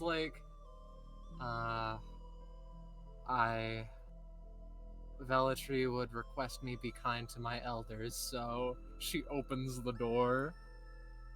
As you push past the opening of the tent, they sort of look up from what they were doing. Their tent is sparsely decorated, unfortunately. Oh, hi. Oh, you came quick. I had not had enough time to set up shop. That's quite alright. I don't really have a place I live. I move around. Hi. Hello? I apologize if it's an inconvenience that I came quickly. You are very convenient. She takes a second and genuinely, blushes. No one has ever called her that before. Usually it's just aren't you the outsider? You motherfucker, get out of here. But I convenient. know there is a lot of strange stigma around you, and of course, Miss Esmeralda, you guard the difference between life and death, so to speak. And so I'm glad that you came to me, mostly because I sense there's something that would interest both of you, but also me very much. Hi. Hi. Greetings. She's still recoiling from the compliment, though, tries to put on a, professional guise, trying to come across as a bodyguard to Esmeralda in some way, seemingly. They have sort of take a moment and they set out a bunch of cards. They don't necessarily be fortune telling, at least for you. They seem to be more something that they shuffle around and fiddle with as they begin to speak. So, yes, there is a strange set of circumstances that brings you here. I don't know if you would know about me. I'm not very important. I normally deal in the lives of DC. Mostly because I guess it's a little more important than I think, but you know, I only do a little bit of it and not all of it because that would be hard. Indeed, the ocean is a large place. Arlia thinks back to her classes. She knows every house. I do have a vested interest a little bit in one specific type of fish folk, but they that is the nature of my selfish request. What would that be? So, there are a set of fish people who are mostly endangered or extinct at this point, but I can sense there's some of them still alive, though they are dying out. I can tell there are not very many of them left. What? Continue. Sorry, I observed the obvious. I'm sorry.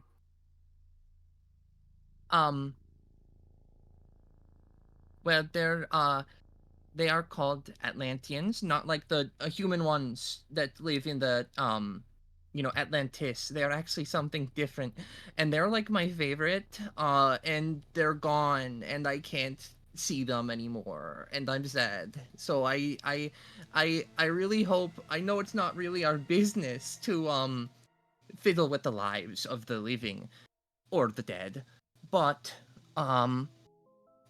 in a certain sense. They pause. They are still out there. They bring their cards up.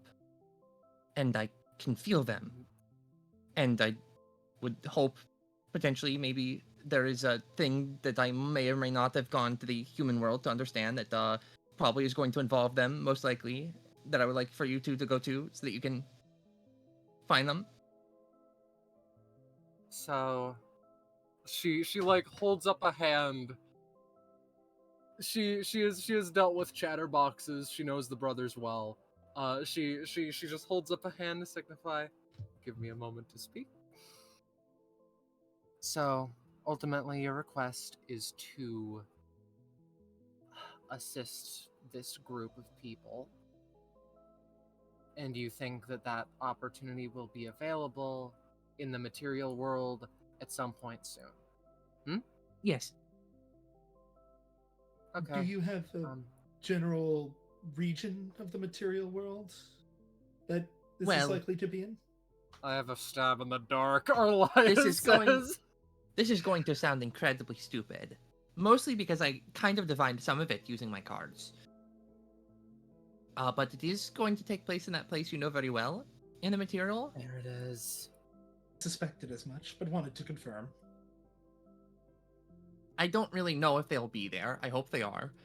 But if you can go there and, I don't know, find them or find some way to bring back their species as a whole, that would be really cool.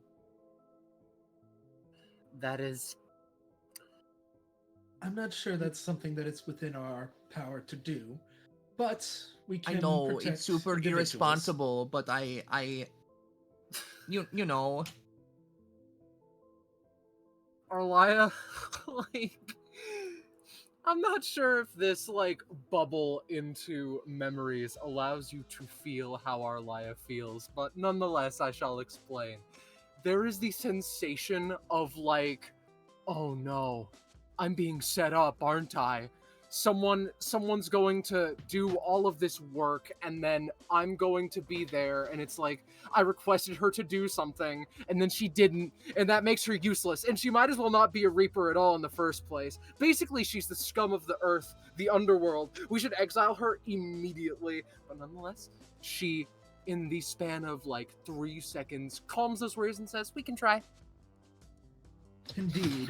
I cannot make promises on restoring an endangered species of mortal, or an endangered variety of mortal, but I can safely say that if DBA is getting involved, it is. We can do our best to protect what's left.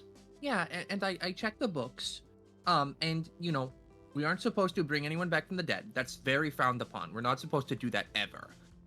There's Esmeralda smiles. there's also no going out of our way to kill people. That's kind of also bad. And then there's also the other thing, but there's nothing that says we can't find particular bunches of people that we like and ask them to quickly get together and make more. As far as Reapers are concerned, that's true. Culturally, that will probably be quite the faux pas. Well, of course, So the that good is. news- I ask you to because you're experienced there and also talk. So the good news is that this should be a simple enough job, I guess, because it's only just like, asking, making sure that people are safe. Priority number one, I assume. I mean, I guess reproduction is like they can handle that on their own time once they're safe. But luckily, I mean, assuming that everything goes according to plan, lack of a better term, that's going to be the only thing that we need to do, and then she looks at Esmeralda. There's going to be a fragment there, won't there? It seems likely. That is Thankfully- why I joined up with DBA after all, is to find those.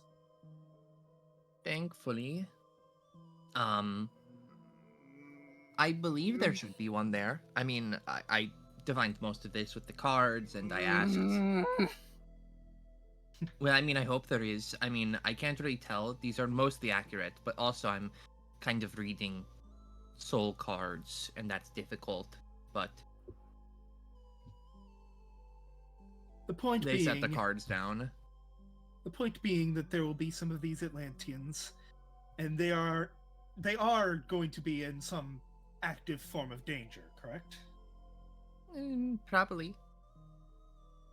Then we'll do what we can to get them out of that danger. I have been meaning to go back to go participate with DBA some more.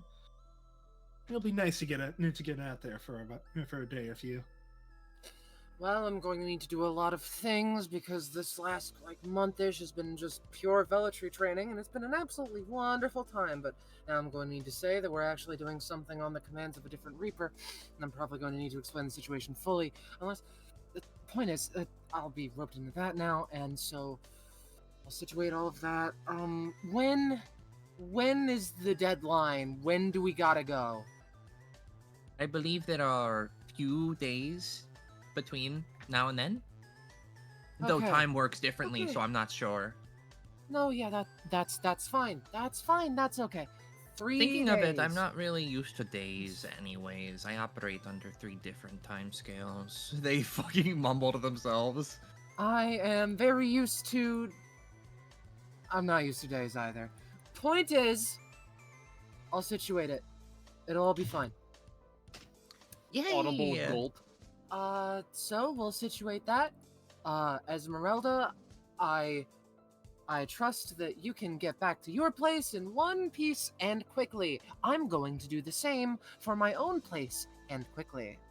Okay? When you are done, I can offer you seashell necklaces, or perhaps a card, or a reading, or bread. I like making bread. The knowledge of Bellatree rings in her mind once more. Most It will be Reapers a- are eccentric. Get used to it. Everything will be A alright, new Arlaya. piece of Bellatree information enters your head. Get the Reaper bread, Arlaya. She's not gonna lie, she's interested in the Reaper bread, but well, nonetheless, this has cut into several things. I shall take my leave. It has been an honor. She does a bow, perhaps a little bit too respectful and courteous. I shall be on my way. Your last thought, you leave Esmeralda inside, I can't move her past. Okay, the door is closed. That explains. There's As, cloth in my face, Arlia. What do I do? She goes over and gets out of her eyes. Lamau, as your memories fade through, as a small joke, you wonder how much of that is the fish autism and how much of that is the bug autism. That's like real, like a fine line. As suddenly people like snap back in here, and though everyone experienced that, everyone probably has their own sort of takes on it, as Everika is just fucking confused.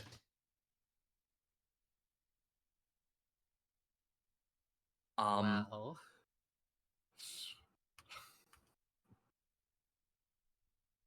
It's That's helpful. I'm assuming that all of you saw that, and it wasn't just a flashback. Well, Did we all see it? Yeah, everyone saw that. it Yeah. seemed like a flashback. Bahidi looks to Esmeralda, just not mine. Esmeralda nods. Oh, did we After all? all, Geez. sorry. No, just continue. After a moment, right, Aika has been standing there quietly. In a instant, she wavers, falls to her knees. Her scythe drops to the ground. She gets on her hands. She covers up her nose and pants heavily. Are you all right? What happened? She doesn't respond. I would have Esmeralda to isn't assume. sure what to do. I would have to assume that the what did Omari call them? She thinks again. Right. The term she came up with for your language was cognistics. Hands on her, hands in her pockets. It must be getting to her.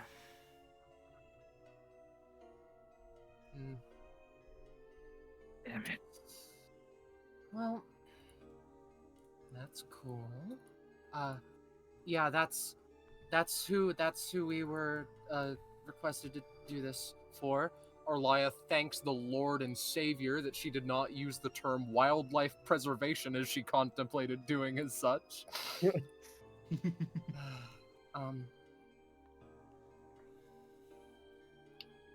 So, I guess the fact of the matter is, I can't assist with her, and I'm sorry, but we can't leave. There are things that we need to situate before leaving. Why can you not leave? This is...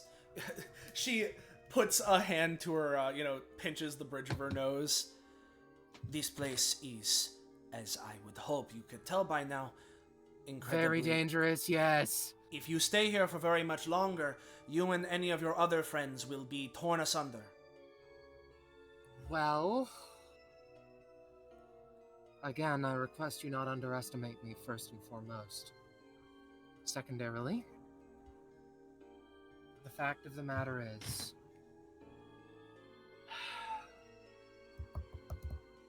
there are other people also in danger whom we need to help. Simple as that. Indeed. We are not the only ones in this area. And I'll have you know, some of us came here for that danger. She grumbles, looks down. Right. Thrill seekers, and that's... Well... I kinda can't dip either. Everika raises her hand. Sorry, I don't mean to interrupt you, scary eel lady. But, I mean, my other two guys are deeper in here. She stares at Everika, face unchanging. Just long, deep stare at her. Slowly turns her head to face everybody else. This situation does not excite me either. Okay. Right. Well, if there are more of you in here, which... 1, 2, 3... Yeah, based on what the others said, there should be, so... You're not lying. But... In that case, you are right. They need to get help immediately. So, if you are willing to take the risk, we need to get them out of here. This place is Agreed. not just here. How I say this? It's this place is a temple of sorts, yes?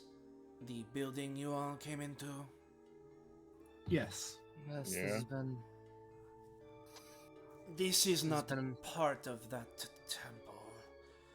Many of our temples have entryways here, but this is a separate place. It goes on for a very, very long time. If we do not make haste, and your friends keep running further and further in, who knows how far they're going to get in before they can't get out again. And we should start looking for them. Yes. I suppose so. Her. She points to Aika. She is not well. She should not come with us. Get me out. They say as they try to bring themselves to stand. I'm fine. The blood is still streaming down her nose as she tries to wipe it. She doesn't look good. She's clearly disoriented. She even kind of fumbles to the left and tries to lean on Bahiti. Hey, come on. You're, not taking this well. That's for sure. I We remember can handle her. I remember the lieutenant saying that there being too many people in one place gives everyone migraines. It seems that she's suffering that effect. Yes, these structures, frankly, a lot of these specifics are before my time.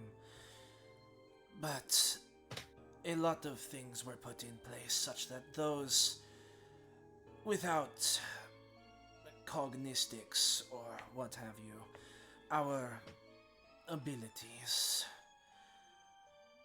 those without the capability for such, if too many or too little or different variations and formations, lots of specifics,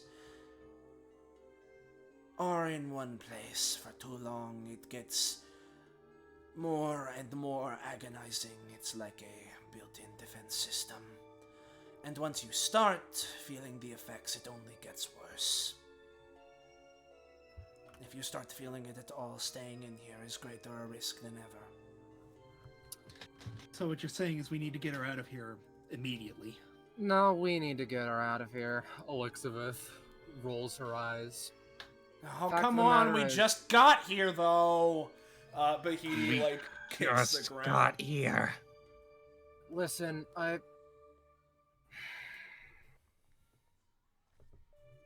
you know just as well as I do. There is a level of, Elixabeth tries to start several sentences and then halts all of them before just cutting to the root of the matter, seemingly.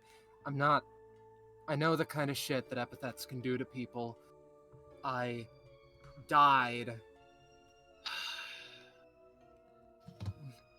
You many died? times in my career. Zitale looks to her. many times when I was younger, and I know that this doesn't just go away. Tahiti, I get it. You can stay here, but I'm doing two things. Praying that my family is watching this and telling you I can't stand by and watch her just suffer, okay? Because this is suffering. I know what suffering is. I know what kind of... I know exactly what you're going to say. She points to Aika. I know all the shit that you're going to say, all the shit that comes to mind. I've said exactly those words more than you know. And I can't allow someone to go through the same shit that I went through. Stay here, Bahiti. I don't care. But I'm not letting her go through what she's going through, okay? No, that makes sense. She, ain't taking it well. Bahiti kicks the ground a little bit. Plus, if you go up there and it's just the two of you, then, Lieutenant will make a fuss, and I'm not, like, scared of him or anything, but it'll be a whole thing, and, I mean, hey, she just said that there are other ways back in here and other temples and stuff. Plus, it's not like this place is going anywhere, so... Fine. Depending on the time, we can situate, running back in.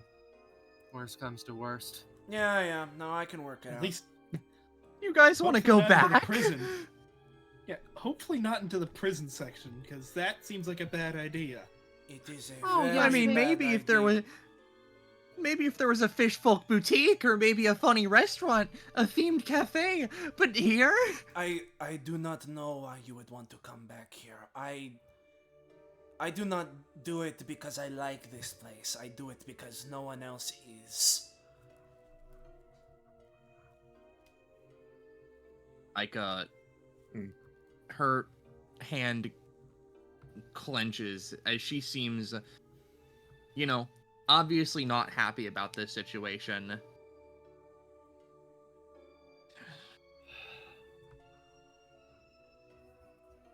I'm still a Vanderbilt. I'll knock you out if you try and fight back too hard. You know that's for the best. I know it's for the best. But he knows for the best. I can pull the whole room if you want, and only one person's gonna say otherwise. And I'm sorry. And I know how that feels. And hey, you can beat the shit out of me till the cows come home once we're out of this place. We're gonna be out of this place and able to be cognizant before you can do that, okay? They choke out a little bit. Stick here to see if it gets better first. They say. I mean, I'm willing to, at least give it a little bit of time. He says, we can at least see. It probably won't if, Eel has anything to say about it. But, hey, this place is a safe room. Ain't no harm in staying in here for a little longer.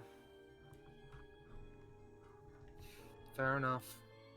Bahiti's like, I don't know how they survived so long in the head explosion room. Yeah, Zatale being like, safe room. Do you mean the Hetman room? Like, You're fucking with us. No, that the thing that you all experienced is how would I say? There are denizens, prisoners within here that simply when they feel like it, or by existing, or whenever they feel an emotion start to produce the agony. She looks to the side. And you just experienced the agony. Arlia raises her hand. The what? It's just very bad, not good stuff.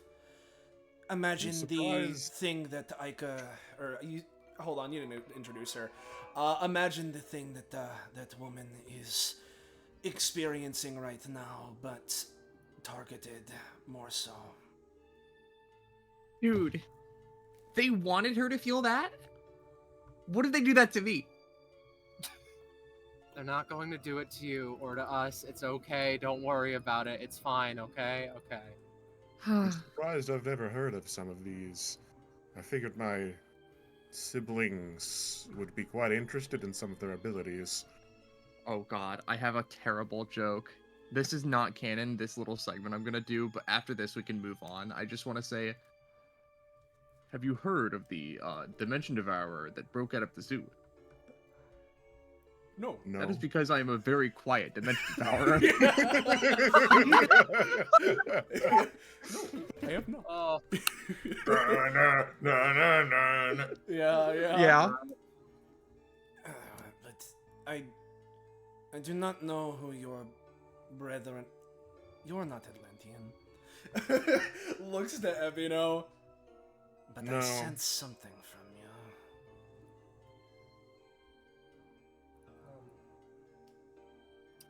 Whatever. me. Sorry. From who? No, that was Itale saying that to Ebino, but then whatever moved on. I will say I am quite fascinated by this structure. I don't recall something like it the last time I was on Earth, but that was quite a while ago, and my memory's not what it used to be. This, especially this place, the jails, they're not, they're a secret within a secret, a hole within a hole. Oh man. So, we'll deal with Ica. We can situate. Maybe one of us heads out for a little bit and looks around for something. Yeah, you know, maybe there's some more of those, things lying around. We can play some big poker or something. But shit doesn't get better, and if you guys don't come back, well, we're leaving you for dead. That's partially a joke. Thinking about it a little bit, Orlaya, you do actually recognize some of these card symbols from Nomana's cards. Oh, But- that's interesting, genuinely. Yeah. Alright. Yeah. Do any of you guys want to grab this vial that Esmeralda left over there? I assume did Yeah, Esmeralda grab Esmeralda it? was about to point it out. Alaya Uh, takes some of the cards. She I likes guess Ebino will grab it. Yeah, Ebino, you Esmeralda- get the juice. yeah, Esmeralda was just gonna say something like, "There's a vial over there if anyone wants to pick it up." And then Ebino goes and picks it up, I guess.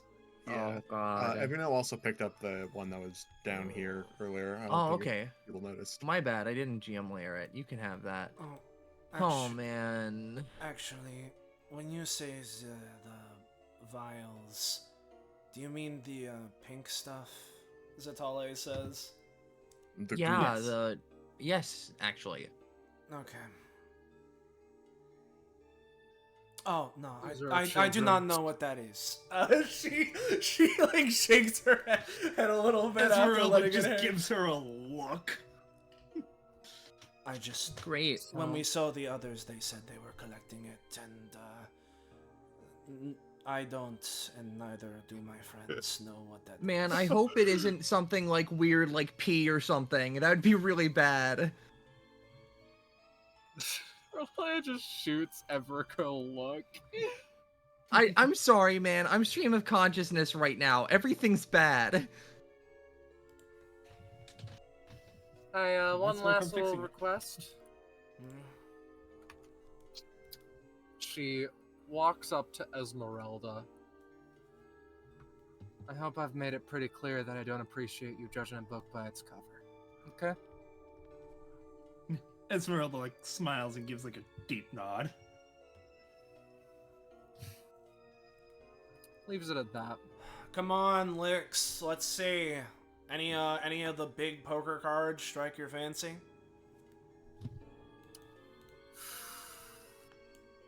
I'm feeling the something of something, baby. She starts to collect them into a deck. Hey, Ica, your brain explode yet? No. All right.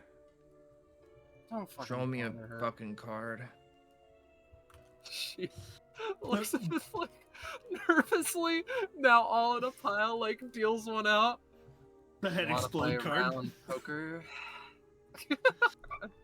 So, Evrika walks up. By the way, Scarlet, heal or Laya? Oh yes, sorry.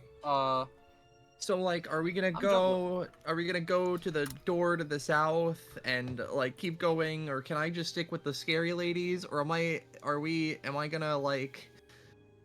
I gotta go. Oh man. Which group you stick with is up to you.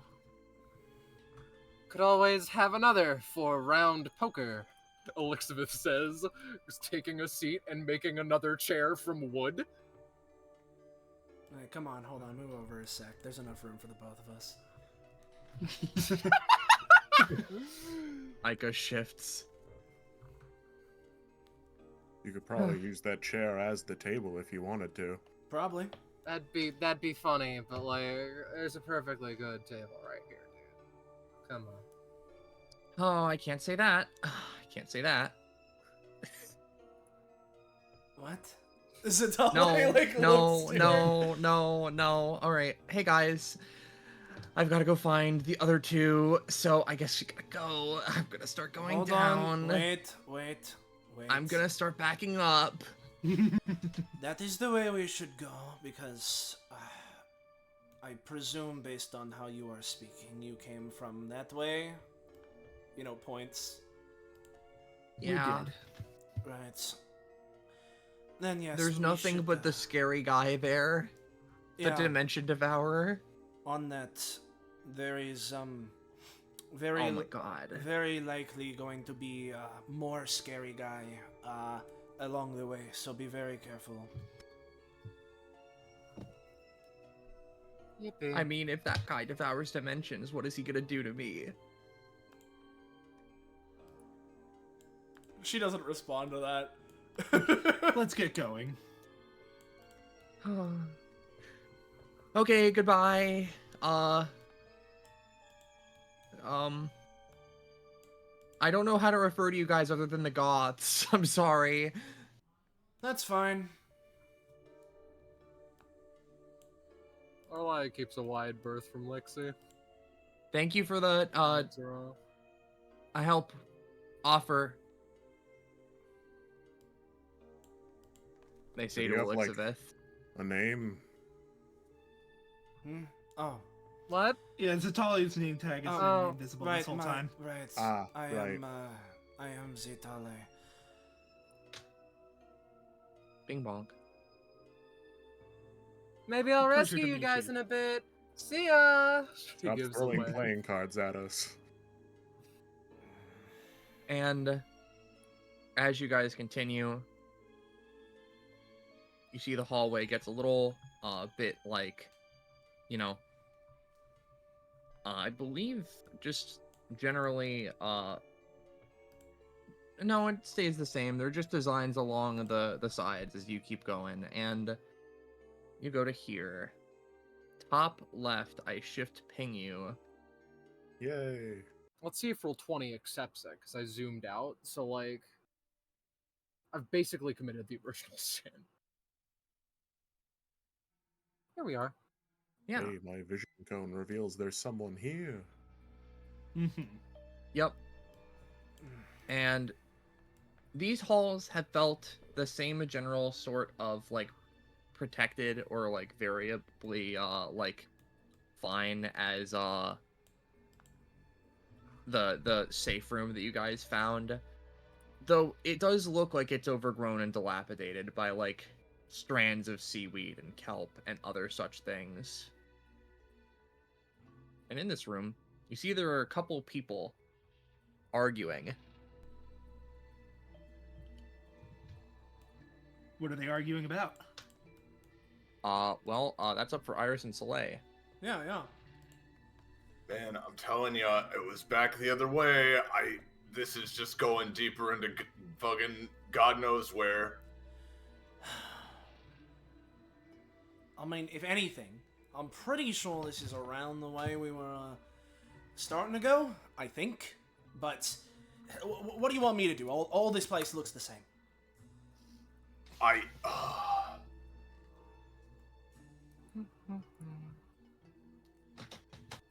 they this man turns to see you all kind of passing. Yeah. Hello.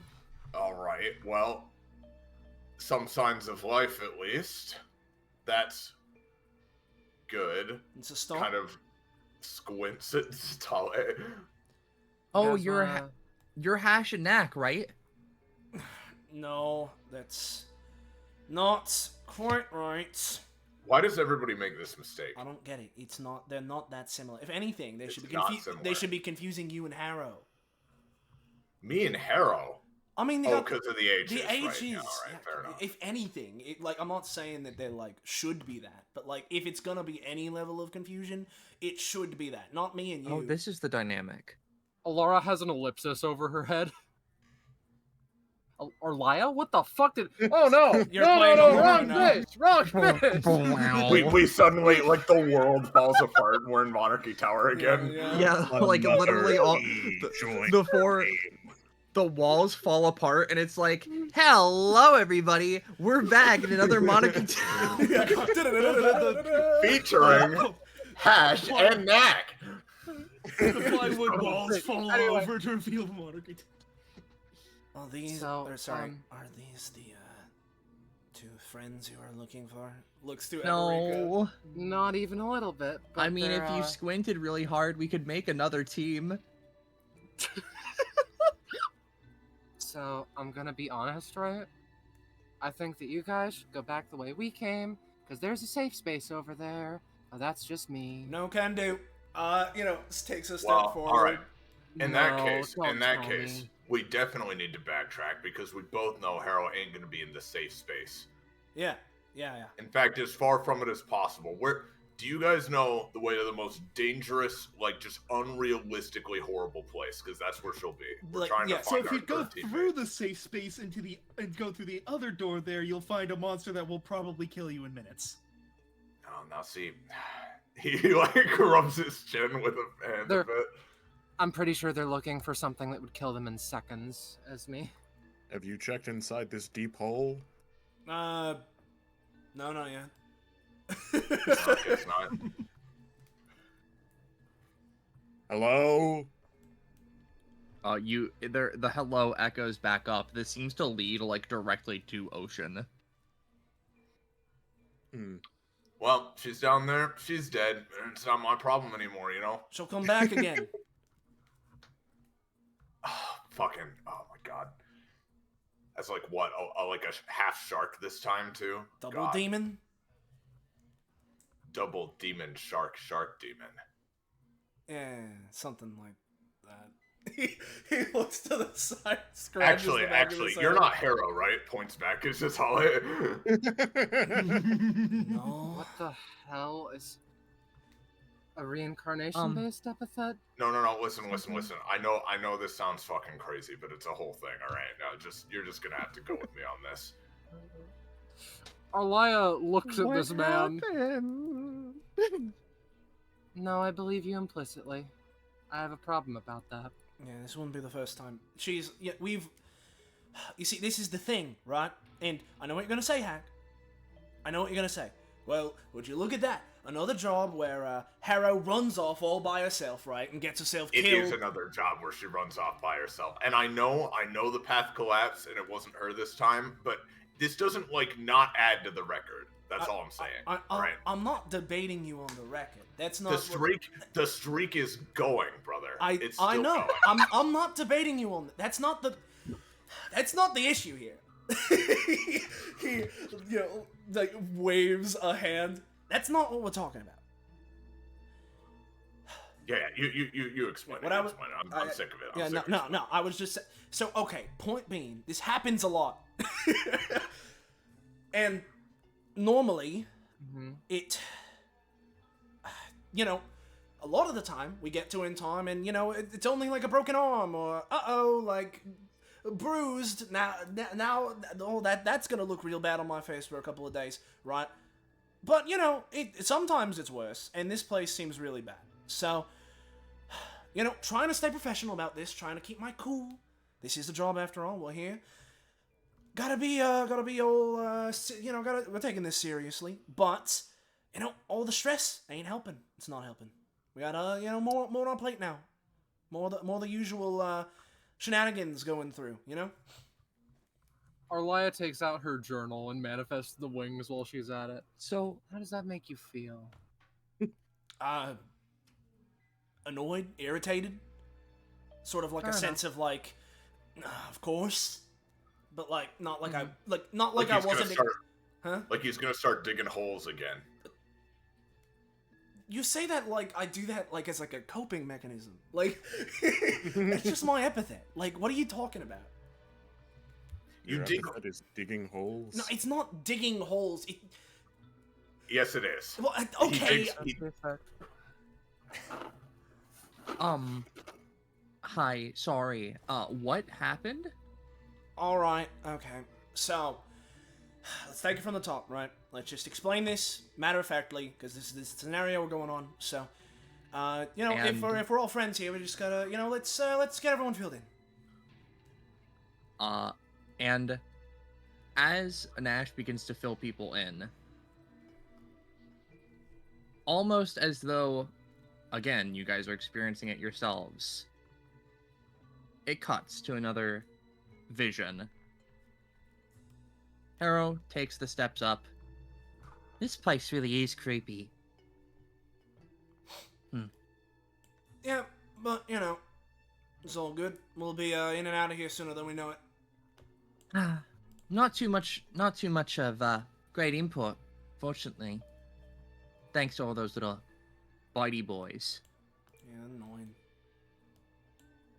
And as they walk around, they hear some thumping, some like minor sounds of searching.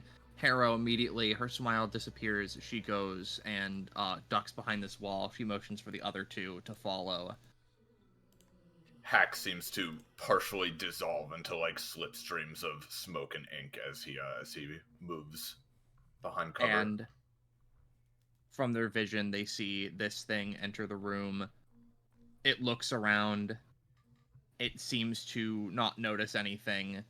And simply, as soon as it enters, it looks past the little wall, and it cuts through the air and simply seems to teleport further through that hallway, completely missing them. What the hell was that thing? Oh, yeah. Local wildlife, if I had to guess. I'm not surprised, but like he said this was the quiet branch, and I'm just not surprised that it isn't, Well then, that's why I always prepare for the worst. Yeah, here's my question then, right? Because we can probably handle something like that, right? How the hell did his soldiers get down here to investigate the place without getting eaten alive?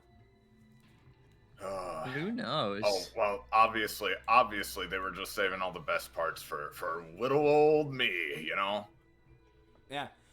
Everything revolves around making your life a little worse. Hey, our lives a little worse. He like motions to all three of them. It's usually when I'm with you two. That's what I found. All right, I get it. It's like our luck becomes a black hole and eats any chances we have at having a normal job. Yeah. It is somewhat of a harrowing experience. Oh, haha, yeah. Well, this is like the 30th time. You think I'm gonna laugh? Like. Yeah, no. Come on. They roll their eyes a little bit as they continue walking.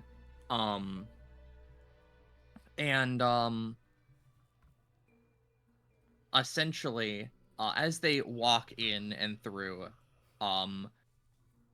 somewhere outside of their sight range of current, bursts open, and these guys pop out and begin doing their chittering.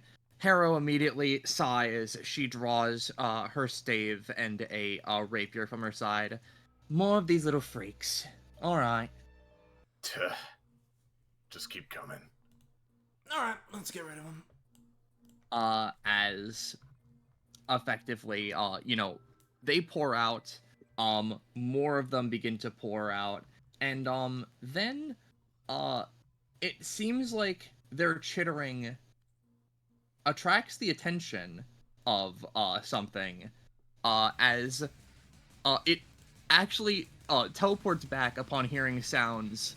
It almost seems like they would have something of a symbiotic relationship in that sense, considering the whole these things make sounds and attack things, and this thing apparently reacts to it.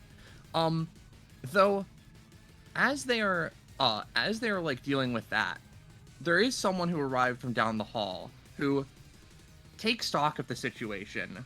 I imagine these three are already in the depths of fighting this thing as that motherfucker comes up and starts like noticing them. You guys can go ahead and describe some shit they do. 'Cause that's fun. As as the little urchins are going and launching on like one side, Nash on the other end, right? Off of his back, like he's like holding a stop sign, right? As if it was like a fucking like, club weapon kind of deal, right? Pointing it towards this guy, right? New luck was, it's too good to be true. I think that's what we're talking about, right? Irony.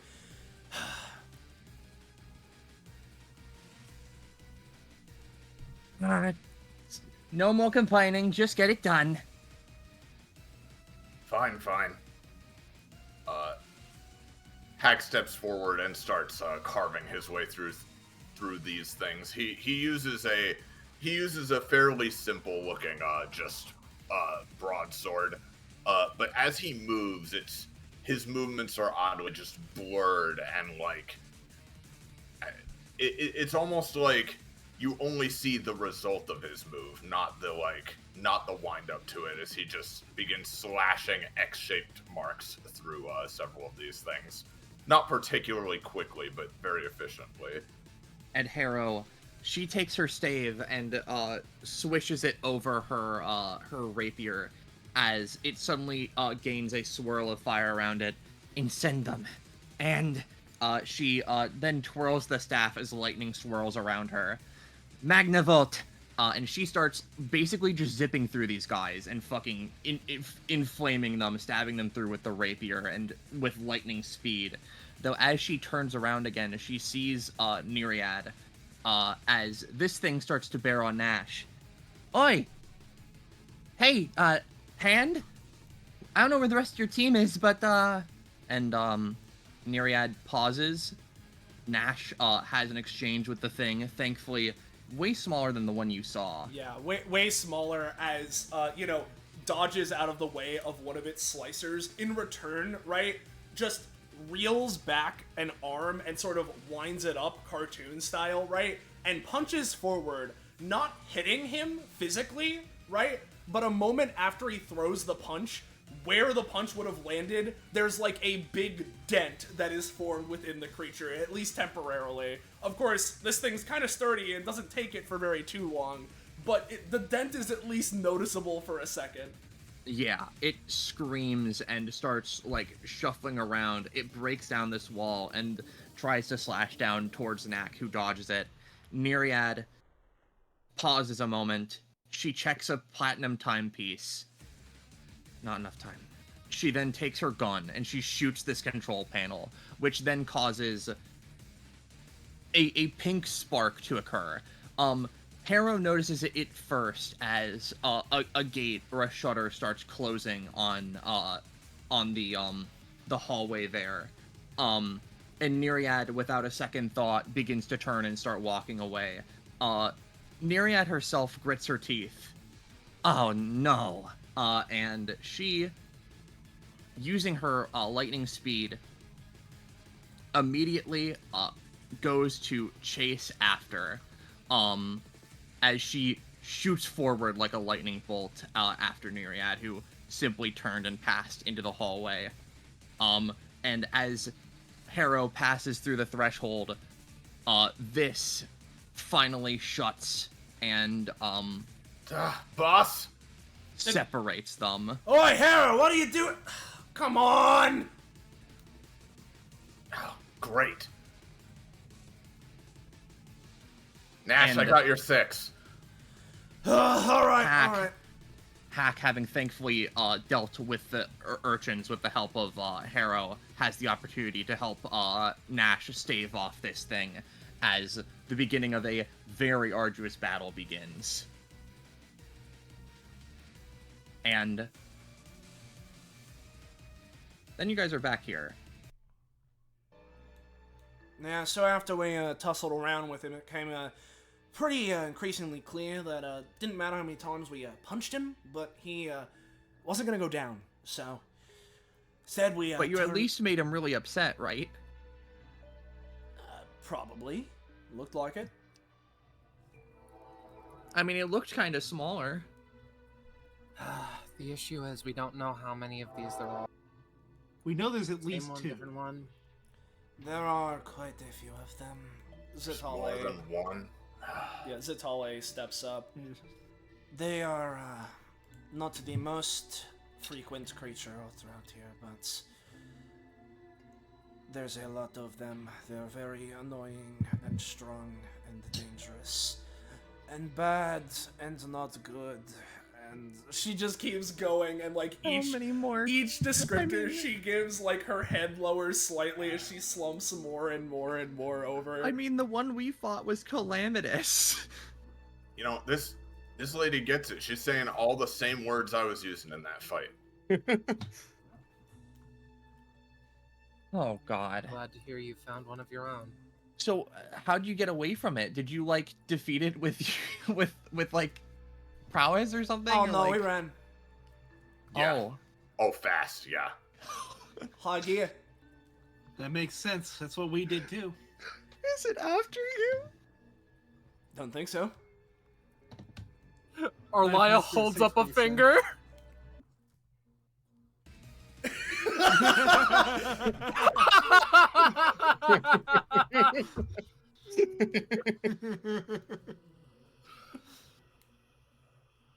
Now, Jutale, do you know any way to defeat those things?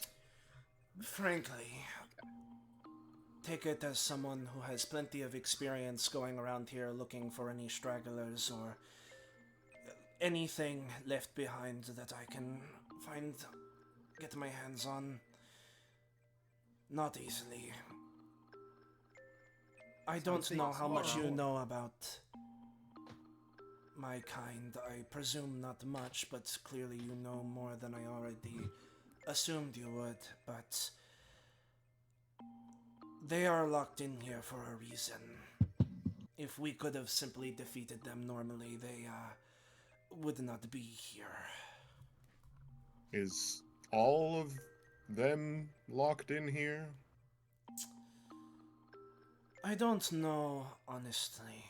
A lot of it is before my time, but most of the creatures here, they're not completely unstoppable. It is possible to throw them off their game or evade them or at least temporarily stun them for long enough to get away, knock them into a cell, some sort of a containment area they cannot break out of for a good time, but I've never completely killed or defeated one on my own, at least not without any extraneous help from a pit or spike trap or some other big nuisance of an obstacle. But that does imply that they can be killed. Theoretically. Implication is there, but I'm not sure if we want to take that risk. There are some Fair of the enough. creatures that are a bit easier to deal with. Those are some of the worst. But like the urchins you encountered that we saw, those little urchins are very annoying and suck on your body and feel very bad, but you can defeat them, all things considered, easier than most, and there are many creatures on the scale on one end or the other, so many dangerous. Always need to keep your eye out, but those in particular, the calamitous dimension of our very verbose name, by the way. It's a lot more succinct in Atlantean. She, waves a hand. They're very nasty. Makes sense. Everika, who has entered the next corridor, begins shouting, Can we talk about the thing that's going to suck out our internal organs while walking so that I don't get too scared and run away? That works for me. Arlia stops resting on her little glass wings, but continues writing things down. No, hold on. So you're telling us that we need to go back, but you guys are going to keep going? What's with that? Huh? Hypocrisy, that's what. What? You heard the man. Besides, there's something specific here I'm looking for. We Well, can't. yeah. So are we. We're looking for something specific, Harrow. He takes a couple steps forward. Hey, if you're going, strength in numbers, eh? Yeah, strength in numbers. She looks at Also strength and Soleil. headaches. We haven't experienced that yet. She looks to the fish. Is there a way to counteract this in some way? The headache stuff. I can do. I mean, Mm. oh god. What? Have we even dealt with the headache stuff? I mean, like, I'm sure they put us in here at this number because that would probably be no headache, right? Because that's why they put us in here at this number. It's not like there are more people down here, other than Zutale, I guess. When it comes, But I don't think she Bad counts. news. Yeah, when it comes to all of that, it's. She, slumps down a little bit.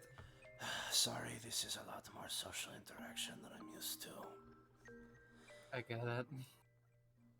I fucking feel that, lady. This is. Ash. Ash and Knack, are either of you psychically inclined? Nash. No. Heck. Nah. Well, If the defense system or whatever it would be, I don't know how else to say it in your language. If that would activate, with me being here, I can probably slightly help a little. Don't rely on it too much, but I can do a little. If you're not feeling it yet, we should be good for now, but if too many more things happen, like the agony... She looks back to the safe room. If too many... It's called the agony. That's what she calls it, at least. Well, she's the only fucking Atlantean here. This is the closest translation we have. Yeah. If too much more of that happens, then we might have a problem, but for Wait now, a second. it seems fine. Yeah, Arlia points to man. Oh, jeez. What? Oh my god, there are people down here. Huh? I'm not sure that's so much a people as it is a corpse. Oh, okay, you know Arlia. what? I was asking about this earlier, actually. Looks like the soldiers didn't make it after all, Nash. Yeah, As- makes sense. As Arlia goes and investigates, right? This is a soldier, but they don't have any signifiers or identifiers. This seems almost like someone who just doesn't have any credentials or information on them. They're just wearing a soldier uniform. Are they alive? They're fucking completely dead. And as you investigate them, you almost... They only get deader as you look. Yeah, no. As you've looked, They're they seem Schrodinger's deader. soldier, As- except instead of being alive or dead, Literally- it's dead or deader. Like, do you touch them, Arlia? She would, frankly, throwing caution to the wind, definitely. Yeah, because when you push into, like, the chest piece, it, like, pushes in. Like, there's, like, no solid there. And from, like, the glove sleeves, just this sort of, cream-colored, like, orange substance just leaks out of his suit.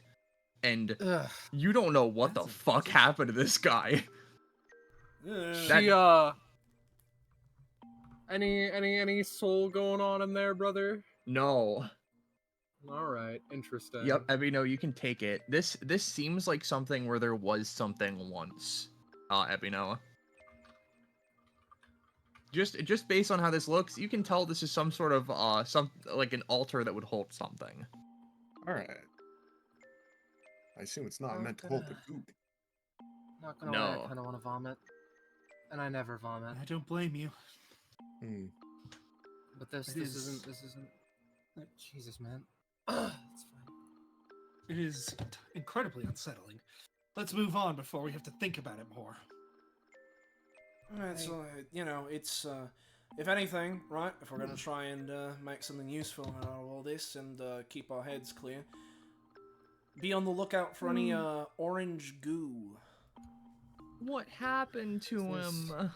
We don't want to. Do you really Did want to they know the answer turn to him? that? Did they turn him into a melted orange creamsicle? Honestly, that's kind of what it looks like. I don't Pat, like please don't. I'm not. Oh I'm my not God. gonna. I'm not gonna. Who let this lady on a mercenary job again? that. I'm fine. No, I normally be good at this. I'm good at this. I met the fucking guy, the getter. The getter came, and then we had to deal with the Hat Man. Listen, under any other situation, this is... Evrika has shown her competence in many different ways. It's like your friend. She's impulsive. This one is a little bit nervous is all. Trust me. I mean, Yeah. I'll take your word for it. It's fine, but sooner or later you got to realize, in every job there's a getter of some kind. You know. Yeah. It's just whether it's the armed forces, the security for the corporation you're robbing, the fucking the eldritch denizens of like the nethermost, depths, whatever it might be. There, something's trying to get you, and you can't let it get you. You know. I don't think. You I gotta don't. be ready. gotta build I up a don't think resistance. The You gotta security be ready for no matter what. Have you done any jobs in the underworld? Oh, he fucking rolls his eyes and puts his hands to. So I don't know, like, if the underworld you're talking about is like, okay, so all right, so do you remember when I said that that Harrow like died once? Yes. Did you break into What? hell? We to were get gonna. her We were We gonna. We were going to. planning for months. We literally planned the whole thing, and what does she do? She comes out of the gate and is like, and she comes out of the gate looking completely different. And you know what she says? She says, "Where were you guys? Are you fucking kidding me? We were literally been planning that shit for months, and that's what happens." Do you know the amount of mountains worth of rock that I leveled in preparation of digging that tunnel? Do you know how long, how much effort it was put into, and it was like it never happened. And the zoning laws, I had to forge fill out so many documents. It was like it was our fault or something. That's what she made it feel like. Yeah, You dug it was to fucking hell? downright hurtful. What You was guys that? were going. You guys were going to dig to the center of the earth, thinking hell was there? Where else is it? Evrika, It's- I have it's really up bad there. news.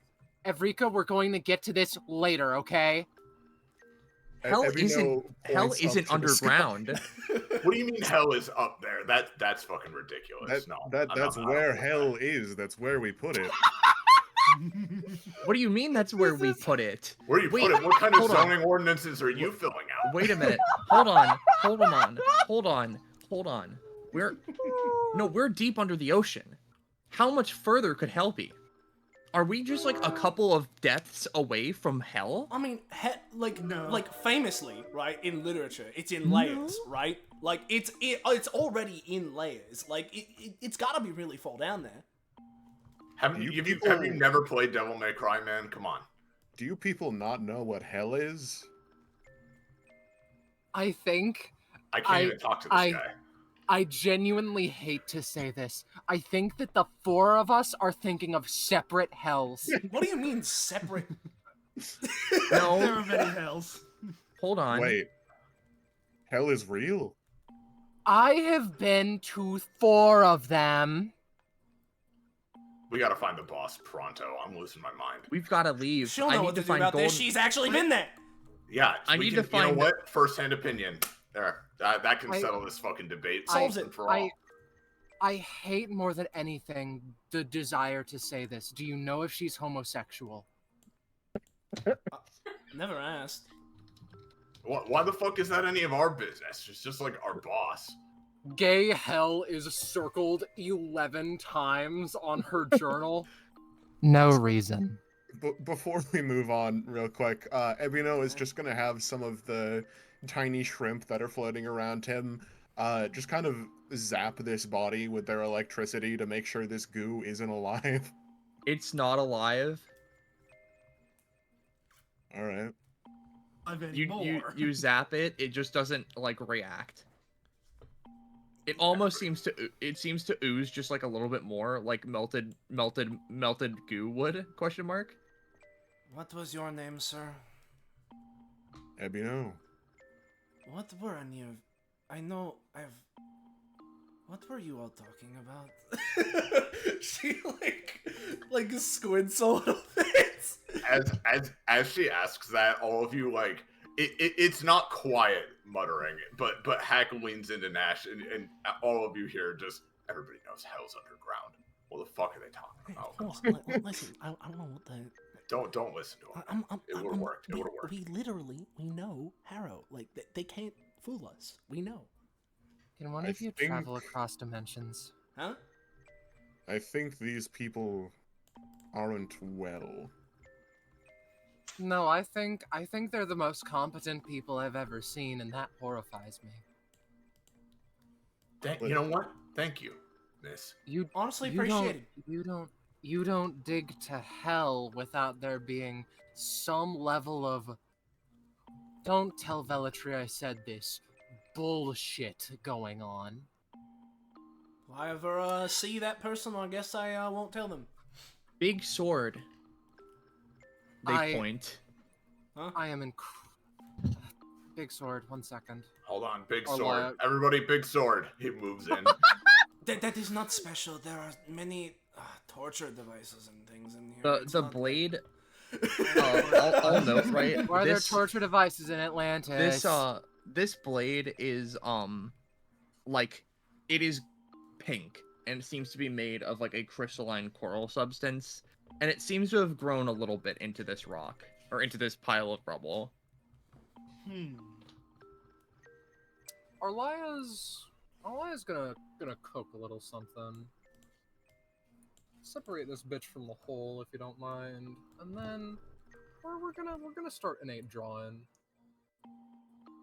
That's I'll only say a 4. you just do it. Fair enough. can I- Are you can I- effectively trying to separate the weapon from the stone? I'll do you one better, Rosche. I'm trying to make it accessible. Damn, dude.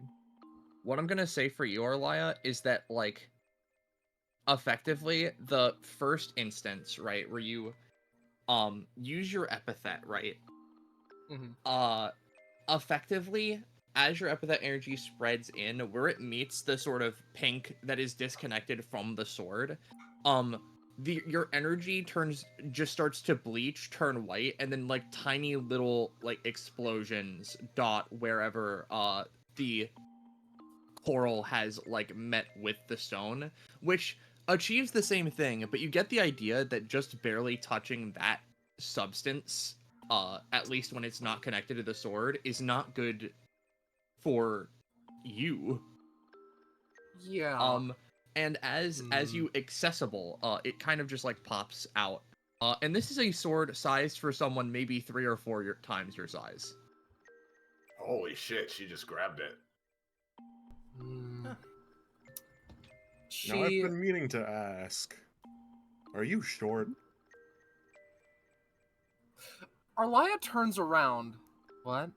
Ebino said that to Jitale. Huh? Um. Not for like my. Oh, no, I think. Wait. she like calculating, looks her height compared to Ebino. Hey, man, come on. He like claps a hand on Ebino's shoulder. You can't just ask a lady her height. Come on. What? It's It's really just funny ain't that- classy. Zitale is just really fucking tall. Wait, I, hold on. I know What? No, you go. you're like tall compared to me, but like look at that sword. And the chair in the other room, like are there people taller than you where you're from? Oh, yes. Significantly? So, right. No, okay, now it makes sense, I think. So, I suppose, because Wamari has told me this, that we age differently than humans, yes. Somewhere in the realm of... I've been around for many years, probably around... I think... your equivalent human-wise, it's at least 100, but I need to familiarize myself more with your scale. But for our kind, I am young adult, I suppose, somewhere in the middle. Older than Wamari and my other friends, but not like... not middle age or anything. I'm relatively young. Once you reach a certain point, Atlanteans oftentimes get really, really large compared to you humans.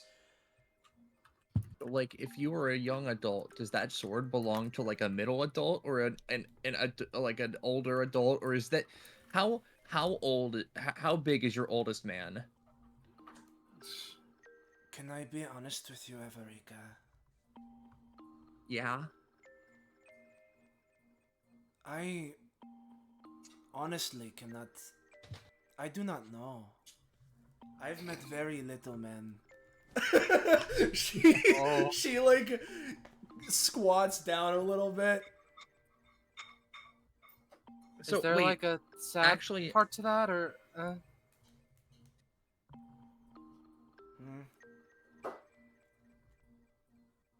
Like, is there a tragic reason why you haven't met many men, or?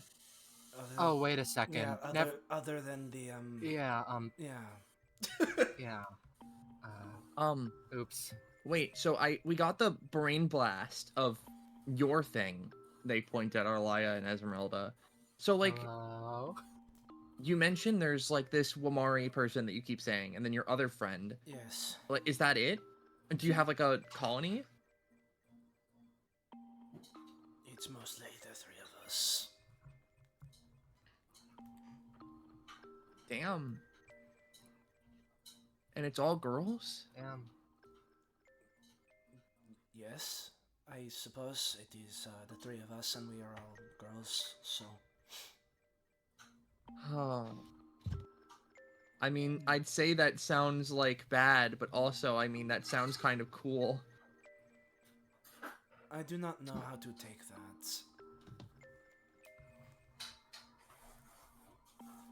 Regardless, I have not met very many of my kind. At least not for a very, very long time. And I don't know who the oldest one that is still around is. There's a chance, maybe, that someone related to Wamari might still be around, but part of me doubts it because I feel like we would have seen them by now.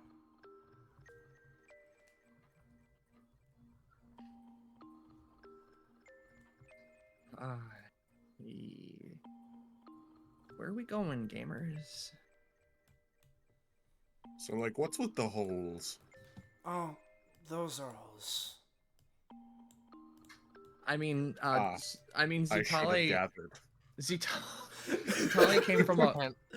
She Can't came from a hashtag hole. those? Oh, right. You don't know what the holes are.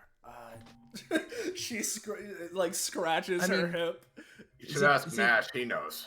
Zitali, you came from a hole Yes. that led to the water, Yeah, right? Yeah. So, Yes. so is this All the... right, let's not be gross, guys. We all came from holes. All right, it's not a big deal. No. So we use pools of water to travel around from areas within the structures that we find ourselves in. These, she looks, could probably be used something to that, but if nothing else, they are holes that lead at least to some body of water. Considering that these are in the jails, I don't believe they would lead outside of the jails.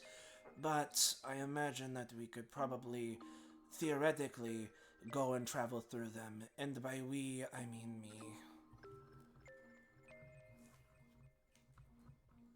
Oh.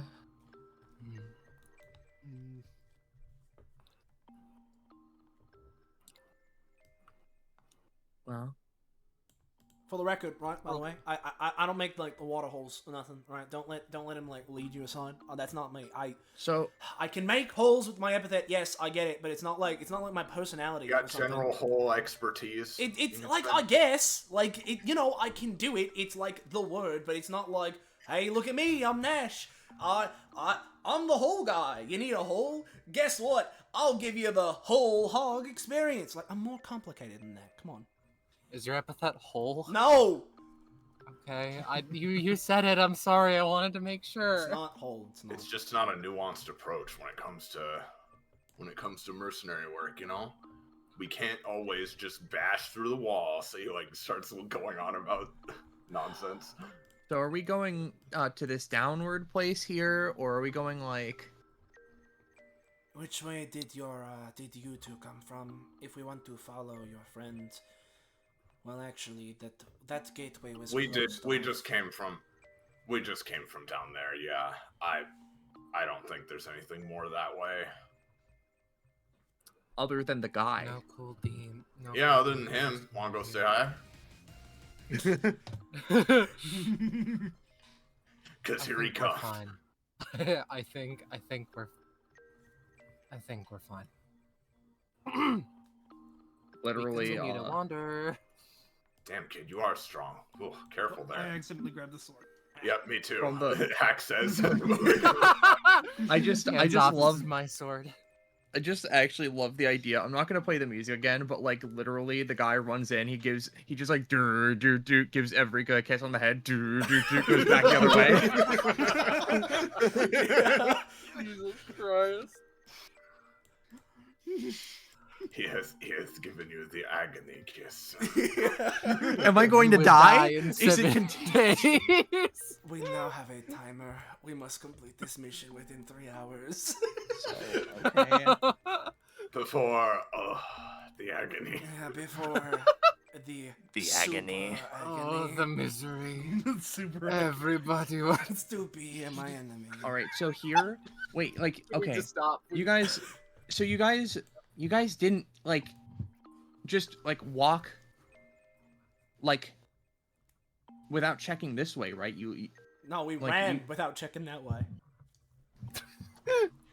so We ran, and someone might have said, "Hey, maybe this way," but someone else was like, "Boom, boom, I'm whole man." That's not what I just, if anything,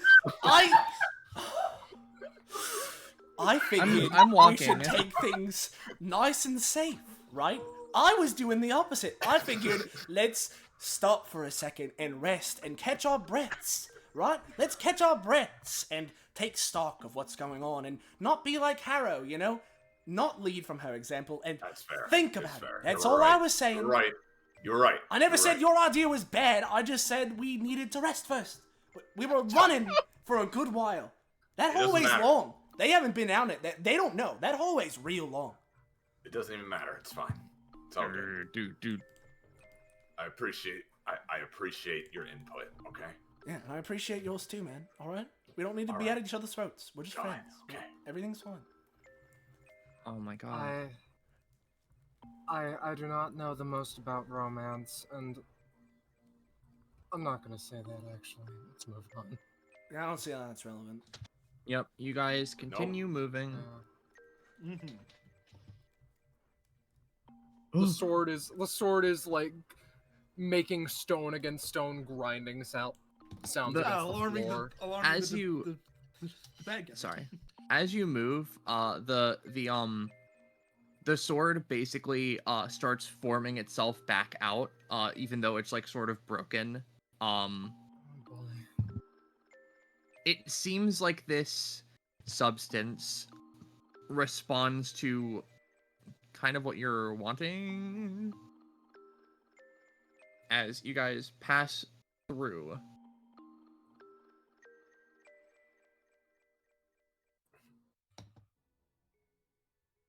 This song like starts at the end for some reason.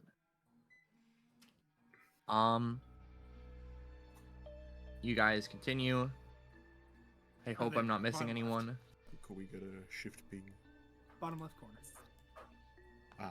I never rolled her fucking words for the wings. I'm sorry. I mean, one of them is rebellion, right? She shattered that a while ago. Oh, I thought she didn't end up using it. Or I thought I said she didn't end up using it. I want in particular Freighter here to see if she can hold the sword with just like a little bit more proficiency. Arlia has the possibility to do one of the funniest things ever. Yeah. Oh no, I'm sticking out the sword, guys.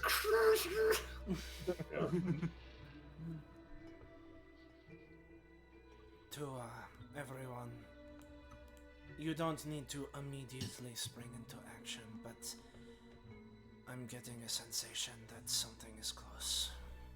Yippee! Oh, great. I'm so happy to hear. Is it the monster that we run from, or something else? It's hard to tell exactly. I just feel something. Heck. Yeah, I get an ominous feeling too.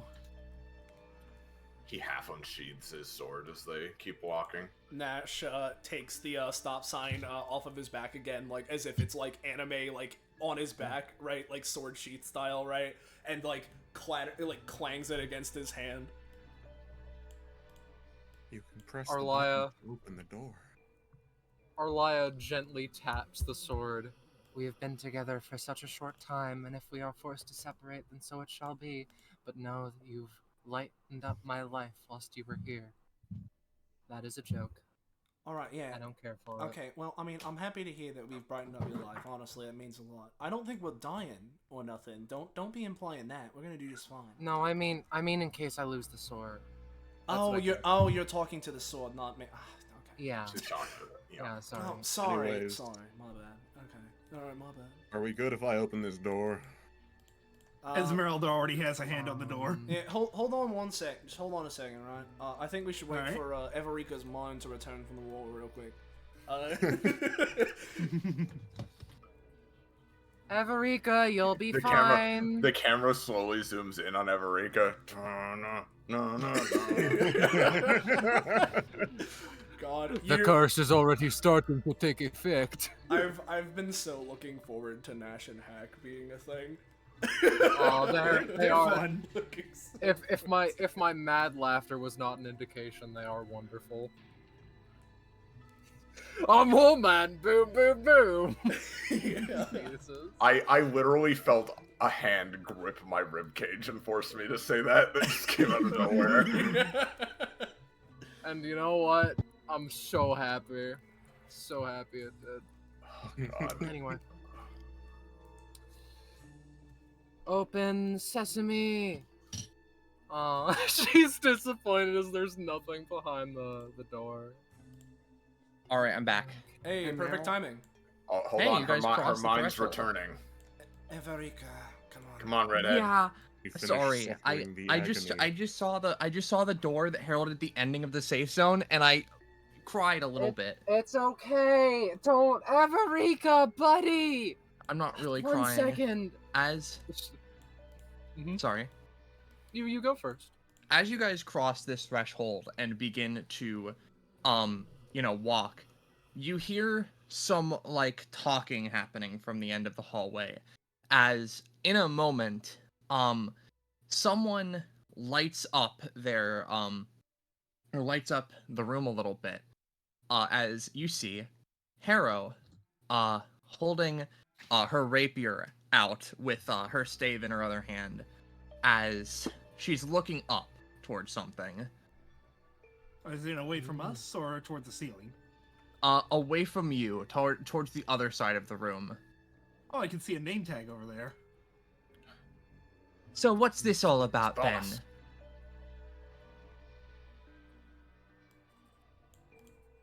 There's no response.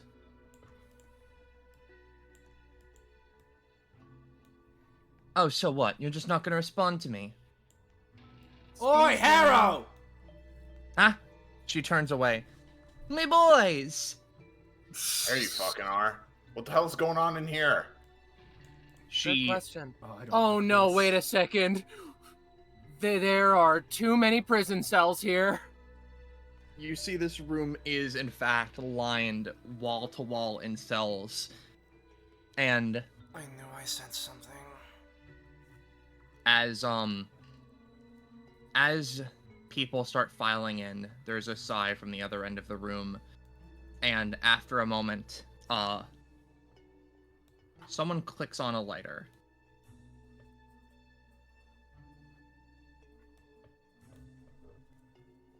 She stands there without really saying much.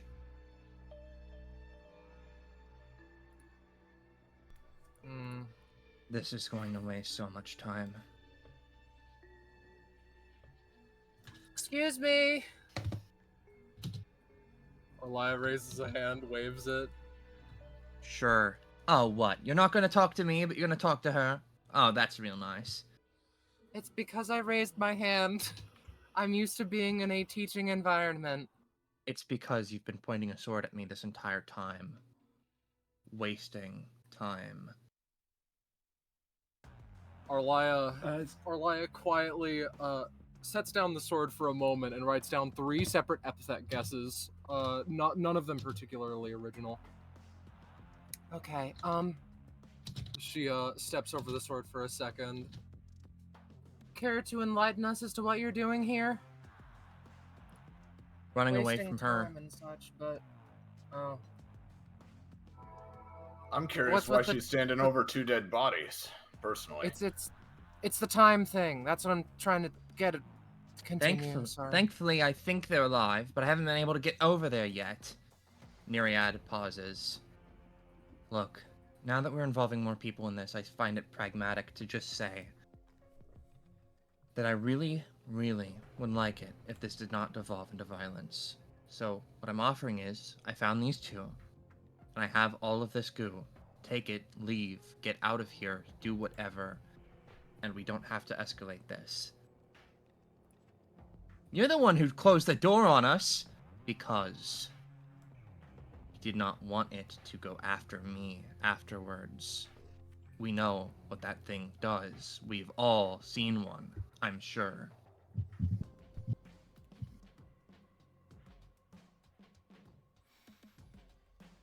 No, come on, come closer. Join the fucking parade. Why not? Alright. If you're inviting. You guys move away from my sword. I can't move it for some reason. Oh, yeah, sure, hold on. It's very heavy. Yeah, sorry, it was in my way too, actually. Oh, yes. Okay, sorry. You moved it into a dimensional boundary. Oh, very interesting. I made it so that you Yeah, have to when go that down the happens. stairs and you can't just jump off the railing. Oh, that makes sense. No daredevil action for you, buddy. Yeah, she leaves the sword up for a moment before string pulling it to her hand. And you're willingly deciding to wield a piece of alien whatever? Sure. Okay. I think That's it looks fine. neat. Yeah, You sure. human Zitale Oh my says- god. Nereid, actually finally notices Zitale and her hands drop. Her platinum timepiece connected by chain to her pocket hangs limply as the gun in her other hand... she was holding her other hand behind her back. The gun in it is now revealed. It looks like a very strange, high-tech, not high tech, but it seems to have a streamlined barrel and seems long, but it fits in one hand. It is, for all intents and purposes, some kind of a fucking firearm. I do not know what your business here is, other than working with the man who brought all of these people on a mission, but we are trying to get everyone out of here. This place is so horrifically dangerous. Nobody should be here, much less people who have no idea what this place is. Of course. Nereid takes her pocket watch back up. That is why I'm here. And unfortunately, I underestimated the fact that one of the reasons I'm here would be in your midst. She starts pacing a little bit.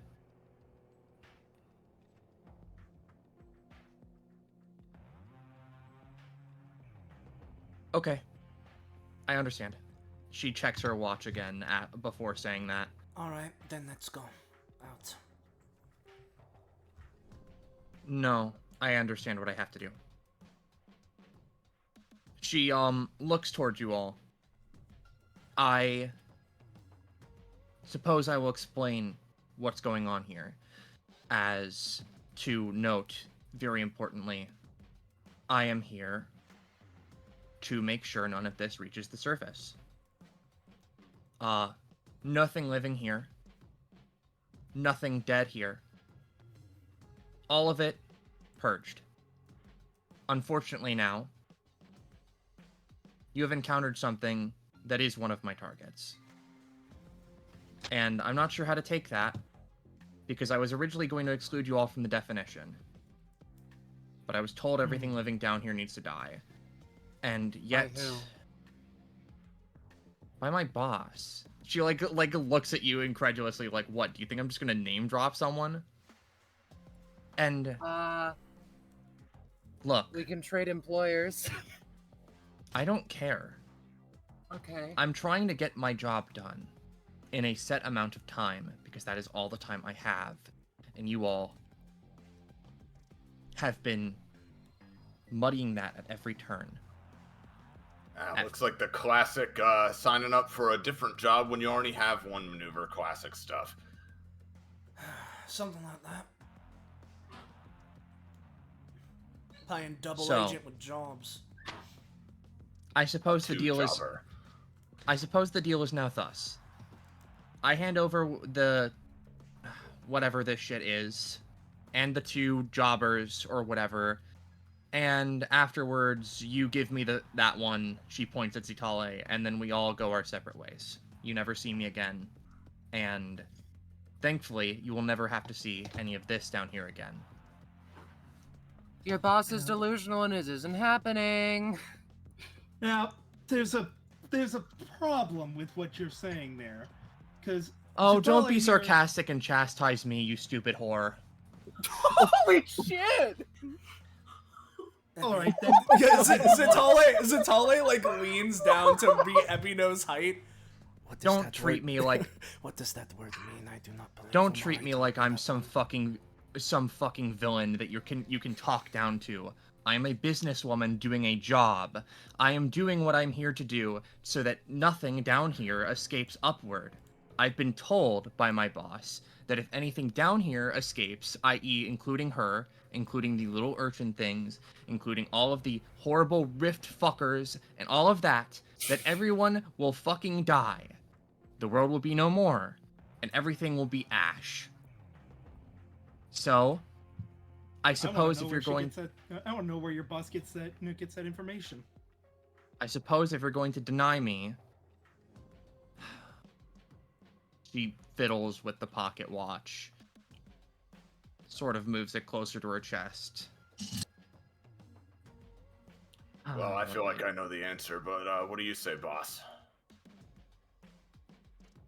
I say... She points the rapier up at her. Let's take her down, tie her up, and let's go and finish this adventure, shall we? Yeah, Yeah, I figured. something like that. And before anyone else can say anything, in an instant, Nash is gonna throw another punch, right? Much like he did before in the little flashback, right? Fling a punch into the air, maybe half a second to a second later, directly adjacent to and around Nereid, a massive crack would form in the floor. If you got the funny for that, Rosche. Yeah, and it's the stuff you already prepared on the GM layer, right? I put funnies Yes, on the yes. other side, yeah. Bonk. Jesus. As Nash's fist like impacts and suddenly the crater forms, it goes up the wall. Goldenrod is sent from over here from the forest. Tanya thankfully clattered over here. All of these spread out and fall all over. Nereid, thankfully or unthankfully, seems to click a button on the pocket watch. And in a shower of numbers, she seems to go over here, or like instantly like transmission over here. She blinks. I didn't expect that. As Yeah, that's the point! the thing is, Nash's fist, as it impacted and created the creator, shook the room, and even somehow jostled this door, which, well, it was likely already loose having looked at it before, but given that it now has a crater with it, so it seems like things are going wrong. Nereid closes the lighter that is on her pocket watch. I don't know what made you think that was a good idea, but you're wasting your time, not mine. Whole man strikes again. And she drops the pocket watch. It hangs limply off her coat, and from her pocket, she takes out something that Ebino, you recognize that as something that would have fit in the altar. And she does something, fiddles with it, and all of the doors across the room begin to open as she very quickly leaps down and begins to make her exit. And Oh, she's an idiot.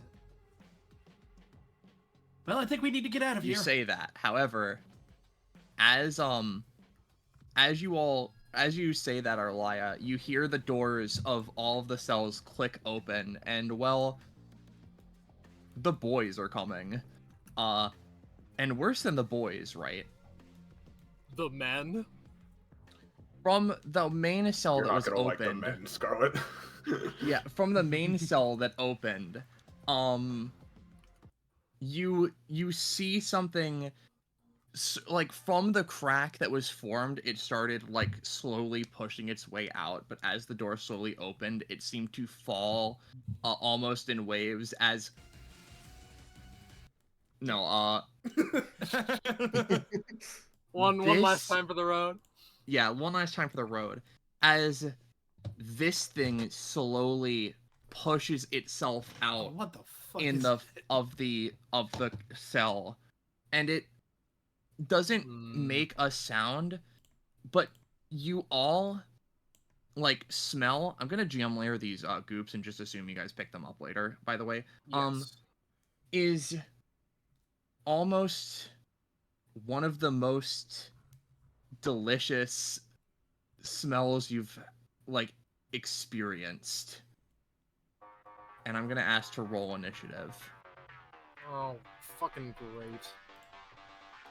Alright, no, I get it, my bad. Sorry, I'm just the one of our group that has the best, fastest, and strongest ranged option. You know, quite funny that it's my fist. Sorry about that one. Let's clean this up. I was just teasing, man. I was about to shoot that bitch if you didn't. Yeah, I know, that's... Alright. Hack takes out a gun, by the way. Yep. And I will link the passive of this thing. We should just have all three go on Harrow's turn, I think. By Yeah. the way. Yeah. Bunk. And we'll roll her an initiative. And we'll even roll Everika one. I'm gonna re-roll. No, you know what? How about we do one of these? Do you want its name revealed, by the way? It's on the turn order. It's fine.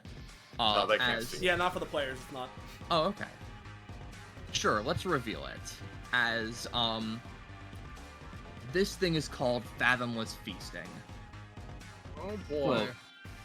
It gives off a tantalizing aroma, takes the shape of delights, and may even appear friendly for a time, but as all calamities are, it is a destroyer. This one is just more insidious. It devours those that it forces to consume its diluvial mass, turning them into more of its kind. In time, it would replace everything with itself until nothing was left to quaff it down. Wow.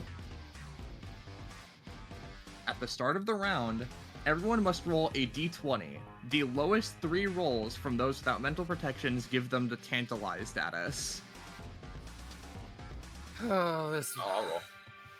this situation. I can see the Kingdom Death lessons good. are coming. The canon Arlia roll. Yes, frankly.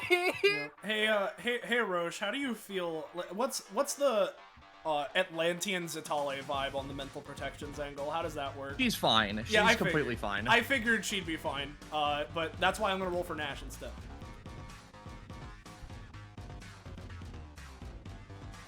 And, yeah, effectively, right? Who are the 3 lowest? Because there was... I guess I need to roll for Harrow, but... And I suppose Hack needs a roll, but... Oh, no, you rolled That for was the Hack. 14. I think that the lowest are... That's, Esmeralda, Arlia, and Harrow. Plan, but now that completely throws that out of whack. As, It's alright. the smell of... Mark 'em with The smell of just delicious blueberry jam fills the air, and it seems to be incredibly overwhelming. Esmeralda, your turn begins. And I have to use all my movement to the thing and get the effect, right? Yes, you still have your movement action. This is outside of movement action. It just forces you to move up and do that. Okay, so I could use my teleport to get away from it and then No, I mean you have to do this at the start of your turn. Yeah, what Rosche is saying is that after this happens, you still have your movement action. This is separate from your movement action, but you do have to do it. well, that's within our movement, so Yup. Esmeralda, you move up, and tentatively, you scoop some of it into your mouth, and God, it is delicious. Roll 1d6.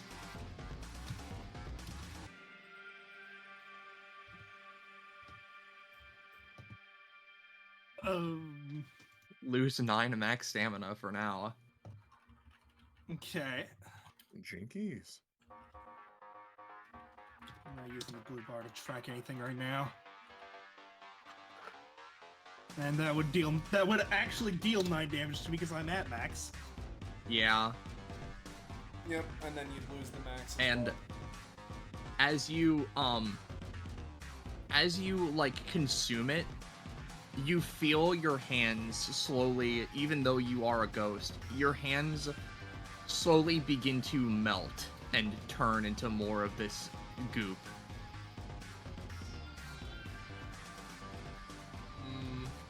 I don't like that. Okay. I'm going to use the new passive I gained earlier to teleport over here. And start up her aura. Holy shit, you have that much movement? Teleport, remember? Well, yeah, I figured it was like your teleport or your movement. Yeah, it's your range, I movement suppose. speed, but as a teleport. Yeah. Okay, I read it as just teleport. It didn't read any stipulations on. This is my movement. Okay. Yeah, still works. Okay.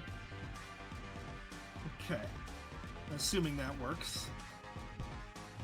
How big Yeah, can I for make it? sure. 15. You're gonna have to make that visible to everyone else, but It already is, because I'm epic. nice. So that'll heal all of anyone who starts their turn in that who's an ally will heal for 3.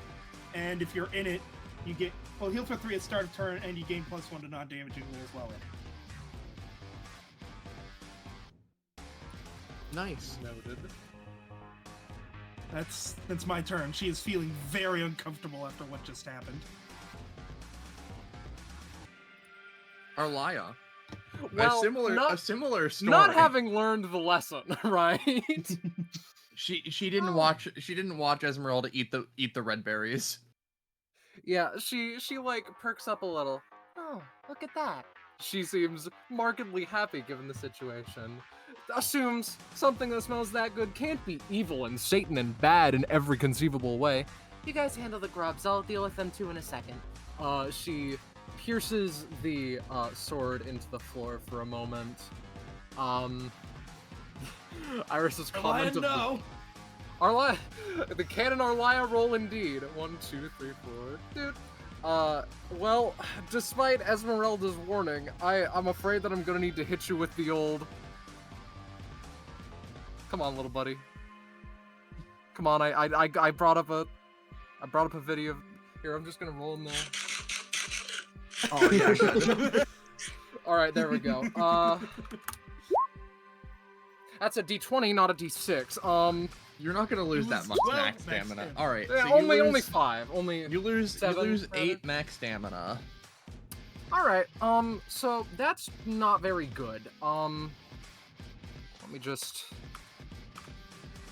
Girl's smart enough to, after that, her biology is very delicate, and so like, she would know. Wait a second. That isn't right. So we're gonna be doing a couple of things, right? Because I do still have my action, correct? Yeah. Alright, and I imagine that's not an epithet effect, so we're just gonna innate. No. Go ahead and innate. Alright, okay, that is actually wonderful. Focusing mostly on herself, I imagine that, like, there is a level of cognito-hazardousness to the, to this creature, right? Yeah. So, she's gonna clear her mind then, if that's alright with you. Okay. Mental protections, baby. And secondarily, fucking 1 second. Considering it's an 8, it'll protect you for a little bit, but it won't last forever. Shardless Seraph. Wait a second, that's the wrong one. Epithet Refraction, that one is the right one. So 1 stamina. Oh, would you look at that? Let's give this one to Esmeralda. Also not fantastic, keeping but... me in this state is probably the best we can do for now. All right. Understood. This being said, she walks away, and this may be a little bit too much of an ask, but as my final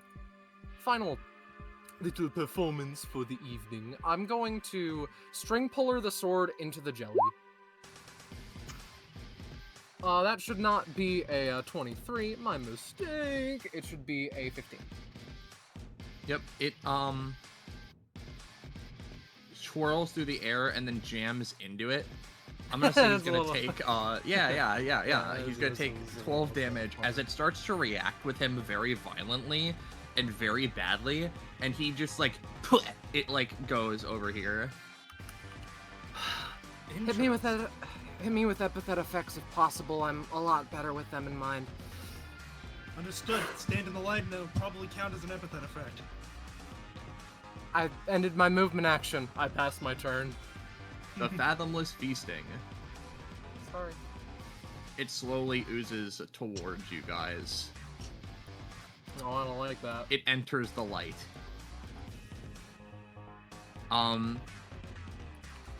And actually, getting me to cracked state would probably be a good thing. You have to stay in that state. What it's going to do, it's not like a whale. It's sort of just like what you see, the top part is like its head with its eyes. That middle part is its mouth. Oh. Closer to whale. Anyway, yes, sorry. What it's going to do is it's going to it's use... sort of like a big pile of bad, actually. Yeah, it's going to use an ability. Okay, got it. It doesn't. That's okay. Instead, what it will do is,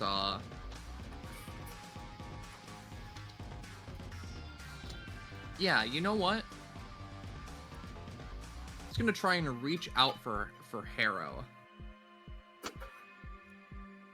No. It stays there. It just kind of smells like blueberry, dude. This thing is actually quite horrible and bad. He No, just but comes like, up and goes, "Oh, don't eat me, no." yeah, no, like what if he's friendly, guys? Look at him. He didn't do anything. Yeah, maybe he didn't do anything wrong. Before his turn, right? I'm gonna have Yeah. Soleil roll for a funny anytime. Never mind. Don't worry about it. Actually, nothing is happening. Nothing's It's not happening. bad, Don't worry actually. about it. This is stand here. Whoa, it's We're playing Soleil's turn, pretend. right? So, Soleil, don't worry, she has mechanics, right? But, long and short of it, right? I'm gonna post this part of, my passive here, right? Of, bada bing, bada boom, we got System Shock, where, long and short of it, right? Whenever my, me or my cognistic effects, right, make contact with someone while I'm performing an action, right, they are afflicted with 1 voltage stack, and I can spend those to do various things, right? And the reason why this is important is because, at least for Ebino, you're next to me at the start of my turn. You gain 1, so you can mark that with a funny little pink or purple, right? You gain 1. And since you have 1, I'll post this other part of System Shock, right? Where if you have at least 1, you are considered to be in low voltage state. That doesn't do anything right now, it's just something to keep in mind, right? Because Soleil does a lot of things where she afflicts these things, and it's like her whole thing. So, looks over to the Fathomless Feasting. What a bother. I thought that boorish, rude woman was enough. Just squints, slumps. This thing will try to tempt you with amazing, delicious smells or something and creep into your mind. Don't let it do that. As she says that, Picked up on that. I think what she is going to do, right, is I'm going to have her move right here, right? How about actually no, I can if I was here, I would be able to do it from my current position because of how it is. So I'm gonna have her try and use her main action to use one of her abilities, Veno Boost, with which I will post the funny base text of, right? This one's gonna be targeting Ebino, where the tips of her fingers glow a pinkish purple as she jabs them into a unit within 2 spaces of her. Depending on their current state and alliance, they do something different. So let's see.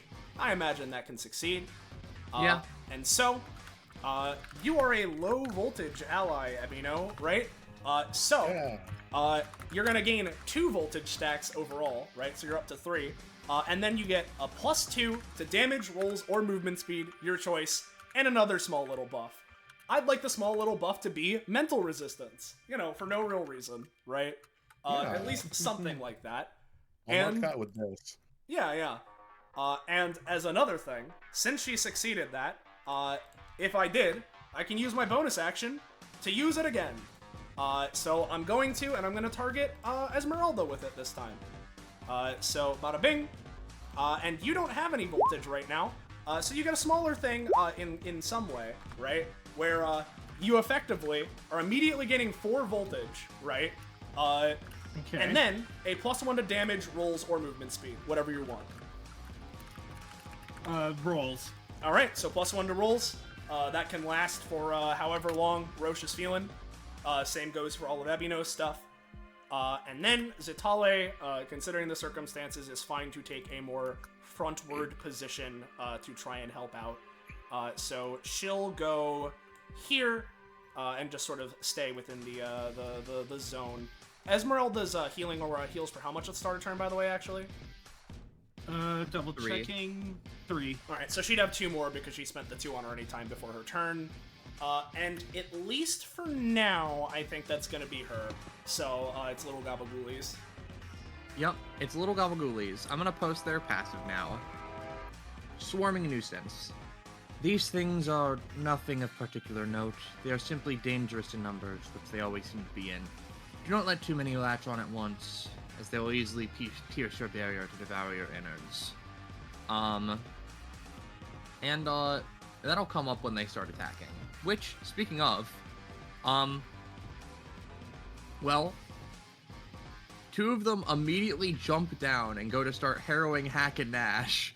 2 of them go to start attacking Everika. One of them is going for Tanya, and the other 3 literally tumble down, and I'll say 2 for Ebino and 1 for Arlaya. Alrighty. And we'll do some rolls. We're gonna do a collective roll for these guys. Alright, I shouldn't have done that. Basically, Listen, in another world, you rolled a 20, and it's like, I should have done that. Yeah. Effectively, what I'll say is these guys are just nibbling at everyone, and they take 1 damage. Tanya is also being bitten, which is not good. Yeah, we'll deal with her in a minute. Harrow. Actually, hold on. There's a whole other group of them to the north I forgot about. 2 of them are going after Goldenrod, which also I've already rolled for them, so that's okay. You don't need to worry about that. The real question is, if these guys can be affected by Fathomless Feasting. Oh, we'll see. But effectively, right? They're all hopping down. Which is bad. Harrow. They're like, you know, in the middle of like, oh, don't worry, I'll pierce these 2 through, and then just, oh, that actually smells pretty good. No, don't. Esmeralda like physically tries to get in your way and stop you from approaching. Ooh, yummy. Esmeralda, have you not noticed? Boys, hold down the fort. They fucking rush past Esmeralda. Yeah, got it. and Wait, hold on, what are you doing? We keep rolling high on that. They have a bad time and lose fucking 9 max stamina, but they heal for 6, so that's cool. They then pause a moment, cough up what was there, shake their head. They're like, ugh, not having a great time. What they do is returning to their original plan. They enchant their sword with fire, and they are gonna go, and they then enchant themselves with lightning, and they're gonna go over here and try to go for a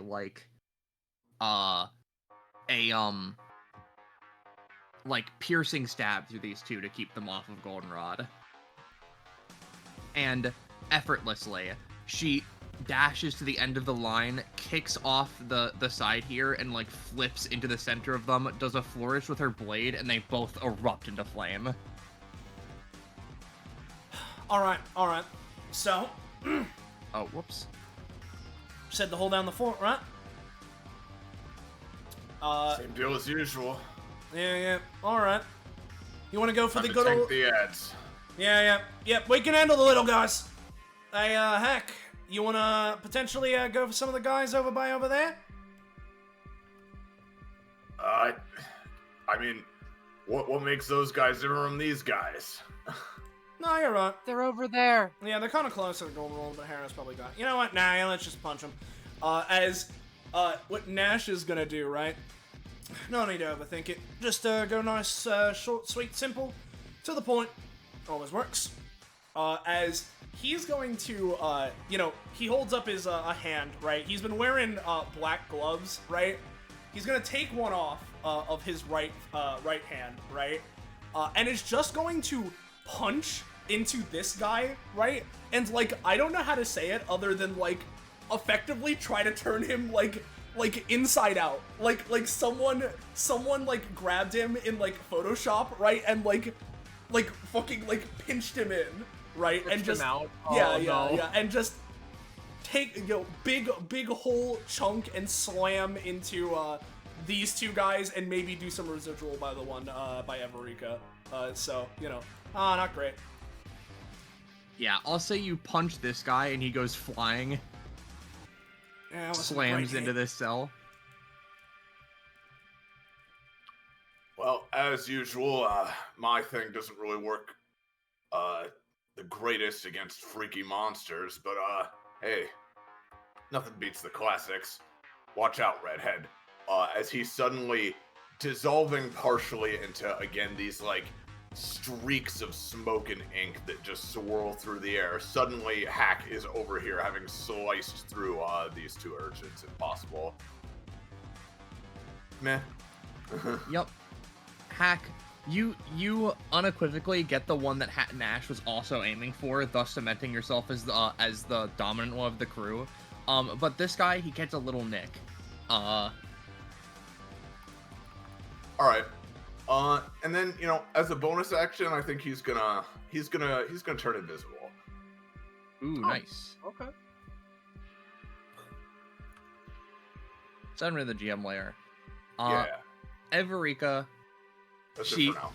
yep, she tisks at the be careful, Redhead, and effectively she takes her metal arm, reels back, focus. The point, and she jams the metal fist into the mouth of the urchin, which it starts trying to bite on, but she raises her fist up, and literally just in a moment, a blast of force is emanated from the hand, and she goes to just try and annihilate it, basically. As she aims to send it into the two urchins by Ebino, and she does it. She wrenches it up. It goes, and then she shoots it through these two, and unfortunately it turns into fucking just gore, dude. Whoa. Certainly effective. And it hits the other two like a shotgun. It kind of scatters them a little bit, but The Viscera shotgun. She then pulls her hand back, and a sort of slug is ejected as well, your partner's gone now, so she takes up Nash's back. Yeah, I'll take it. Ebino. Everika, that talk about your bones earlier reminded me of something. Yeah? Ebino's... Do you have a similar condition? Bones? What's that supposed to mean? Everika says, do you have a similar condition? As Ebino's spine visibly snaps. Whoa! As he Hold on a begins second. contorting into this. Oh my Oh, you can god! just do that. Okay. He looks like You are scared of Enrico bones. looks at him and is terrified. He now stands at least twice the height he formerly was. His legs and general body are just so fucking lanky. And he, with his newfound, There it is. This is uniquely horrible. yeah, with his newfound gangly-ass limbs, he's gonna use all that and take a very low stance. As he's going to attempt to, let me see, which one is this? Yeah, use third Pleiopod Alpheidae with a +2. Oh, with that, he kind of looks like the Dimension Devourer, but Let's and do not insult him like that. he's got the Rift Blade. Yeah. I do have the Rift Blade. Is he really that strange? He's kind of like me. He so you start you're charging up this sword. Ebino? Yeah. That's basically all I'm doing this turn, is just charging this attack for next round. Okay. Or Scary. Arlaya, from next to you. Oh my god. Oh, Jesus Christ. Oh, wait, shit. That's what I'm saying. Oh, Shh, I was never here. And He as says, "Oh my Hack does, God." Hack does that, right? Nash sends a punch into this this hole he created earlier just to make a loud noise to distract in the other direction. You know? Yeah. Yeah. Hack says, "Oh my god," and Emio is like, "Huh? What?" So, at the end of Ebino's turn, we're gonna have to ask for another roll. Now, I would like to say, Esmeralda, give a +3, Arlaya a +5. Yeah, and I put some mental resistance on Ebino as well. So Sorry. Oh, what was that, Scarlet? oh yeah. No, there's your roll.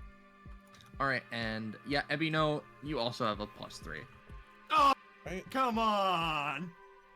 Oh, don't worry, Everica will roll low. yeah. Don't worry, Yeah, and I need Hera, two other people to roll that. Hera will roll low. No, she won't. I will remind that people can use people can use variable levels of action economy to effectively like knock someone out of being tantalized. We're getting to that later. Yeah. So effectively, who are the 3 lows? Because it's Everica, it's Esmeralda, and is it fucking Arlaya I again? think it's Arlaya. Even with that, oh damn it! All right. Everyone else Fair just enough. rolled really well. Listen, man. I get it. That's how the dice roll. Damn. Esmeralda, you're a little hungry. So, I have a quick question. Yeah? Does this count as forced movement? Not in a traditional sense. Damn it. I suppose, like, it is movement that is forced, but it is you moving there, and not, like, it moving you. I would think it's more of like a mental effect than a forced movement effect. Yeah. Here's the thing, Esmeralda. I'll see if I can get you right.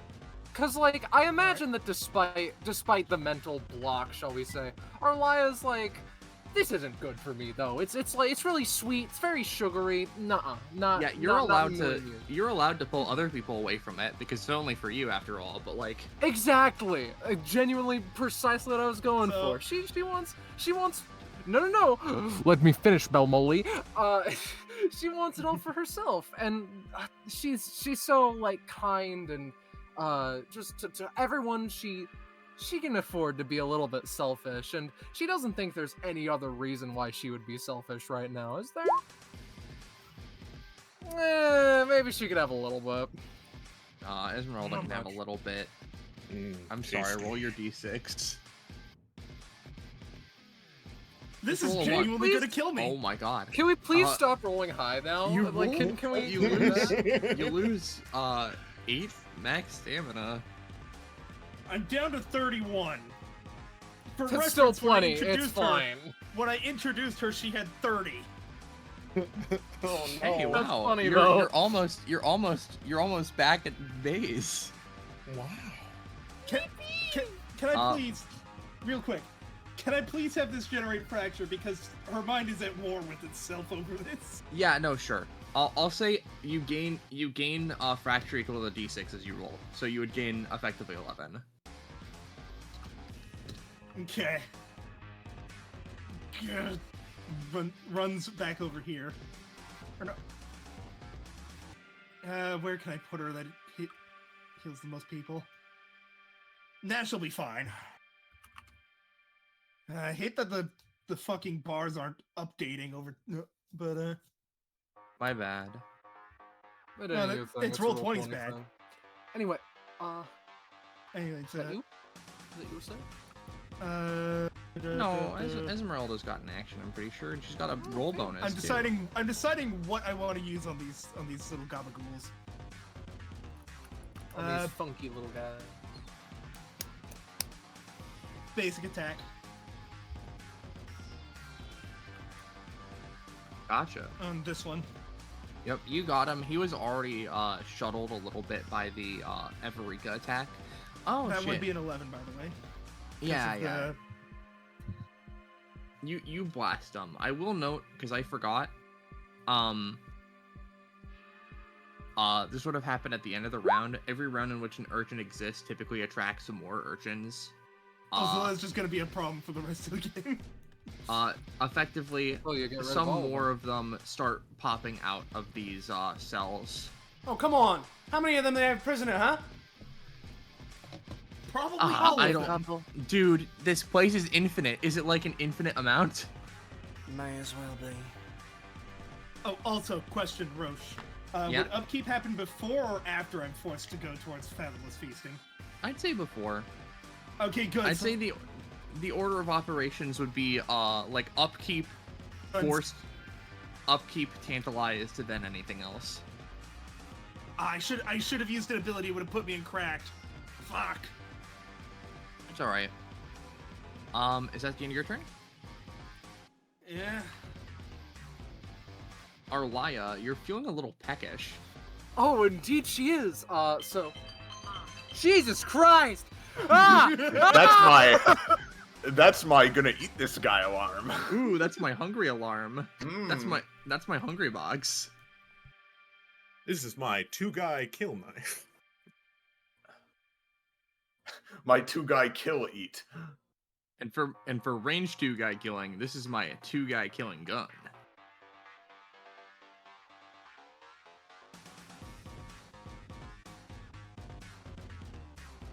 Okay, so, oh, she's... Okay. Yeah. She's being called at the worst time, yeah. I thought it was a weird notification or something. I didn't realize Oh, it was man, a phone call.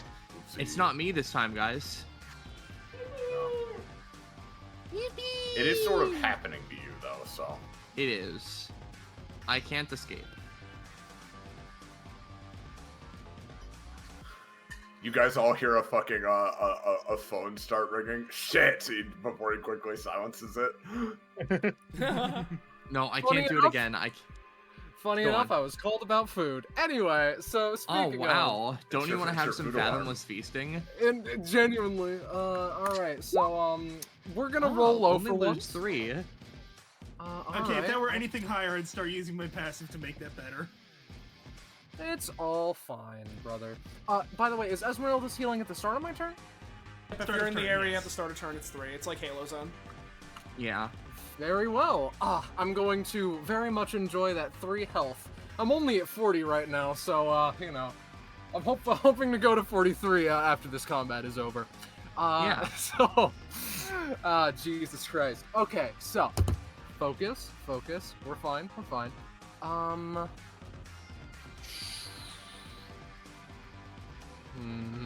I believe we're not cracking that out yet. I think we're just going to innate draw once more. Let's see what God gives me. Huh? ahead. Alright, so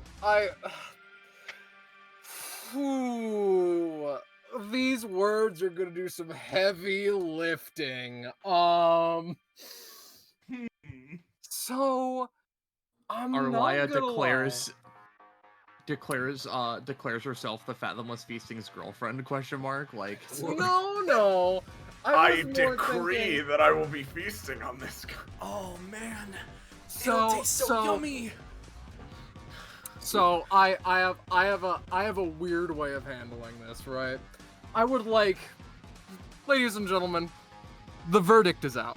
The Fathomless Feast is actually very unhealthy to eat, so, I mean, you can have a little bit, but please don't gorge yourself on it too much. Roll, like, a D4 or a D3, but, like, you're really gonna roll a D6? That's so much! That's way too much. I'm sorry, man. Yeah. It's And there's a reduced to 19 there, so, you know. It's reduced to a D4, dude. The Fucking- mental image of fathomless feasting sitting in like a fucking jury box waiting his fucking verdict. One I call one Fathomless Feasting to the one- stand. one pseudopod cross over the other. The time to eat alarm was a grim portent of things to come, for it will never be used again. Oh, alright. That's me. Alright. Fathomless guy's turn. I'm gonna Fathomless fuckwit. I'm gonna use an ability just real quick as its bonus action. Ooh, there it is. Alright.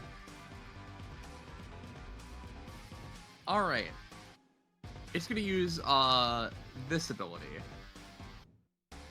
Plate up. No! With a gurgling sound and some shuddering from the monster, it spits out 3 globins of itself. They deal 3 damage in a 3x3 and leave behind a food plate, which happens to have food that just so happens to look like the Fathomless Feasting. If a target starts their turn within 3 space of it, they must, before anything else, move over and consume as per the Fathomless Feasting's passive, gaining current and losing maximum stamina, equal to the roll of a d3. I'll say because of the verdict, it's a d2. Recharge 6 on d6. So, and I'll say I didn't put it here. This only lasts like a couple of times, so it's not like you have to infinitely worry about this shit forever. But like, effectively 1, 2, and it hates these guys. 3. So they take 3 damage, and I imagine you're just shunted to the closest edge of it. This guy is completely absorbed. Oh no. Nash and Every could go to the same side. That's This guy is pushed out. 3 damage. It puts me into cracked. Hog. Now I will mention that this changes what her aura does. Uh-oh. It still does the healing. That thing is across all forms. But correct, instead of peaceful and calming and giving +1 to non-damage rolls, it gives this. Would you look at that? So enemies feel compelled to run away from her now, while in the aura. Got it. In which case, what it's gonna do, right, is it's gonna move. Ooh, actually, hold on. I don't actually think it needs to. Oh, yeah, well, no, it needs to move a little bit. Yeah, so it will. Yep, it's gonna move there. And what it's gonna do is it's going to use, or actually, no, it can't move if it wants to do this. It's going to hold its action, actually, for when those urchins come closer. Okay. Are you Zitale. All right. Zitale's turn. So Epino and Arlia can both get 1 voltage stack. That's pretty neato. Zitali heals for 2, I think it was. Well, I'm not in the aura, right? 3. You're on You're the edge. barely in it. Is it not visible? Oh, it's visible. Oh no, I'm in the aura. I meant more so didn't the effect change? But okay, so the healing is consistent across all 3 forms. Oh, okay, got it. But each form has an additional effect. Intact was +1 to non-damaging rolls. Now it's +3 to reactionary anytime. Understood. I'll say real quick, Soleil, do just a little roll. Sure. Okay. Yep, Zitale's fine. Yeah. Okay. So with that being the case, I have a question for, or you know what, actually? Because, yeah, the fucking, zones of bad, yucky, you have to eat the slop, right, or around, right? So I think what Zitale is gonna do, right, is we're gonna try and, help out Arlia with this, right? Where, I'm going to be using an anytime on my turn, right? First moving up to the little guy, right? I say little guy. But at any time on my turn, and this is what I was trying to use before, right? Where I'm gonna try and use fucking Worm Tunnel, right? Where with a lunge and dive, Zitale burrows into a surface within 2 spaces of her current location. leaving behind a cognistically charged hole in the space she went into. If a unit is in her path, she can choose to grab onto them and bring them along with her. She then travels beneath the surface up to 2 spaces away, and when she does so, viciously bursts back out on the battlefield and leaves another hole in her wake. When she emerges, if it is her turn, she can pay 1 stamina to perform Whip Tail, which is her basic attack on a target within range. And specifically, she has the funny little upgrade I've given to characters like Simone and Joseph, where if it's her turn, she has an extra usage of her anytime, but it costs a little more stamina. So she's gonna be doing that. So 3 stamina spenty, and we're gonna try. Hell yeah. So Babe. she's going to dive here, in the process grabbing onto our Laya, right? So I will mark this little zone as little pinky square, right? And then move 1, 2 spaces, right? To burst out, and also basically bring our Laya out of the 3-space range of this, right? So like trying to like put her like here, you know, out of the range. And for one, our Laya is gonna gain 1 voltage because I touched you while I'm using a cognistic thing. And then I'm gonna pay the extra 1 stamina to go for Whip Tail. So let me post Whip Tail. Bada bing, bada boom. Fucking Whip Tail.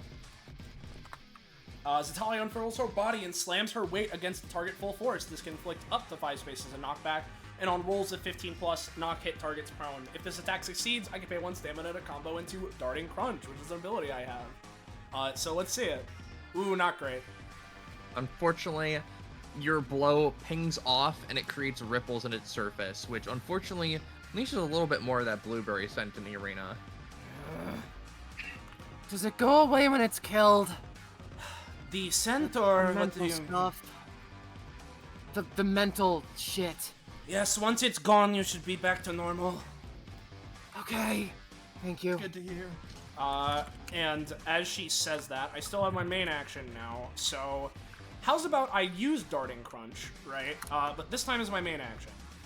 And so I'm going to post, bada bing, hold on, with, I just need to make sure this is written properly. Okay, cool. I'm going to be using the funny, but considering the enemy I'm fighting, right, instead of pouncing to bite, I'm going to use the variation she has on it, right, where she can use, produce like a little ethereal set of fangs, right, that cover a 3x3 area. Little less damage, but I'm not actually going to physically be biting into him, so that's, I think, a little bit better for me. Yeah, he's not. So Tali doesn't think he's delicious. Yeah, I'm not a big fan of his, the cut of his jib. So I'm gonna try and produce that in a 3x3 centered on our Laya, so it hits this little urchin, the feasting, and doesn't hit our Laya, but still does give her the voltage stack for making contact, as it states. Yep, it hits. Hell yeah! So that is 4 to 6 damage. Let's say 5. Yep, on both urchin and the feasting. Inflicts up to 3 stacks of poison or shock. Considering the Fathomless Feasting, probably shock. Except, actually, I just remembered something about Soleil, because believe it or not, this kit hasn't existed in my mind for all that long, right? I want to inflict Fathomless Feasting with poison, but instead of poison, it's psychic. Because of her talent, whenever she does something with her cognistics that's an elemental effect, she can change it to be any combination of psychic, electricity, or poison. So we're gonna poison the poison because it's psychic poison. I see. And do the same thing to the little urchin guy. And it states that it grants Atale one of... guy's not having a good time. Yeah. It states that it grants Atale a little bit, one of these extra choices, right? I'm not gonna list them all. One of them is effectively, like, half damage lifesteal, right? That she can transfer to a unit within a certain range that is at least low voltage. So basically, in this case, like 2 or 3 healing to our Laya. Okay. So that's that. Thankfully, she actually hasn't taken damage this combat. Yeah, you've taken max stamina damage, but you know. I'm not counting that one. Yeah, it's all good. At least in Zatale's perspective, she's still just doing. So I think you're at 3 stacks now of voltage, Arlia, because start of my turn, then Grabby, then Fangs. Then this. Yeah. So that was my anytime, my movements, my main. That's gonna be Zatale for now. The urchins. Yep, and the fuckers are gonna are in nature. This guy, he like coughs a little bit. He's like, ooh, that poison is a little spicy. He is gonna try to bite onto Arlia. Please don't. Uh-oh. Okay, here we go. So we get to show off his moves. Because it has rampant biting. Leaps onto a target and starts biting. Starts up to loot 2. On a roll of 15+, it applies 1 LC poison. So it gets to go again. Bit higher than that, actually. And then it can try a 3rd time. A total of 6 damage. Very well. And 1 poison. Alright, 40, 34 in that case. These 3 are going to try and attack Zatale. As also Arlia, that one latches onto you. And while it's latched on, it decreases your movement and rolls by 1. Actions that do not succeed explicitly because of the roll debuff can knock off urchins. These 3 urchins are going for Zatale. They fucking, walk up to Zatale, but they're like, hey girl, and Zatale's like, what? And Zatale's like, and just like repels them with repulsiveness, you know? The 3 down here by Tanya. Yeah. Oh yeah, hello, Mr. Train. One of them is rampantly biting the fucking plate here, and the other one is too. And this guy is gonna try to start biting Tanya again. No, that's fine.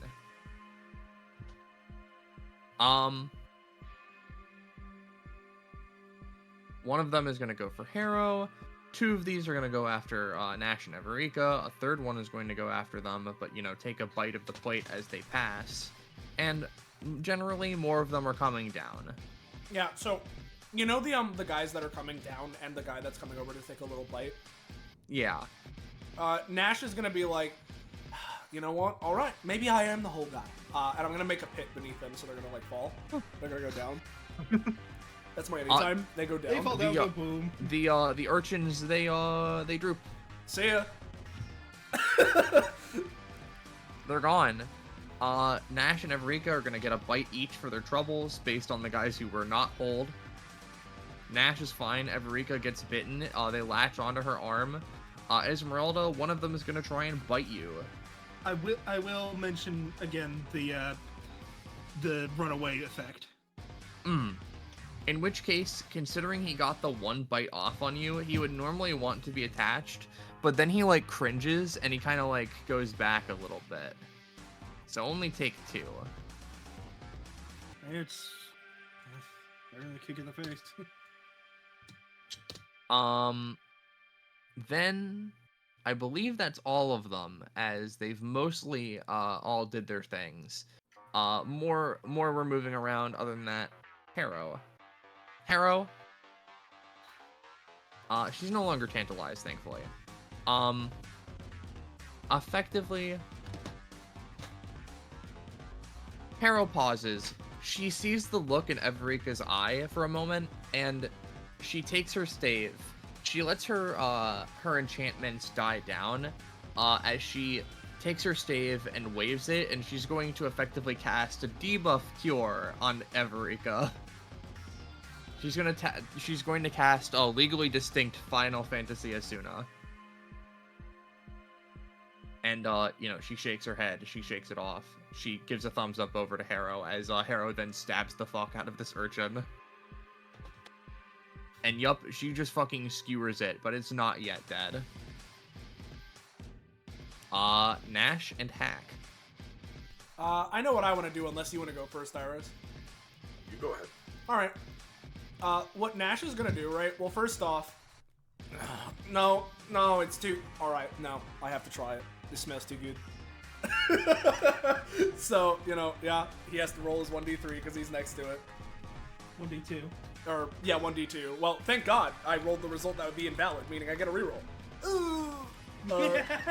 So he's gonna lose. I'll track it in his red stat just because he doesn't have a proper stamina bar in here. But he's losing 4 maximum stamina. Got it. Ooh. I just wrote down what Esmeralda's full max. Alright, no. See, that's the thing. Tastes really good. Ooh, that tastes good but doesn't feel good, you know what I mean? As he's then gonna look forward. Alright, I've had about enough of all these little guys. Let's clear out the rabble, alright? As he, with one hand, is going to grab onto this urchin, right? And with the other hand, like Donkey Kong slam on the ground to send himself flying up above these guys, right? So let me give him a roll to see if that works. Nope. Alright, damn it. As he tries to do that, I imagine he grabs onto this little guy, just like bites at his fingers, right? Okay, no, fine. Okay, you don't like that? Alright. How about this then? Takes stop sign, and he's just going to baseball bat swing this guy, right? Have him land as a projectile here and try and make a fucking, dent in the fucking ground to also hit these two guys with residual splash. Yeah. There's the roll. There we go. Yup, you fucking wind up, he goes... You send him over here, and he creates like one of those video game, like Super Smash Brothers just touched the ground after a big hit waves, and it like knocks around these guys. Alright. Don't look like they're dead, but we're at least part of the way there. Just one more hit. Getting away from this stuff. As he's gonna go 3, 4.5, 5 over here by Harrow, just to get away from the fucking blue. Yeah. Everika, she... We got Hack, right? Oh, sorry, there's Hack, my bad. I'm sorry, Hack. The stealth's working, they don't even know I'm here. As he suddenly, right on top of these two, drops partially from the air in a blur of motion and just tries to slam his sword down. The good old sashimi technique. You pretty much you cut like one of them completely in half, and the other one is doing really bad. And as his follow-up, he in a blur positions himself here and is going to try to slash through both of these ones. Get him. You do the last cut needed to send this man to the gates of hell. This guy, he's been eating his food. You catch like a little bit of his yellow organ stuff, which is bad for him, and then you cut off a section of the gelatin. Yeah, the urchins fall to pieces in X-shaped chunks, and oh, the chunks. From there, the chunk, and from there he's just gonna take out his gun, and he is just generally firing on the crowd of these things, trying to keep them back. But that's it.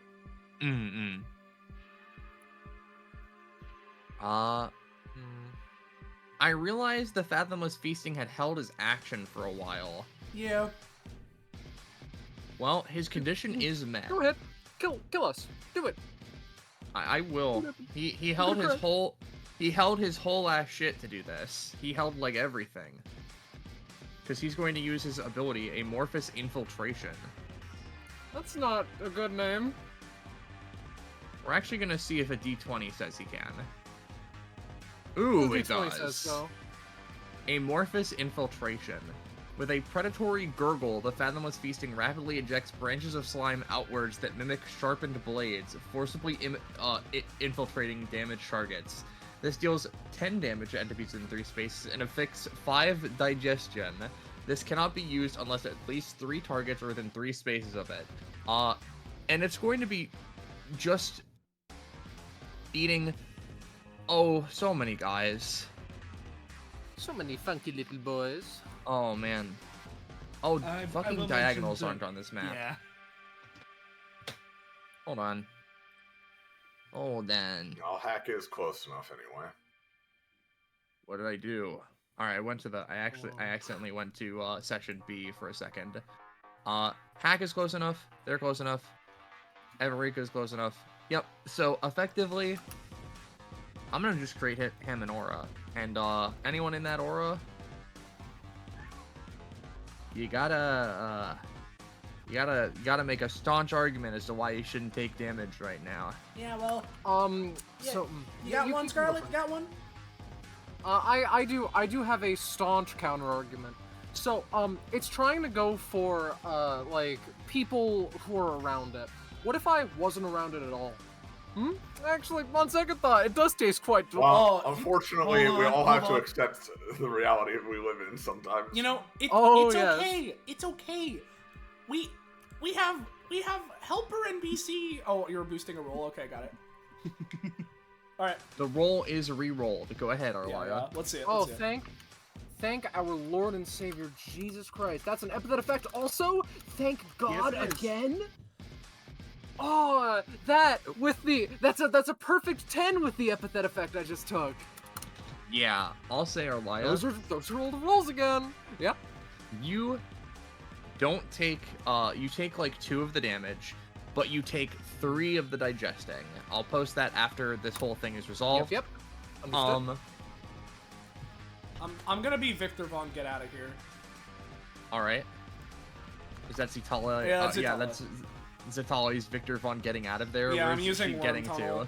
So let me go Oh, ahead okay. and fucking go. Since I'm yeah, just to make sure, I'll leap to here. So I'm gonna do this. taking him with you? No, he's gone. And we're gonna do this. I'm gonna, for the record, right, start marking these tunnels, just because it'll be good to know now that this is tunnel 2. But we got that. So yeah, I mean, if that just works, I'm out of there, buddy. And then, you know, for anyone's sake, now that the tunnels are, like, there are more of them and they're more relevant, I'm gonna post, what the tunnels do. Probably, you could probably guess, but, they're here, so they're still around. Yep. So, Ebino. Ebino, without even looking, his clothes are just gonna kinda instinctively lash out and try and block these. Alright. No. No.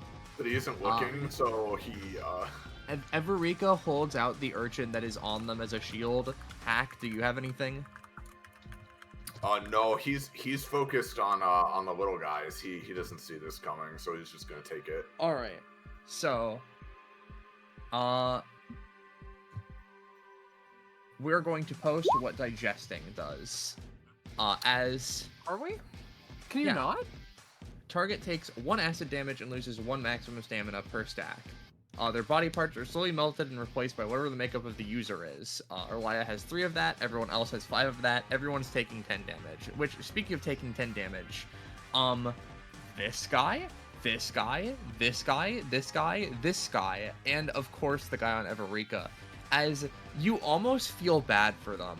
You see like the shards of like blue like slime jab into them, and then it slowly shakes and starts to flail around as its yellow like trail behind it slowly turns blue and it is sucked back into this thing.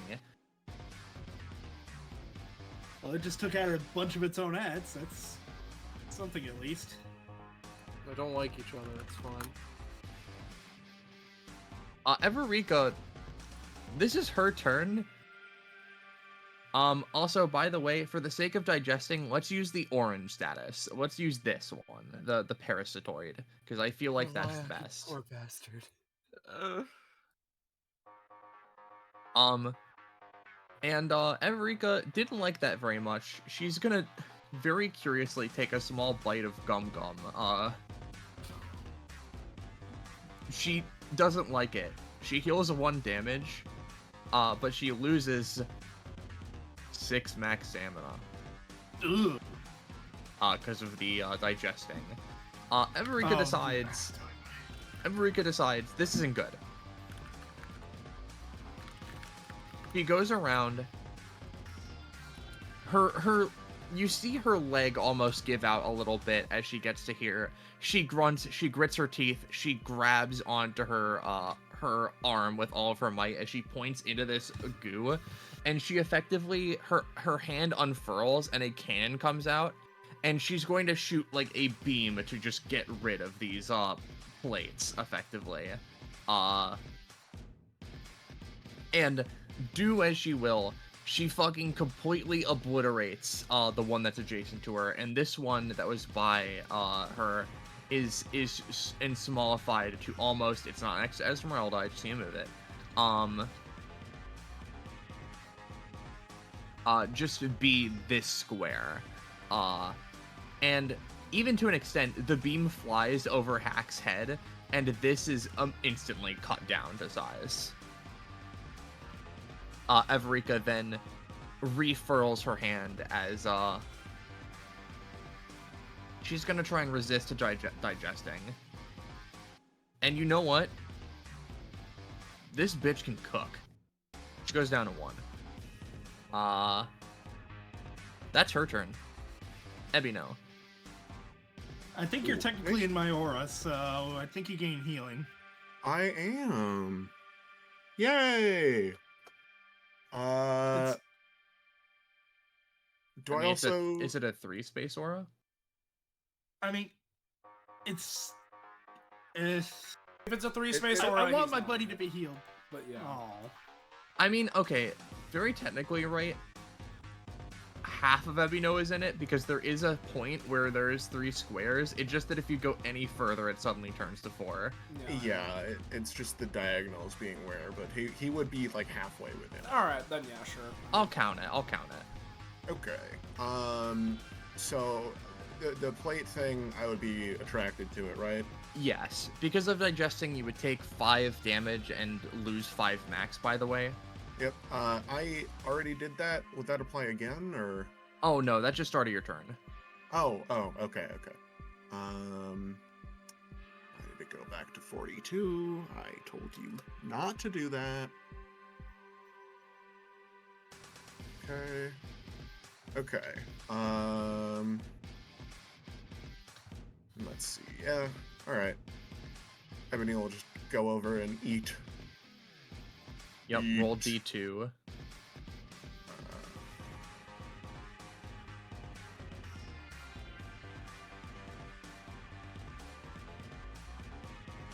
What do you think, Ebino? Is it delicioso? He gags. He's not used to this much flavor. Wow. Wait a moment. This isn't shrimp. Get it out of my... I mean, he does have the mental resist. Thanks to your bite, it's gone. He looks like he's about to throw up from how flavorful it was. Anyways, I now get to take my actual turn. Yeah. Okay. Well, let's see. Where would be best to... No, come on. Okay. Oh, you charged your fuck attack. Yep, fuck attack has been charged. So let's see. He is going to sit and release that right here. So it charged for 8 turns, giving it a 4-space radius. Roll 20. Yeah, be right? 20. 20-foot radius. So it would deal 8 damage, and then 1, 2, 3. So that would be 11 damage to everything within this circle. And With friendly fire? I don't think so. I didn't write anything about it, but I don't think it's like affected people in the past. Yeah, like I mean, I think it's ultimately your like, guy, it's up yeah, to you, yeah, yeah. exactly. It's Yeah. like, what do you want as Ebuno? Like, if you know, I don't think it would. yeah, It's magic vibration thingies. yeah, Yeah, that's fine. yeah, for sure. You know how it is. Yeah, I know. I usually, I tend to rule that stuff like psychic powers or magic are typically like, unless it states otherwise, like especially psychic powers and shit, like typically don't friendly fire because it's all about the mind and intention anyway. So like, Yeah. Yeah. That makes sense. Alrighty, so it's it's 11 damage to everything in there, and then I'm going to be spending a Krangen to Echo. Excuse me. Which, so Ebuno has a new stat called Krangen, which he can spend to do a lot of things, including entering his forms. But right now, he's going to use it to Echo, which repeats the instance of damage that a target just suffered as they are struck with a bolt of electricity from nowhere. So that'll be 22 to Fathomless Feasting total. Nice. He doesn't like that. He jiggles uncomfortably. Alrighty, and then, that wasn't actually an action, because I was just releasing Yeah, last turn's you just action. released that from like 10 years ago. Yep. Yeah. So let's see. Yeah, while we're here, Ebuno is then going to, use, Masa Style on Fathomless Feasting. So that would get +1 damage, for being 1 out of melee.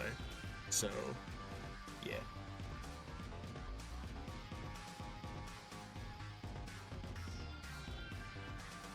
Loggers. Yeah. You fucking do it. I would note this guy actually should probably be fucking dead as hell. I simply forgot about him. You attacked the Fathomless. Yeah, Yep. You killed him so you hit that guy so hard that the gods stopped proceeding Yep, him. you hit him. Do you want to make a resist roll against your digesting? Yes, I would like that very much. Oh, Ebuno. Unfortunately, you keep it for now. Oh, also, you would have healed the one for eating from the plate if you did not do that already. Ah, true. oh man, Nash would have one healing too. Yeah. Can I get rid of your 20 aura? Yeah, go ahead. Okay, cool. Is that the end of your turn? I believe so, yes. Alright, top of the round. Everyone do your rolls. I'm gonna say Arlia and Esmeralda this time roll with double your bonus. How much is that? 3 and 5 respectively. May I request you just roll a d20? Sure. No, I wanna see if I call you right. Like, And oh, if I- well, look at that yet again. Okay, if I understood you right, I'm rolled. Ooh, Holy Harrow. shit! I didn't roll last. Yeah, I think So- it's Hack, Harrow, and Arlia. Oh my fucking god! On God? Well, listen, you know, if he tried a bit, then like, I mean, it's only fair. I mean, I'm just following up on what he did. I don't recommend it. Yes. Ooh, do but not it's do it's that. so good though. It's so good though. More of the It is a fucking once in a lifetime opportunity, and you will regret every opportunity you take. All of the had assholes those. begin emerging from the cells. The Esmeralda's living, turn. breathing assholes. Okay. So I have an idea. First, Yeah. before anything happens, I have to take upkeep for my aura, which does not give me fracture. Now, I am a healer, and there is a downed ally in Tanya right next to me. Uh-huh. How bad does Tanya look? She's unconscious, but only because someone knocked her out. Her stamina is still at positive, but, like, you get the idea that if you do something, you could wake her up. Okay. Now, the question is, do I try to purge the debuff from Hack, or do I try to res Tanya? Te quiero no... Decisions. Wait. Queros no los dos. Because my idea is using Warm Embrace to heal. I could get over here, and if that gets Tanya up instantly, that's fine, but I doubt it would. Honestly, considering, I'll say it's enough that she is up. I will add her to turn order, but if her turn is coming up, it's skipped. For this round, at least. Okay. Rise and shine. Do not eat the blue stuff. Whatever you do, do not eat the blue stuff. I'm thinking about it. I'm beyond No, completely no. real. I'm gonna try to use Warm Embrace. Like, I don't have an enemy to drain from, so it doesn't really matter, but Yeah, I'm going to try to use Warm Embrace to cure debuffs. It doesn't really say it can do that, but I imagine it probably could. And even if it doesn't, I'm healing Hack. Yeah. What I'll say is, Esmeralda, you're like, well, I can't drain something. You, like, walk over to Hack, and you grab him by the shoulders, and you shake him, and if nothing else, you remove Tantalized from him. Okay. Thanks. That's all I really I'm good. I'm good. I'm fine. There you go. It turns out, Granny shaking, direct difference, or directly same sensation as eating from the blueberry pile. Well, that's my turn. All right. Do I have to pass the turn? Arlia? Yummy! Hello, Mr. Train. You're not supposed to be here. No, Train, you can't have any of this. It's all mine. Velatry tunes in. I wonder how my apprentice is doing. Just sees her glorping down the fistful of slime after slime. And she's yelling, "Don't do this! I hate this!" I'm never eating blueberries again. We're gonna roll a d4. I'm never eating blueberries again. You lose 3 max. But I heal for 2. I could try something fucky. No, I'm calling Roche's bluff here. And then you take the digesting damage. I already did because I had a misunderstanding. Do you mean calling the bluff like, I think if I reach 0 maximum stamina, something will happen? I want to see. Are you gonna get a story event? Like, we're gonna find out together, aren't we? It's called Game Over. That's the one you're gonna get. 3. Alright, she's going to pick up and hammer toss her sword into Fathomless Feasting. That has a +2! Oh, I got it! Whoa! You see, this one, Esmeralda, I think this is the one that you boost. What I'm gonna say... Do you want a reroll or a boost? Because I can I can would give you... like a reroll, kind sir. Very well.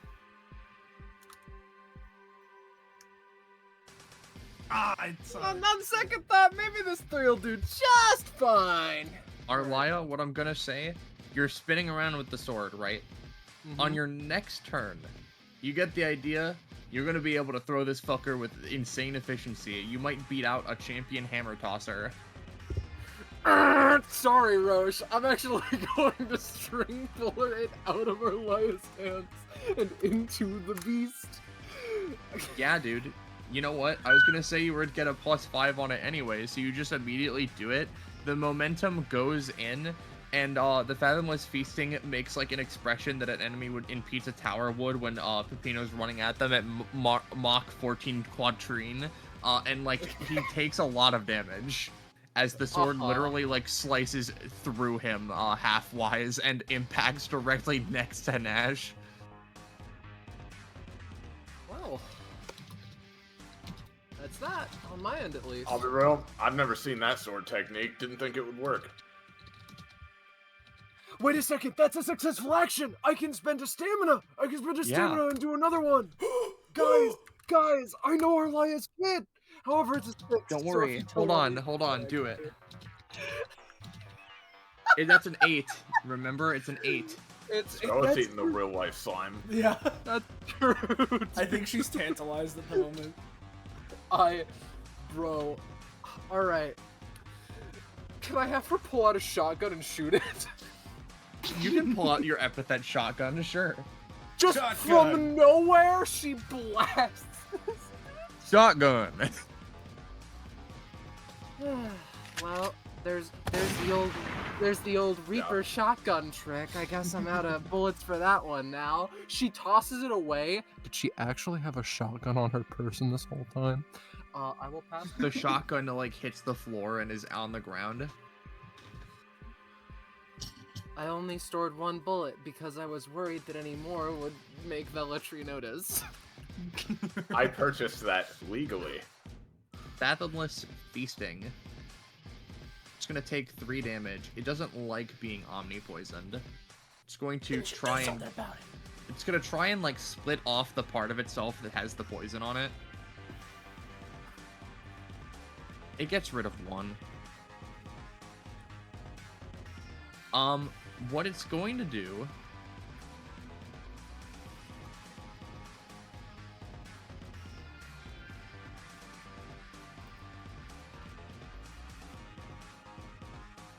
It's going to use an ability.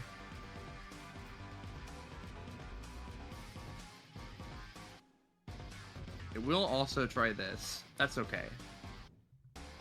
It's going to, yeah, use an ability. It seems to just stand there. Or not stand there, but like, it seems to just sit there. It does. Yeah. What it will do, is it will look around, roll a d5, and against Esmeralda, it's gonna use something as a bonus action. Uh-oh. Okay. Gorp shot. Gorp. You take 2 damage. It's just a blob that hits you and then impacts on the floor. You gain 1 digesting, and the blob is technically edible if you want that. No, I don't. You sure? I gorped it just for you. Tanya, You've said yes to the first and You know, second course. You can have I another said turn? I said I'd skip their turn, right? However, I just want to see if they're gonna what happens, right? All right, they're disoriented enough to not want to eat the blue goo. They'd also heal for 3. Yay, Zitale. Zidale, hooray! You know what? Considering the circumstance, I think I want to try and help out Arwaya. So what I'm gonna do is, she is going to use her funny little anytime on her turn, as she has that 1 action to do for 3 stamina, right? So we're gonna try it. Oh, nuts. No. You know what? She has stamina to spare. I'm gonna try it again as my my regular anytime once per round usage. Aw, nuts. Well, that's a shame. Well, You have never seen someone eat this much of Fathomless Feasting. She might genuinely have a problem. You really should stop doing that. I want to! I know it's a mental thing, but I'm going to see what I can do about that. As My body needs more energy to function. Well, here, let me give you more energy then. As Please. she's gonna kneel down to get to Arlia's height, right? And then we're gonna go main action and use fucking Veno boost again, which will be because she is a low voltage ally, right? If it works, she's gonna gain this, and the buff is gonna be the mental resistance, like I gave to Epino earlier. Nice. Maybe. I'll say, they take a voltage stack and the buff, and I'll say they get a +1 on top of their original bonuses. Yep. So they get a it's 2 voltage stacks because it inherently gets 1 for me making contact, and then it's an additional 1, so she'd get 2, so she'd be up to 5. I'll then use my bonus action to legitimately just go for it again on her.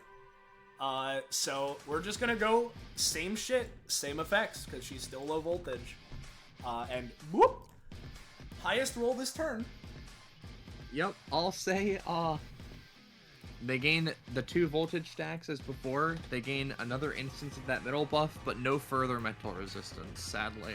Which is fine, because if nothing else, right, because you have 7 or more voltage stacks, you're now in high voltage. So you're gonna get these benefits, Arlia, my good pal, which, just based on everything we've seen, you might need. The unit is filled to the brim with energy to the point where it's slightly difficult to stand still. They roll with advantage on all physical or mentally active actions. Have dexterous inherently and have their senses generally heightened. Additionally, they temporarily gain my Omnitoxin talent, which you can apply to your actions. So that's pretty cool. My... You've given the girl coffee. What have you done? I've given her coffee. Now have fun. She's having blueberry muffins with her coffee, dude. It's... So, is that the end of Zitali's turn? That's her. She's done. So, one of the things near Zitali from the top ropes is going to try to use an ability. Oh my fucking god. Here's its ability, which it was using on Zitali. Head latch. It jumps up and tries to latch onto their head. So, Arlia, you're like, Zitali, thank you. And then you see the thing on her fucking head. Oh, great. I really don't have to do this. Sorry. This thing rolls around. It's gonna try and use an ability on Arlia.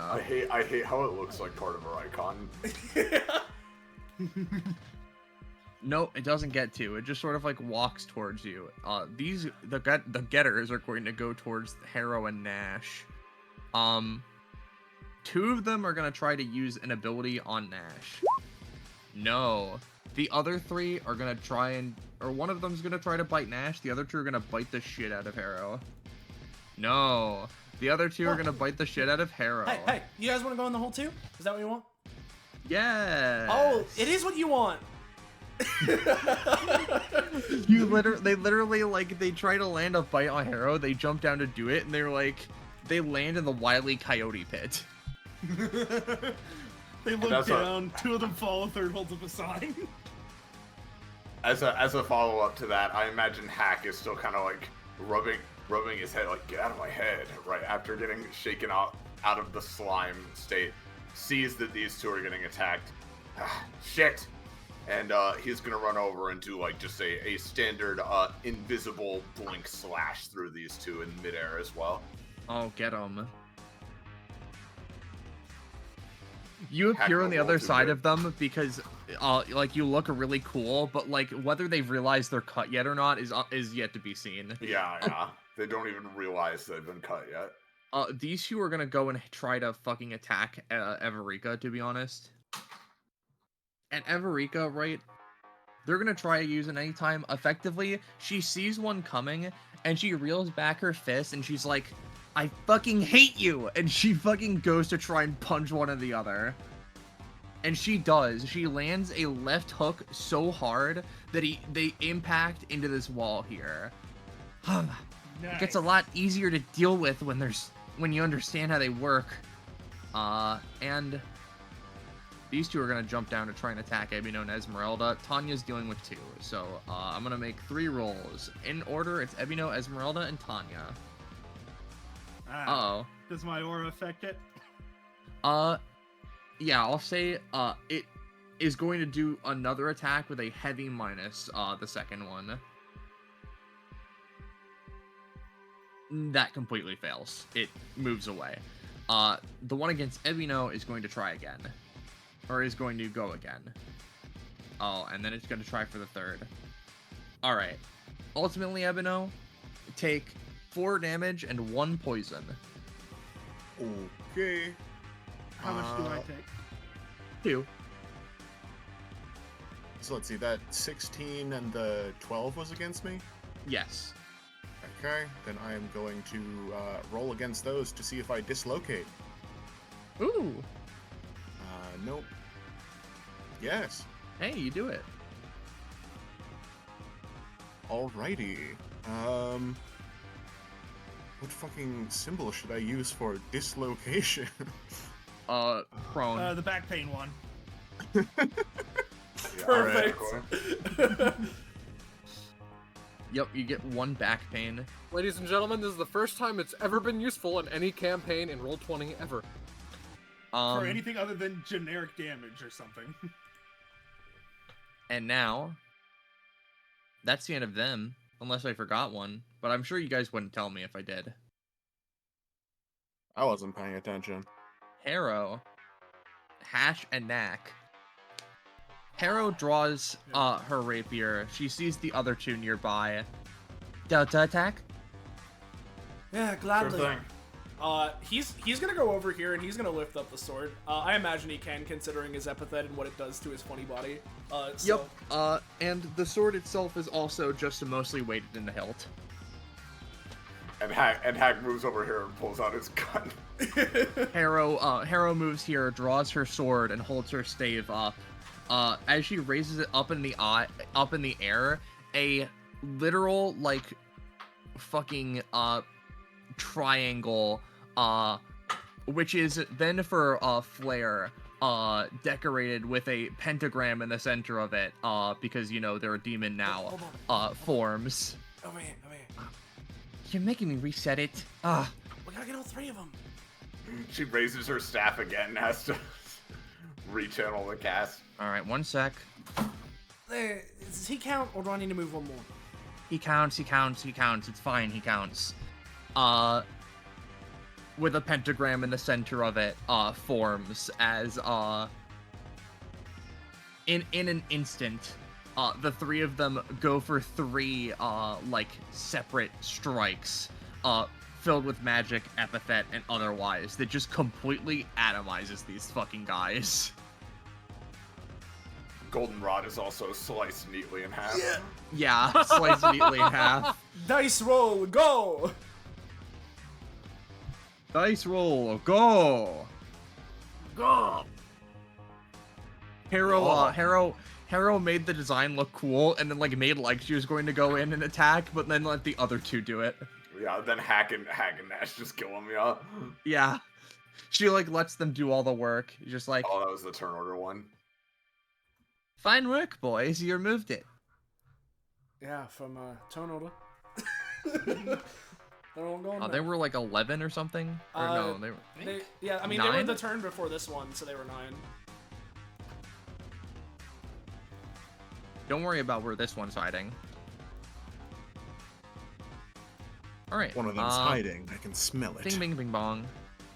Bing, bong. That's it. For them, I'm pretty sure. Yeah. I imagine they actually take position, and also I realized that Harrow would have had to have moved here, but then she could have, moved here because she was scandalized, but then she'd moved back to her original position just to do the triangle. Yeah. Ev, Eureka. Thankfully, thanks to Ebino, this thing might actually be worth a damn. She holds back, and basically she just shoots the minigun at the 2 clustered up here. She completely fucking misses. I just completely fucked it up. I'm sorry. She pauses. Formation as she moves behind Nash and the sword. Oh, hold on. Are we doing another Delta attack? He pulls out his gun. She then resists the thing. That's Why it. didn't they just do that in the movie? Alright, Ebino. Digesting attacks you. Okay. Digesting. Am I able to try and resist before it kills me? Or no? Just take it. and No, then you resist later. just take and then resist. It goes off, then resist. Yeah, that's how it goes. Rule 20, stop resetting my max How much- stamina. No. 1, 2, 3, 4, 5. 1, 2, 3, 4, 5. So let's see. 21 out of 32. Thank you. All right. Ebuno is then,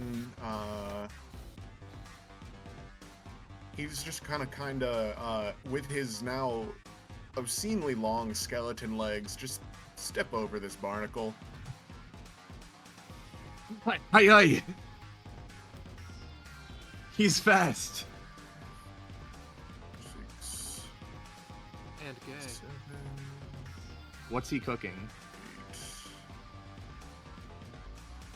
Oh He no, is Eldon's fast. getting to the edge of the arena. Fathomless feasting stands no chance. 7. Oh my god. He's still moving. Yeah, that's in range. Alright, he's gonna use his Mune style against Fathomless Feasting, which will gain an additional 10 damage. Oh. That should have a +2 to it. A 10. Fathomless Feasting notice your struggle and sees that and looks a little concerned, so it's gonna try to use a little bit of an anytime. But it doesn't work, as you just cut fucking right into it, and they take fucking, what is that, 10 damage? 13? 13. I'll say because it's it's a 10, so it's average, so yeah, 13.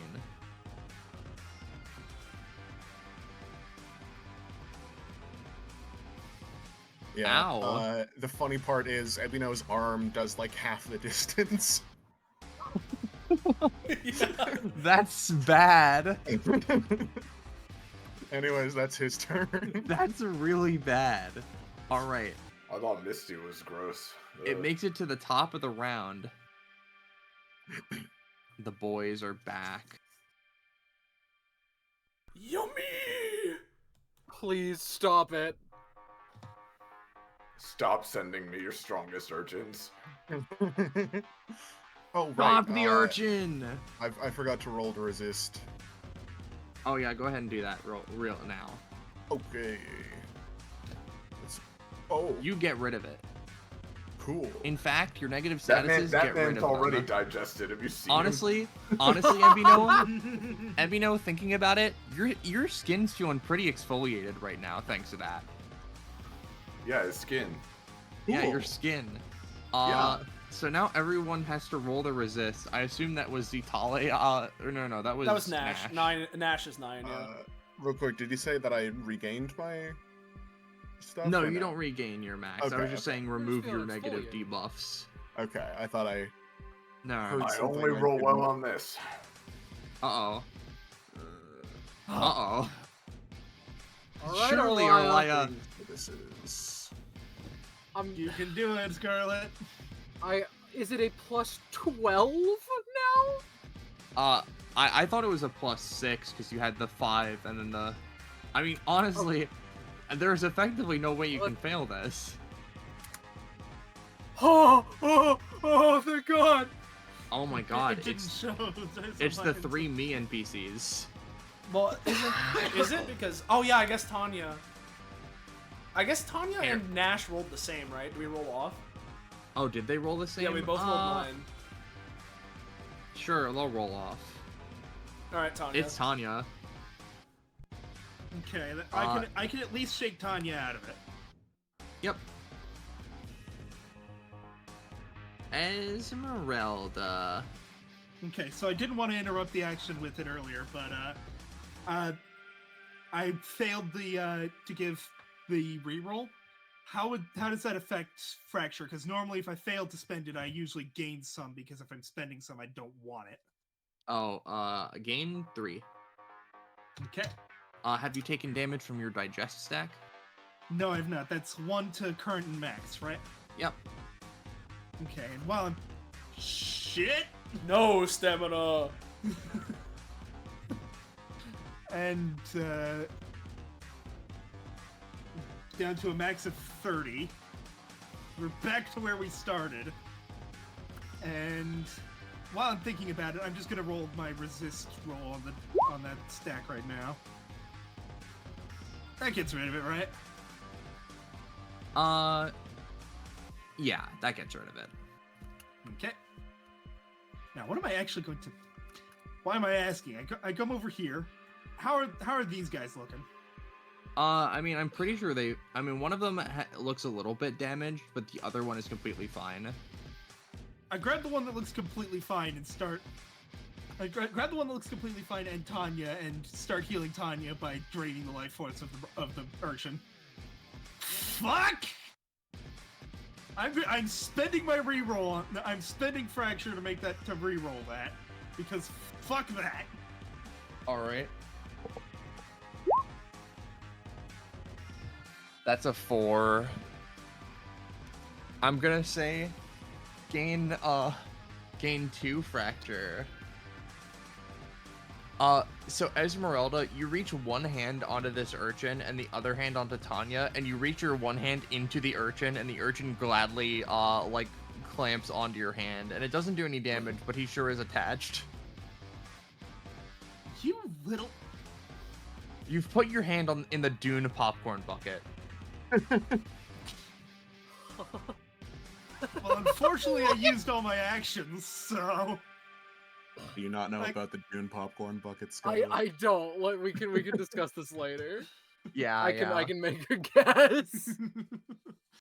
So, since I can't do anything else to shake this thing off other than probably literally try to shake it off, which I don't think I can do at this point, that's my turn. Yeah. All right. So, that's you. I think it's me next, right? Yeah, it's Laya. So finally, she does not feel like eating it. Thank Christ. Let's see. Number one, let me roll to resist the thing. All right, Arlia. That's a 6, but I don't imagine that's great, and nonetheless. No, I'd say you take the damage, then you lose 1 at least. Well, if you insist, I was expecting you to take away fucking 0. Well, I accidentally took away both of them. All of them, yeah. Alright, there we go. So, now, Arlia is fucking done. 1, 2, 3, 4. This summer, we're going to roll for innate draw. That's what's happening this summer. Oh, thank God. Uh-oh. Oh, Technically, wait a you'd roll with second. advantage on that because of the funny. Oh, would I? No, that's okay. Thank God! Okay, Delete the so- 1. I'm... Delete the Arlia. 2 and delete the 1. Delete every Arlia. roll that's not really fun. Like, Arlia rolls 3 words. Arlia looks at 1, crushes it in a hand, and rolls 2 words. I believe... This is a little bit dicey, but nonetheless, I think I'm going to give Esmeralda a little bit of recovery, okay? Thank you, I Okay. need it.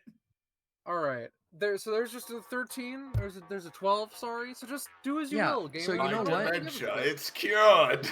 hey, Esmeralda, here's a fun thing. Lose 7 fracture, gain that much stamina. I will take it.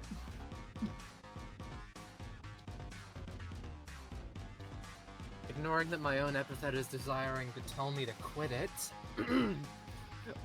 Epithet refraction is paying 1, so there's another 12 actually.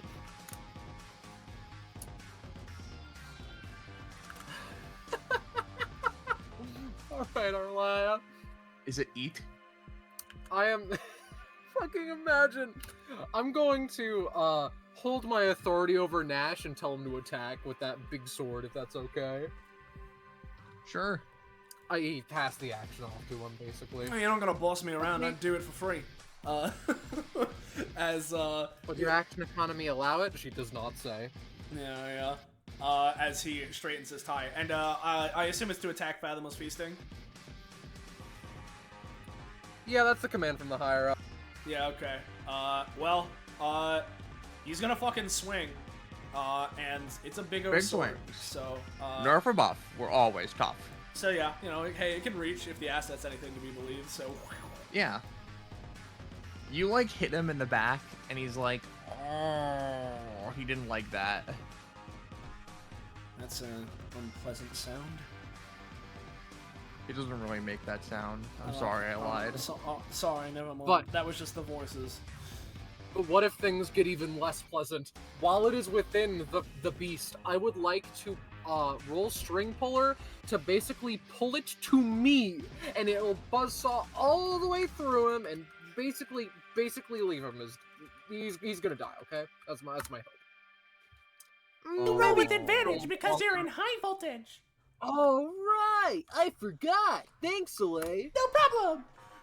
Yeah, so, Arlia, you string pull onto the handle, and it spins out of Nash's hands, like, the usual, like, circular sword spin as it returns to the user's hand, but it goes through the Fathomless Feasting, and splits it, like, in twain down the middle. And it's really cool, and it's really epic, except it just puts itself back together, because it is slime.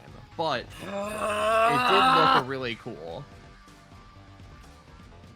She's still angry.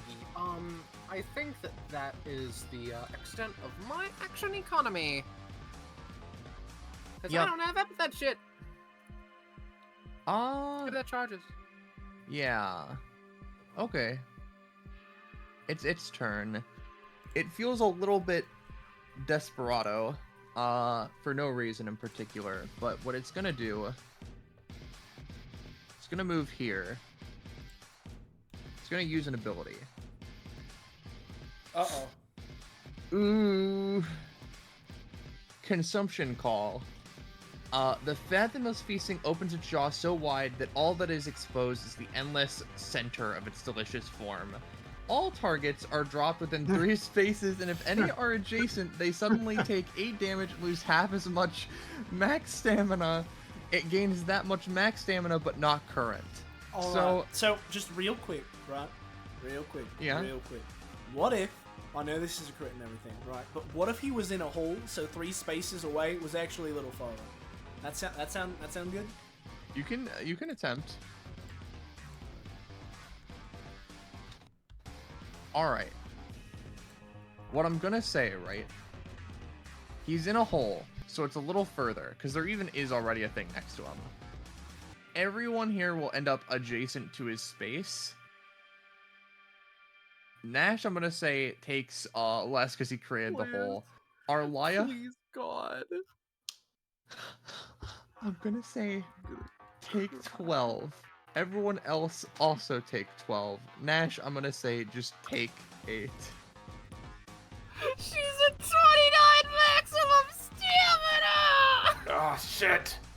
This thing is fucking tough! He just keeps trying to eat us! Fucking Harrow keeps a hold of her hat, but seems roughly okay with this. All of these guys are pulled off the shelves like they're toys, being battered by small kids. Like... And by God, it's Christmas. The one on Zitale's head stays on Zitale's head, sadly. This one is dragged away from his delicious dinner meal. Oh, Jesus Esmeralda, did you already Christ. move? Yep, I did move. Okay. And then these guys are also dragged off the shelves like it's fucking Christmas time. I never want to eat blueberries again, I'm sorry! And it will try a second thing. Actually, let me just check something real quick. Alright. Yup. It will try a second thing.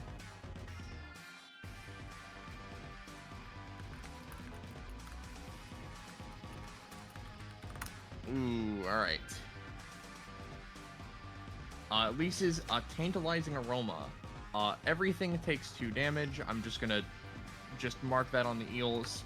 and 1 digesting, and everyone has to roll to not be tantalized against a 15. That was Zitale on the 3. It's everyone has to roll that. Yeah. So, Oh boy. do I get anything for the mental resistance? Yeah. Alright, I'll just trust you on the invisible bonus, you know? You pass without it. Finally. I You- also have learning. mental resistance. Yeah, you don't even need it. Oh hey, look at me and you, the people who don't need it. Oh, I'm slurping up. the It feels food right feels good to now. not be afflicted with that every turn now. Everica looks bad. By the way, So, there are a lot of people who look bad. so I have a question, Rosche. So Zitale gained tantalized, so she'd walk over here and with the guy on her head try and eat. What happens? I think the urchin like opens its mouth and takes a bite. You know. I think what happens, right, is Zitale is like, oh god, I want to eat it. Oh, and she just dunks her head in, which would just melt the urchin to death, and then Zitale gets her munch. Yeah. I really don't. It smells Ev- good. Everica is also gonna, only lose a 1 max. It's what's the Only number lose at 2. right now? D4. Okay. D4 because of our lies, like FDA regulation she put health on it. PSA. -3. Oh, Hera only loses 2. And, Tanya, they're prone, so they're gonna get up and move over. But their turn is looking pretty good on that. Everyone else has already resolved their tantalized, I'm pretty sure. Yep. In which case, Tanya. Tanya, no, do not eat the blue stuff. I need to get my head back in the game. And that does not involve Esmeralda? eating the blue stuff. Esmeralda, you have eaten it 5 times. You should know very well at this point that it is not something you can just say no to. They only lose 2. Why am I rolling good on these fucking D4s, dog? That's God's punishment. One God's would argue you're actually rolling quite bad on that. God's gift. Tanya, waking up, right? She holds a katana at her side. She takes a drag from her pipe. If I had written abilities for Tanya, this one would be called Holding It In Does Nothing, as they breathe out a massive plume of smoke, which trails a line between like these guys, and almost as though almost as though they were a missile, she dashes forward and like cleanly goes through the lines of smoke, and we'll see what happens there. She rolls a 5, and so she resheathes her katana and nothing happens. Sloppy. And that's the end of her turn. Alright, so for one, Arlia and Feasting gain 1 voltage stack. Feasting's actually at 2 voltage stacks overall because of the munchie I did a bit. So they're there. Arlia's at 9. That's pretty cool. Do I want to use my anytime to get my free funny combo chain? I think so. So we're gonna go and do this. There we go. Spend 3 stamina and try and use my my tunnels. No. Zitale? Yeah. Uh-oh. Okay. Nobody likes this. Yeah, you never want to see this. Yeah, alright. So if I'm here now, I think what I gotta go for is I gotta go for a fucking whiptail, right? And just try and fucking, like, as she's getting sucked in, just, like, spin around and fucking just use her tail to bounce herself off of this fucking thing, you know? Yeah. So I'm gonna try it. Hey, let me post You whiptail again. you create a fucking personal whirlpool in the center of this thing. Cat Goops hate this. And you rocket out the top of him. Yeah. As it would deal 6 damage to Tale rockets off, out the top, right? Still covered in some goo. He gets 1 more voltage. And then, excuse me, I'm gonna pay the 1 stamina to follow up with Darting Crunch. And doing the projectile 3x3 area version of it, right? To just send it down, centered on this space, so it hits Feasting, Arlaya, and this Gabagooli. The Gabagooli! Hey, Gabagooli! Just in case. Hey, the Gabagooli! 7! So You if this get hits, the Gabas. it is 4 to 6 damage to Feasting and the Urchin. Both of them would also get up to 3 stacks of Poison or Shock. I'm doing a Psychic Poison again. Yep, I'm gonna say that their stacks go up to that, and I'm gonna say his stacks go up to that. And then, similarly, like last time, because I'm assuming that's going to deal like 4 damage, I get like around half-ish damage lifesteal that I can give to a low voltage or, higher. So I'm going to give Arlaya 2 stamina healing. Yay. And then, last but not least, final effect of this, Arlaya is now up to 10 voltage. So, sorry, get 2 numbers now. Double digits? Oh boy. Here, I can help you real quick. Oh, you got it. There you go. Yeah, so the 9 can go away now. Yeah, there we go. So we're at 10, which is pretty cool. You're starting to have enough to where I can spend it on you, and you still have quite a bit left, so that's pretty cool. Yeah? That's me. That's my turn. That's Zitale. Here's my big fucking thing. They're gonna take damage. These 2 are gonna try and bite Hack in the back. Oh, come on, man. Oh, they're getting it. They're not getting it a second time, so Hack ultimately takes 4. At this point, Hack is really starting to look pretty worn out. He's taking a lot of hits. They latch on to Hack. This one's gonna go for Zitale. Ooh. Ooh. Tali's gonna take a full 6 unless something's done. I could duck out of the way. And if it's 6, I think it's worth it. So, you know what? It's 6 in a poison. So if that's Yeah. So I'm gonna try and go, and then I'll also try and grab onto him and drag him along with me, so that when I like emerge, I like fling him into the wall, right? So yeah, I'm gonna try that. Yeah, you go, you like sloop with him, you grab him, he gains a pink. And then you fucking spike him with the force of Zeus into the wall. Yeah. As, we'd emerge, if I could move my funny little fucking eel. Oh, I actually can't move up here because of the dynamic lighting layer, so... Oh, my bad. It's all good. Alright, well, yeah, just going up there, like, climbing up the wall, right, and then slamming him, you know? Like, into this wall or, like, down here? You know what? Into the fucking pit, because there's a pit. You fucking throw him in there. He hates that. He's deep. He's deep, brother. This is deep. I'm 14. Yep. These 2, one of them is poisoned. Are gonna try and, you know what? One of them is gonna use an ability on Arlaya. The one further away. Oh boy. Ooh. Okay.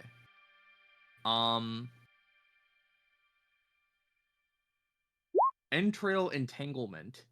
The yellow trail of entrails wraps and entangles it, applying 2 to 3 poison and restraining and moving them. It picks Arlaya up, and to combo off of this, the other guy is going to try to start biting you a little bit. Uh-oh. I think you mean a lot of it. God, Arlaya's not doing great, man. Scarlet, I have a plan on this next turn. I'm gonna try to help us out, okay? Yeah, and you know what? And you know what? As well, right? Mm-hmm. How much do you want the advantage and shit from high voltage? I would very much prefer it with what I'm. All right, then I'll hold off. Then I'll hold off. It bites you a bunch. Arlaya takes 6. And then Only 6? Okay. I How mean, much yeah, poison? their attack is 2 damage. How much, and how much then poison? it would be Give it to me straight, Beastie Boys. 4. Okay. That's And not then- very good. And then he fucking spikes you into the fathomless feasting. What? No! Oh no. Alright, Arlia. So Oh shit, the Gabagoolies can't Here's- even be near Esmeralda. Go on. here's the thing. Here's the thing. There's good news, everyone. I have patiently awaited this day. Where the fuck is Arlia's sheet? There we go. I've patiently awaited the day that these motherfuckers dare to attack me. For you see, it is time to shatter my shell. And I do believe that just in case, And I think I'm starting to think the shell has been shattered. There's the advantage just in case. Honestly, Scarlet, right? I'm gonna say from all the those shell has attacks, also been shattered. from all of those attacks, reduce that 6 damage you were taking down to 1, and on that, you are in the Fathomless Feasting because he did throw you instead of attacking you, and I'm very sorry about this fact, but you do have more health. Don't leave me here. And I'm gonna say, Scarlet, roll me a d2. Are you sure about that? You only lose 2 max stamina, but you heal for 1. She looks at Esmeralda desperately. If Bellatrix finds out that you let me have this much sugar, I'm never going to your house again. Thinking And beyond na- Bellatrix's opinions right now. Five Fair fucking, enough! 5 fucking urchins are going to attack Tanya. We've heard of 8 fucking Anya? bears. What about 5 fucking urchins? Tanya, breathes out a plume of smoke, right?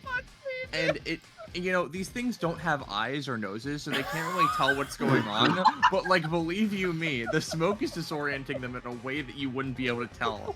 As Tanya is going to go for a slash that goes directly over all of them. Yeah. Thank Esmeralda- you so much, Esmeralda! Tanya's like, who put all this smoke here? I can't see. Esmeralda, your buddy of 1,000 years is gonna try to bite you. Going away from you, be damned. You might be cringe, but this thing, he embraces the cringe. And he fails. He doesn't embrace it that much. He understands that it's a bit too cringe. Ebino, the Matrix is coming for you. Speaking of cringe. All of the Agent Steves are jumping on top of you at once, and It's watch them not take. Steve. It's not- Watch them take this. Oh god, that wasn't a natural one. Do you have a response, Moomin? Well, how much would this be doing? I'm gonna heavily reduce it from the fucking 10. I think this would be attacks ? Oh no, only 8. So I'm gonna just say it's 10 damage total. Alright, I'm gonna try and reduce it by having my clothes kind of explode, almost like an urchin, and try and keep them at bay somewhat. And much like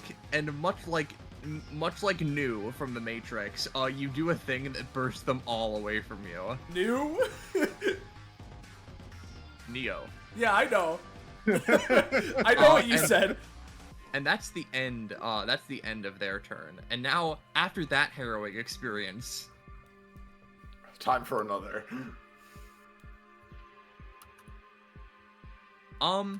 To be fucking honest, right?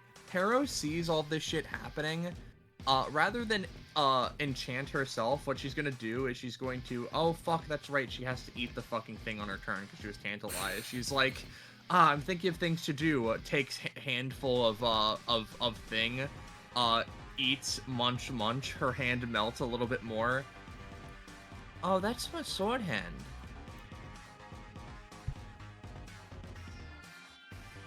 That sucks. She's going to effectively cast Fuck You Lightning Bolt on all of the guys around Ebino, excluding Ebino. Yep, let's just, they are smited from this mortal coil, let me know. Cool. As she draws a pentagram in the air, and then with her staff, she traces out a lightning bolt pattern, and then finally, like, just kicks forward, and the magic spell goes out, and just the lightning ever appears all around you. Lightning ever Ika. And Harrow is gonna go over here. Boys, handle it. Yeah, now, Soleil, I'm not sure quite along what lines you were thinking, but I think what Hack would say is, Nash, can you get that lady out of him? I think I've got an idea. No prob. That's about what I was thinking anyway. As he's going to cartoonishly reel back a punch with the ungloved fist, right? And his intent is I'm going to punch down, right? Like, again, punch in the air as he's one to do. Past Arlia, right? To put a dent, like, in the fucking guy from the inside, and then, like, a liquid splash, right? Have him, you know, splash back up and fire Arlia up and out of him. So that's what he's trying. Go ahead. Yeah. I'm imagining that very distinct cartoon, like, pop sound. Yeah. Yeah, literally, Arlia, you watch forward, you hold your breath as you're inside of the amorphous mass, trying genuinely not to touch the black hole like center of the thing. You hear them strategizing out there, and then you see Nash reel back the giant fist, and you're like, wait, is he about to punch me? And then he throws the punch, and like almost anime-like, the fucking back of this dude explodes and then fills back in and glorps all in on itself, and then like a whale, you are shot out the top of it like it was a blowhole, basically. All right, with her two wings, her ass gonna start flying. Not gonna lie. Fly, broken wing. We're staying far away from that man forever. What else you got? Nash and Hack. Well, I'm gonna resist digesting. Oh, sure. Yeah. Oh, sure. Oh, sure. Alright, so Arlia, you're ejected from this guy, and Hack, literally with these things just like on him, biting into him, looking like absolute shit, stumbles over to you. Okay. Alright, lady, I'll be honest, I'm kind of my last legs here, and it looks like you are too. I have a plan to really fuck this guy up, but I need you to trust me, alright? So, this man is so delirious that he does not recognize that Arlia is flying slightly above the fathomless feasting creature. Oh, is she in the air? Lightly. Yeah, slightly. Well, he'd still call that up to her. I can see what I can do. Can you come down here a sec? She does so. Alright, I need you to just like look away. Normally I do this on enemies, but listen, this is a lot. Hold on. He walks behind you, Arlia, and you all watch as he focuses for a moment, holding up his sword, and he puts the tip of the sword to Arlia's back. And if she continues facing away from him, slowly She would. Slowly a odd, almost runic symbol, like carved in ink, slowly appears on Arlia's back, slowly finishing. As these things continue to tear into him, his teeth gritting. But as the sigil finishes, he says, "Okay, I'm in." And then he drives the sword fully through you, Arlia, but when it comes out your front, the metal is no longer there. It is now ink. And then he just goes into you. And Arlia, your clothes are a part of you, so this probably feels even weirder for Arlia than it does normally. But Arlia, you feel your cloak kind of like moving on its own, and some black inky like tendrils attach to like parts of your body from inside the sleeves. And I'm going to try to have those tendrils suddenly yank Arlia backwards, attached to this sword, and then suddenly, much like Arlaya string pullers herself, lunge forward and slam it as hard as he can into this fucking thing. Harrow, it's all joke of sorry. the fragment woman is like, oh, a neighbor. Continue. Harrow all the way over there. You may attempt your thing, by the way. Harrow all the way over there puts a hand on her hip, the hand that is turning into goo and is formless at this point, and she leans over. Ah, there we go, sticking into women again. What? Here's the roll for it. Oh, it's not great. Can you boost it, Scarlet? Hey, I mean, Well, I'm afraid the most I can offer you, because I'm pretty sure You can do like a free augmenting thing of your own, basically. and Arlaya has Oh, advantage right. on this anyways, so. Yeah, I can stab you. So I'm fine. I'm fine without being stabbed for the I time. can throw you into a Uh, pit. So functionally, right? Here's what I want to do. No cap. Arlaya would just take the sword and I think run back into its mouth and start spinning the blade like her life depended on it to, I am not saying this lightly, blend this thing. That's exactly what I wanted. Now, will it blend? Oh, we're gonna find out. Oh, Yeah. It's a fucking. that's a 13, it's the unlucky number. It's a 13 And- with a 5.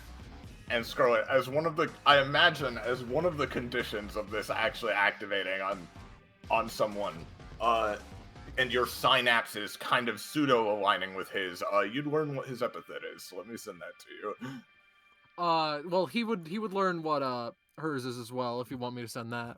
Oh yeah, sure, thanks. Oh I shit, have no this is idea like- what it is. So This is like fucking 2 epithet effects, isn't it? Because him using the epithet effect on you and then him doing the control.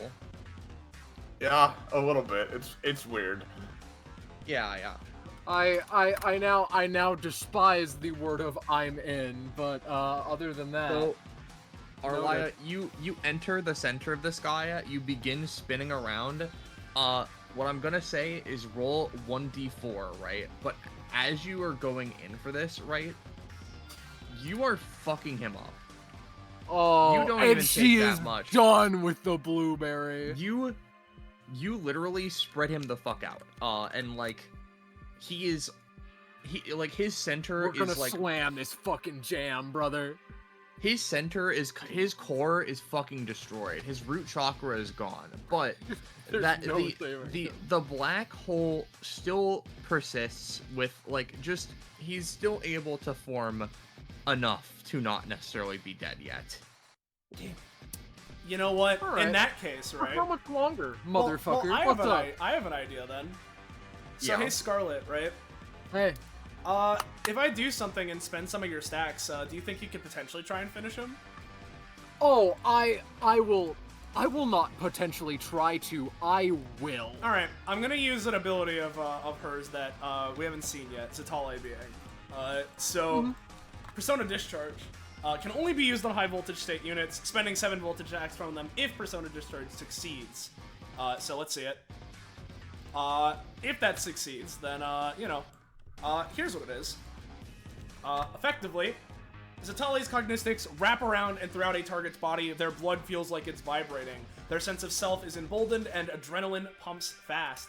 They can immediately perform a voltage ability, a variable main action level ability the unit can create. This ability can allow them to push their epithet/other capabilities further than they normally can, and or incorporate elements of Zatalei's cognistic influence. It can cost up to 5 stamina, and once a unit has created their voltage ability, that is the only voltage ability they can use whenever Persona Discharge is used on them from this point onward. Every other companionship upgrade Zatalia and a unit reach, that unit can create an additional voltage ability when next prompted. So just a suggestion, can the voltage ability you create be I electrocute slime-based things within right here? I think that I'm going to do something similar. You right? destroy every remnant of something. So, what I want to do, right, is just like, Arlaya's good at taking traces of things, be it energy or what have you, and forcing it into reality, into other things. I want to take the voltage stacks, of which Zatale is spending upon me. Episode 7. I want... Yes, I will take that momentarily. But, so basically my idea is that she takes this, stabs into a target, and electrocutes them to death. Okay? Yeah. He dies That and is- he dies and then he dies. Yeah. My idea here is she stabs the blade into the black hole, and 4 separate, like, lines of electricity dance along the blade, along herself, and, like, pierce into it at 4 separate points, and it explodes. That is my dream here. And that is a success. Yup. And as you do that, Zitale sends the electric sparks through your system. You do this. You jam the sword down, and you push your energy through it, as well as Zitale's. You see the blade where the lightning goes through. It turns, the blade turns white, as the energy, the electricity, your epithet itself also seems to turn white in those areas as it spreads along this creature. And literally, as the lines form across it, it explodes outward in such a way that just completely, like leaves clean slices through this thing. And as you think, oh god, there's still goo left, it's a horrible oozing monstrosity, you see in a moment as the dark core in the center of this being slowly shakes, and then shatters like it was physical and falls into pieces on the ground as the rest of the goo then falls inert to the floor. As Arlaya you've killed, screams a battle cry. as you finally manage to kill the Fathomless Feasting. Yeah. If this kept going, I'd start giving you damage buffs through my passive. This is the most energy I've ever felt in my life! As she screams suddenly next to her, oh god, okay, you don't have to scream, good Jesus. Oh, that is a lot more power than I'm used to. Fuck, he kind of like gets to one knee a bit. How was that supposed to mean, huh? She raises the sword like she's man, about to become She-Ra, dude. He never expends as much energy whenever he does that to me. That is not true. That was all her. Oh fuck. Oh god. I believe that's the end of the Harrow turn. As I'm gonna continue the rest of this just for the sake of it. All of these are going to be cleared out by the end of the round. I'm not gonna spawn any more, but just see how many points you guys rack up. As Everika, seeing that shit is even further emboldened. She rears back and she just does a forward like slide punch to these guys to just fucking spike them against this wall, basically. And her hand like goes over to this guy and it makes a squeaky fist sound. But that's when she unveils the laser blast. And that goes off. And just fucking shreds this guy. It seems that was a trick that she didn't have before, that she just seemingly picked up. Ebino. Ebino is just gonna call down this circle of death around Tanya. Sorry, the what? The circle of death. So that's a lot of range. It doesn't affect this, Oh, okay. since this is technically originating from the target. Got it. They're all fucked up, though they're not necessarily dead yet. Okay, well, let's just do it again. Oh, okay. Well, actually, let's see.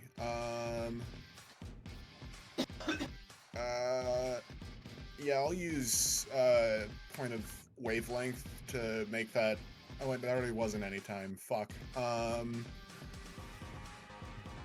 Okay. It's gonna hit Tanya, but I could reverb it. Oh god, if I reverb it, then that's gonna be... It's gonna be happening 5 more times. Oh my god. But it would hit Tanya, so that would be 15 damage to an unconscious person. No, they're conscious. They've been Tanya's trying to awake. fight. They just seem unconscious because they haven't done anything. Oh, Yeah, okay. I got Tanya back up. Yeah, Tanya, honestly, you can do it. Alright, reverb style. You fucking nuke these dudes, they don't even stand a chance. They're fried. They actually give off a pretty good smell. Food. That's the end of those guys. Tanya takes a lot of damage, but she plays it off as cool. Sorry about that. Fine. And that, I'm gonna say that's a wrap, as you guys pretty much inevitably kill those guys. Tatali hops down, probably fucking slaughters this guy. This guy in the Esmeralda center, gives somebody plus 19 damage or something stupid. this guy in the center pretends he doesn't exist, in hopes that no one goes over to kill him.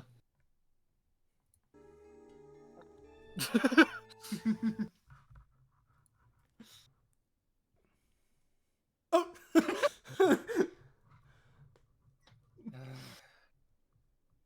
I am the reason why coffee is banned in the Seward household. And It's actually thankfully, because we don't have any coffee. all is silent.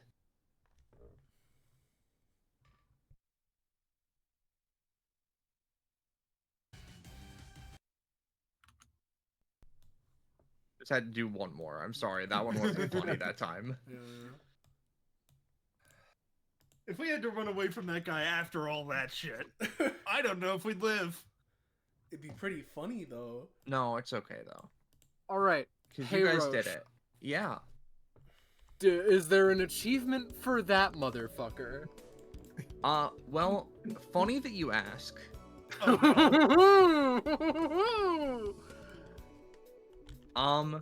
You slowly regain your maximum stamina back over time. Okay, that's a good start. Oh yeah, and now Arlia gets the achievement. I kept track of this. Arlia is the only one that did this. Yeah. Makes Wow. sense. Yeah. Well, not gonna lie, this shit's being this proficiency is getting. Frankly, I don't know if you can ever get rid of the fathomless feast material from Arlia anymore.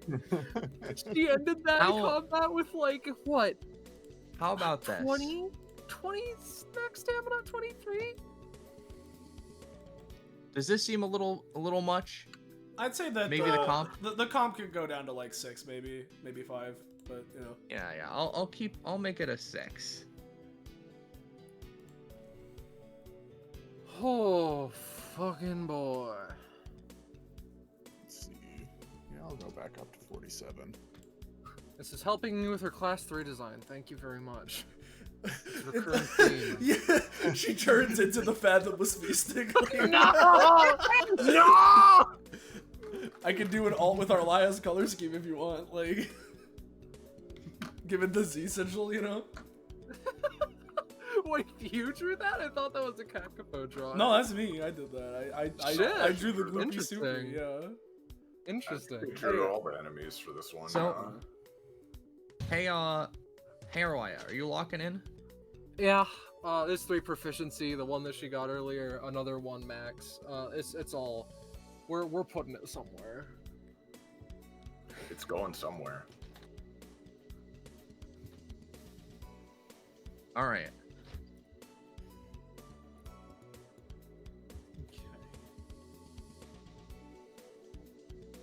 She has reality warping, and now she has jelly. Jelly. Le jelly.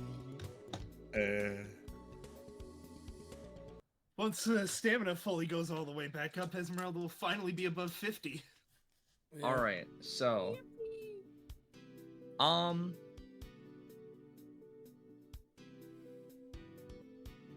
It's revealed the secret passive, and it's like the fight starts again. Arlia is Fathomless Feast. Yeah. The unit who lost the most maximum stamina fighting it becomes the new Fathomless Feast. Oh yeah. All right. Well, listen, in that case, one of the grubs would do that. They lost their That's lives. true. Their blood will spill. The grubs word. form into a single cohesive mass. It's red colored this time. It's strawberry flavored this time. Oh. Here you go. Or actually, fuck. That's supposed to say choose one. That's an old Yeah, version. My bad. Understood, understood. I will keep it in mind. Ooh, you should have a stylized tattoo of the Fathomless Feasting.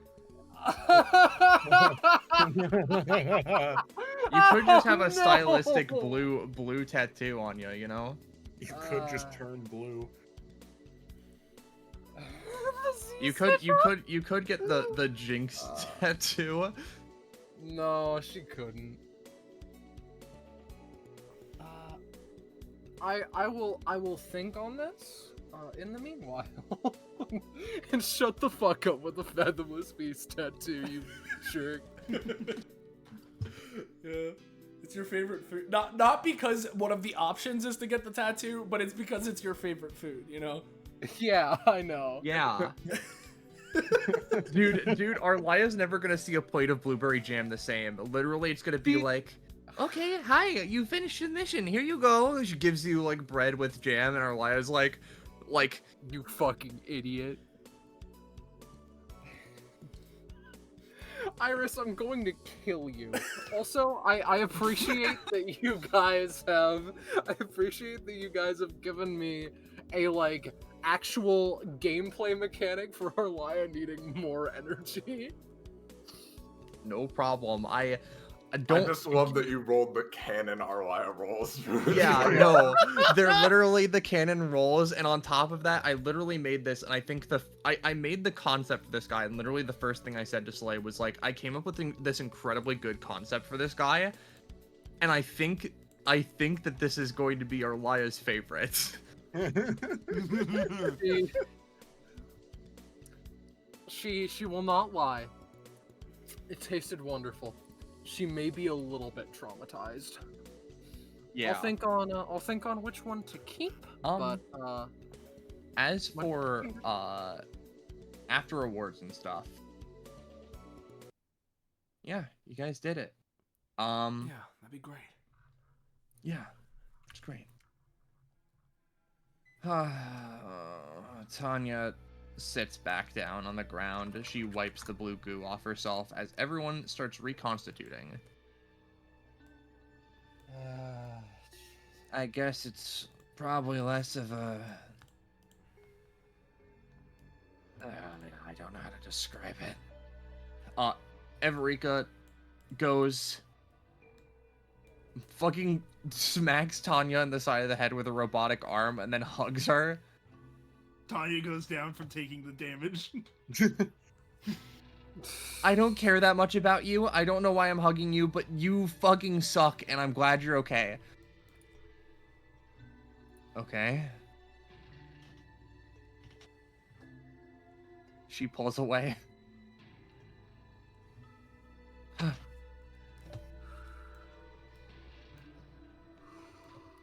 Is everyone okay?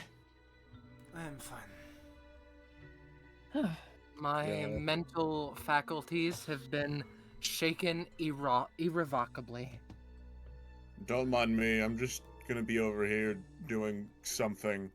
Epino says as he turns to the corner and starts retching, trying to throw up the blueberry jam. Live your best life. When he does, Arlia looks at it for slightly too long. No. All right. In that case, job well done. Zatale's gonna grab Arlia by the hood and turn her face to face Zatale. She stares deep at Arlia. She is like half of Zatale's size at best. She Yeah. cannot dream of touching the floor right now. Yes, hello. You need to divert some mental energy to getting off of that. Do you think I don't know that? She's just staring. Making sure you fucking know. After, like, literally, like, 20 to 30 seconds, she'll let Arlia go. She plunks down onto the floor. Oi, mates, we waking this one up?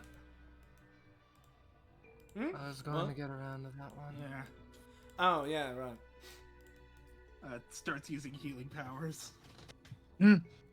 Immediately the second something happens, something seems to enter her radius, and then it's like a small bolt of lightning shoots from Esmeralda to Goldenrod. She instantly jolts up and spins her scythe around, or not her scythe, her spear.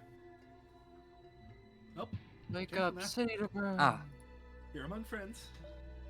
Hey, smell the roses. It is. You all right? It's you from the expedition. I see. Good. she looks past you, sees Everika and Tanya. Oh, it's those two. Great. Now I Good to can see get you right up back and into Adam. it. Good to see you up and Adam. I thought that white-haired lady might have done you in, to be honest. Oh, Good to see she you doing okay. growls. Yeah, what is the story with that one?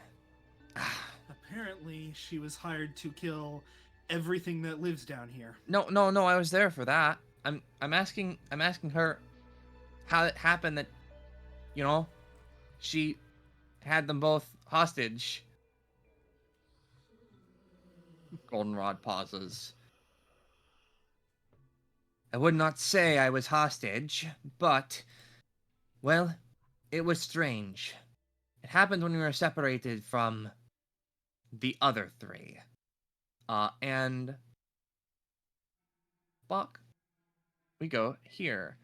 These two have just finished running away from the urchins that had just finished harrowing them. As they're going, and they're separated from the other one. Currently, neither of them care, but they need to cross some distance from that thing that was bothering them. damn it. I'll need to rethink my strategy and come back at another time. That thing is beyond what we can do. At least we could take on the little urchins or whatever. Where do you think we're going? Well, wherever this leads, and hopefully we'll meet back up with those guys. Of course. Damn it all. Don't beat yourself up too much. I was of no help either. You know, they continue walking. The hallway seems endless.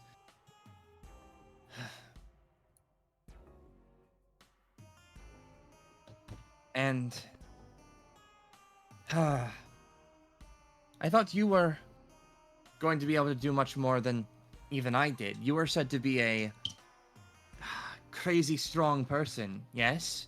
From that one organization. Tanya freezes in place and frowns. Sorry. What? I said sorry. Why? Look, I might not be great at this whole thing, because I'm not actually the person I said I was. What? She just cringes a little bit, Tanya does.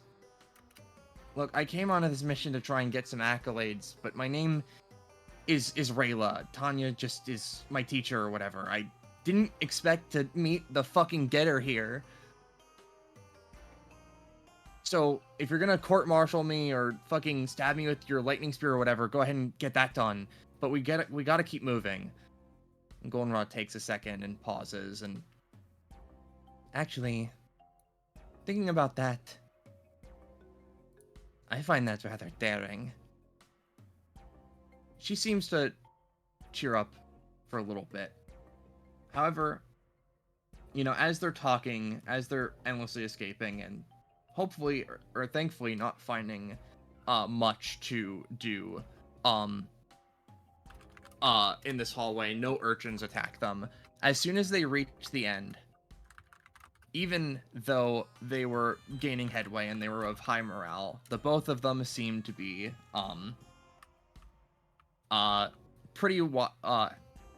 pretty tuckered out. And so as they make it to here, they see her. Ah, you have another team, but you're by yourself. What's up? Taking a stroll this way just to examine the perimeter. Ah, I would not go back the way we came. There are horrible things, I know. What? I know. I'm here to kill those horrible things. I really don't get why they had more people come down here. It just is a waste of time to have you guys all down here doing all this nonsense. Waste of time? Yeah, what are you talking about?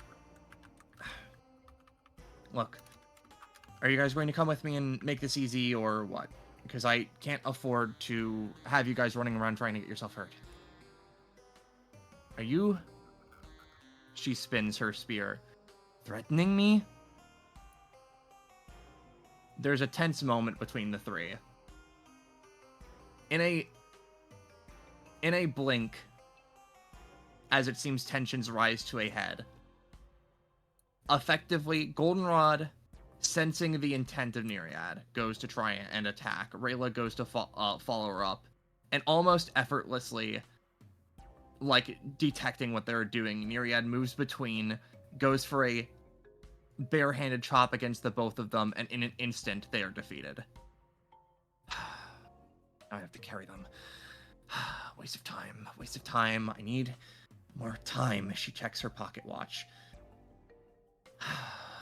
Should be enough, but what if it isn't? I don't want to have to use it. Fine. She picks them up and begins to run back the way they came. And that's how we ended up here. She crosses her arms.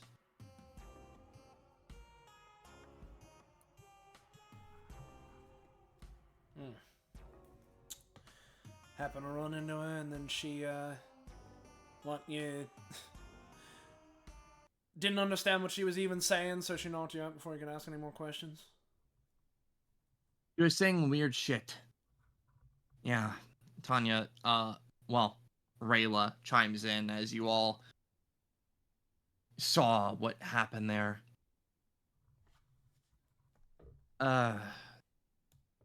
Whatever she's after, I guess the destruction of everything down here. I mean, I don't know. I guess it's probably in whatever way you might think of it good, and she at least didn't kill us, but... So, I've had some time to think over her words, right? She leaves the sword still potentially a delicate shade of blue darker than it was previously. Frankly, after seeing that thing, I get it. I get it now. There are things down here that are super dangerous and no one should need to deal with ever.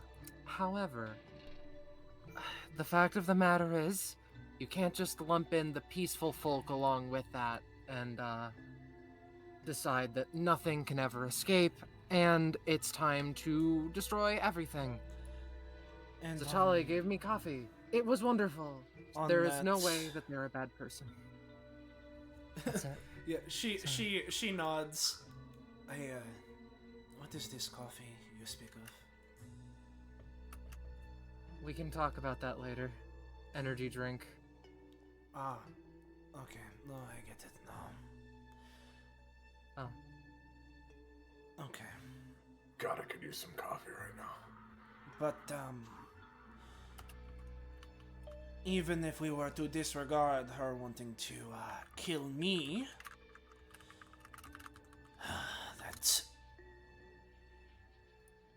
she grimaces. Nasty woman. Even if we were to ignore that, believe it or not, the reason this prison exists is so that they cannot get out. So her breaking it will only get them out quicker.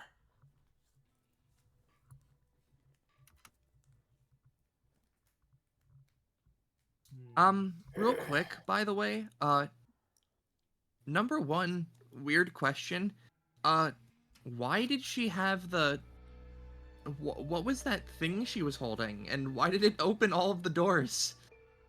And did we Charlie, that really? was the prison key, wasn't it? It just hit me. How'd you Makes get that? sense. Then wait, were those 4 soldiers for her? Cohorts, or maybe just coincidence, I don't know.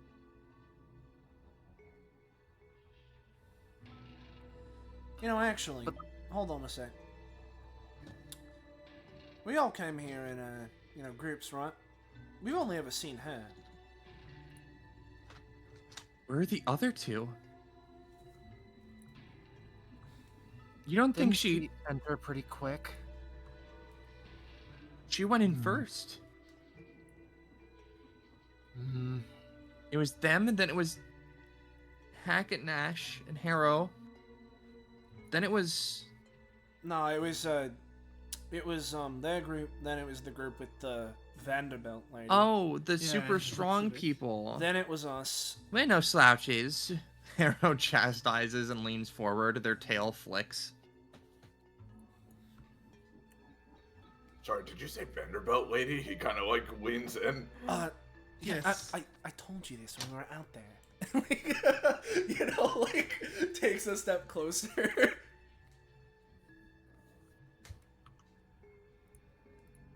The life epithet one. Scary, black hair. Actually, I think that describes all of them. that doesn't narrow it down. She has the red flower in her hair. Elixivith. Oh, that was her name, sorry. Well, clearly, I haven't been paying attention. Yeah. Jesus Christ. Ugh. This whole mission's fucked. Yeah, I knew that the whole Vanderbilt thing, they were like close to Daybreak and all, right? And they did things around here, but somehow when I came here for my first mission in the city, I wasn't thinking I'd immediately run into them. Wait. Oh my god. We haven't run into them yet. Oh my Personally. god. What? We saw that soldier guy, right? Yeah. The one who was like dead, but like Yes. super dead? Well, Wasn't his body... She pauses. Oh. Is there You another don't one? think- You don't think there's an orange one? I almost certainly, well, rather, I would not be surprised to see more of them in here. Why does it even do that, dog? Our Lyle literally gets into the fetal position. Wait, no, it's okay. It's okay. As long as we keep going deeper in, surely we won't encounter it. She That's like not how that works. Esmeralda kind of like Hey. crouches and like pat. I am literally begging you to tell me that. Are you slash Circe or slash J? I do not lie. Okay.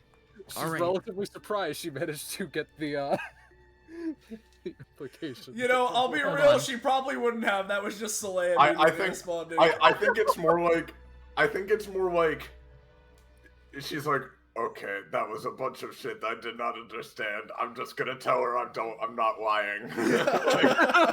Basically. Harrow, I think she still got the implication. Yeah. Harrow taps her foot on the ground a little bit and puts a hand to her chin. Not sure. Sounds kind of fun. Listen, I'm begging like reality. Anything, anyone who will listen to understand that I know how they work now. I understand that I shouldn't eat them. So if I see an orange one, I'm not going to eat it. Would you prefer seeing another one of the giant calamitous dimension devourers, or? I might actually. I'm not gonna lie.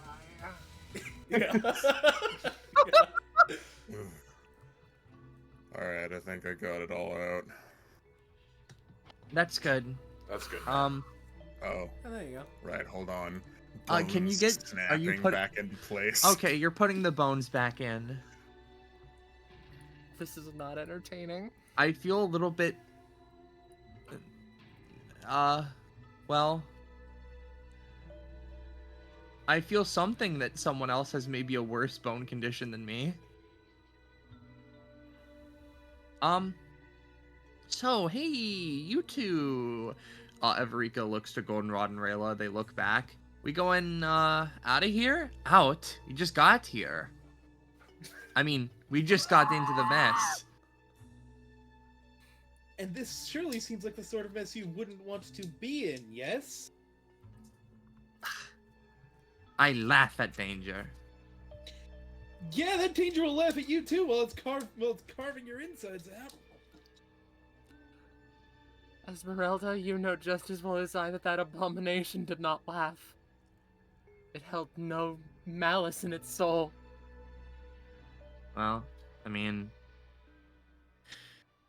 what? Are we getting outvoted here? Is it that we were unconscious? You want to count us as totally incapacitated? What? No, it's fine. It's okay. Honestly,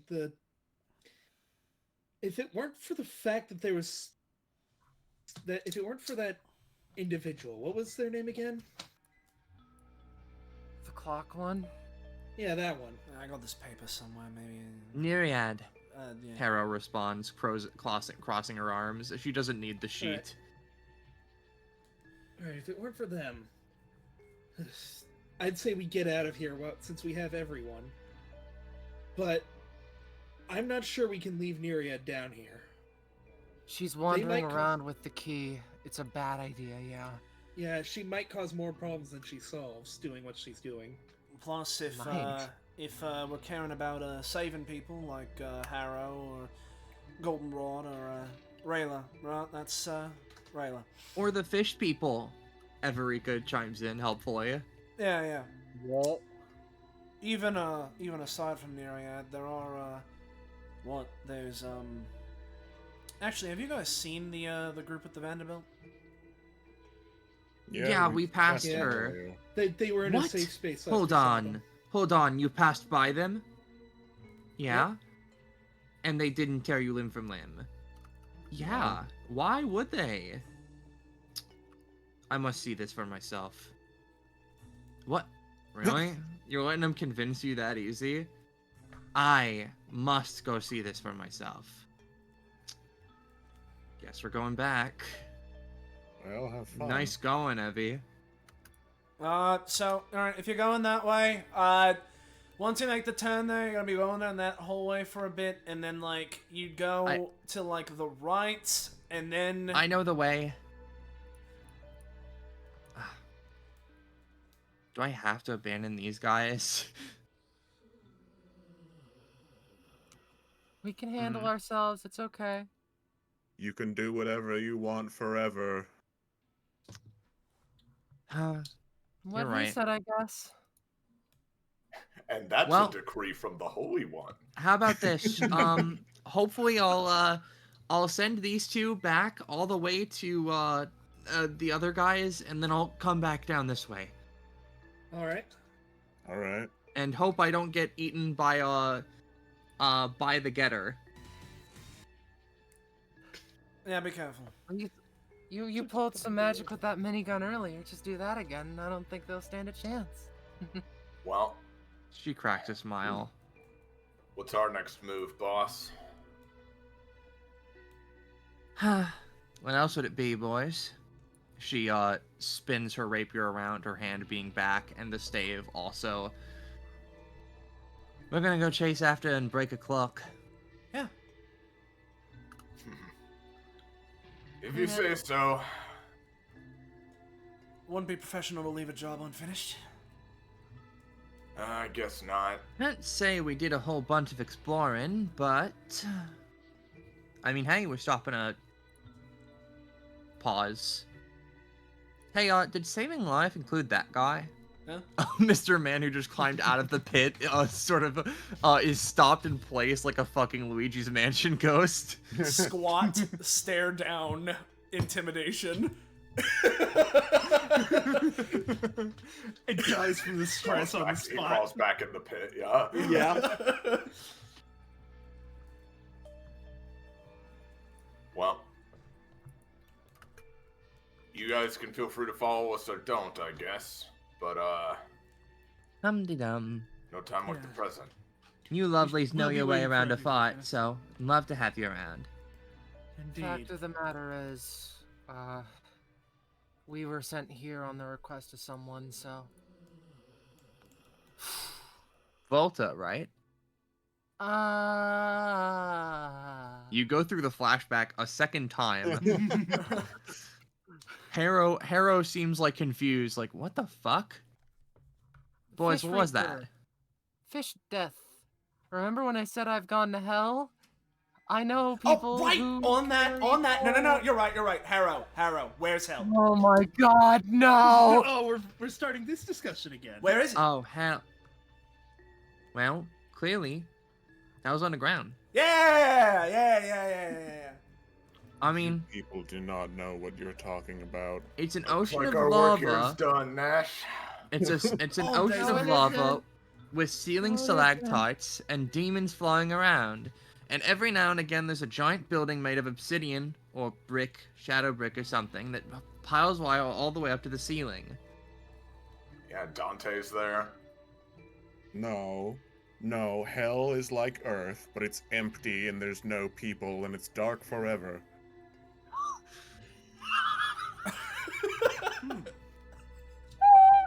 Which one was that one again? I don't. No. I What do you think mean, leaving which it. one is that one? I- That's. I think There are leaving multiple that. hells. I think leaving that statement as no one says anything and the conversation is over. I think that is. Yeah, no. Yeah. Just leave. Just Yeah, like everyone just takes that at face value and starts walking, dude. There are no humans! And you know, at this rate, anyone have any final things they want to say that's not related to the hell topic that was so soundly quashed? Anyone have any final words on the approved subject list to end the session? The approved subject list is literally everything but that. Yeah. Arlia takes a few moments. She What's looks. that sound I keep hearing? It's in the track. She looks disappointedly to her sword. I'm glad to see you in one piece nonetheless, my friend. The blade is like broken, but you can see that the blade is slowly filling itself back out, almost to like what you would want it to be. So whatever What? blade type you want it. But Noted for later. as you guys are walking, Thought we were waiting for Everika. oh no, Everika, she's gone for now. She went to go return them to She'll catch up. yeah, she'll catch up later. Okay. I She's figured not we'd in wait this for her episode. before that. But... But you guys, as you start walking, we will unfortunately have to leave this group off here. As much as their tale was starting to get exciting and maybe a little bit hilarious with all of the things going on, there comes a time where Focus needs to be diverged. Their story is yet to be completed, you see, and this one, as crazy as it might seem, is still only just beginning. Or you could say it's a midway point, so to speak. But two of them, given a purpose to be here, find their purpose getting more and more dire as things go on, meeting horrible creatures from distant pasts, pretty great people from a not so distant past, and learning of an ancient civilization together with all of our cool wacky characters that show up. Unfortunately antagonized by one bitch who seems to have a little thing with time. Who gave her a mysterious mission? Why is she here in the first place? How did she know about this? Why does she have the prison key? Blow it out your ass. You won't get to know until next time. Because we're ending the session. Goodbye. Alright. Smash cut That to was- darkness. Stream ends instantly. Whew, boy. That one was pretty good. Yeah, that was a really good one. Yeah, that was good. Yeah. I think God, it's been so long since I've been a part of a DBA session, like as a player. right? But I think I- that one was nonetheless very funny. I didn't expect the session to be as funny as it was, to be entirely honest. I didn't expect it to be grim dark, but for some reason, like, for some ungodly reason, just doing, like, He's here. he followed The you fact- is the really name of that funny. track makes it even funnier. I can teleport, bitch. I can teleport, assholes. Yeah. Dude, could you imagine if, like, at the end of the session, achievement, he can teleport. Once per ever, a GM can put him down and play his track. Not like cause a fight with him. Just Just play some. put him down. Yeah, yeah.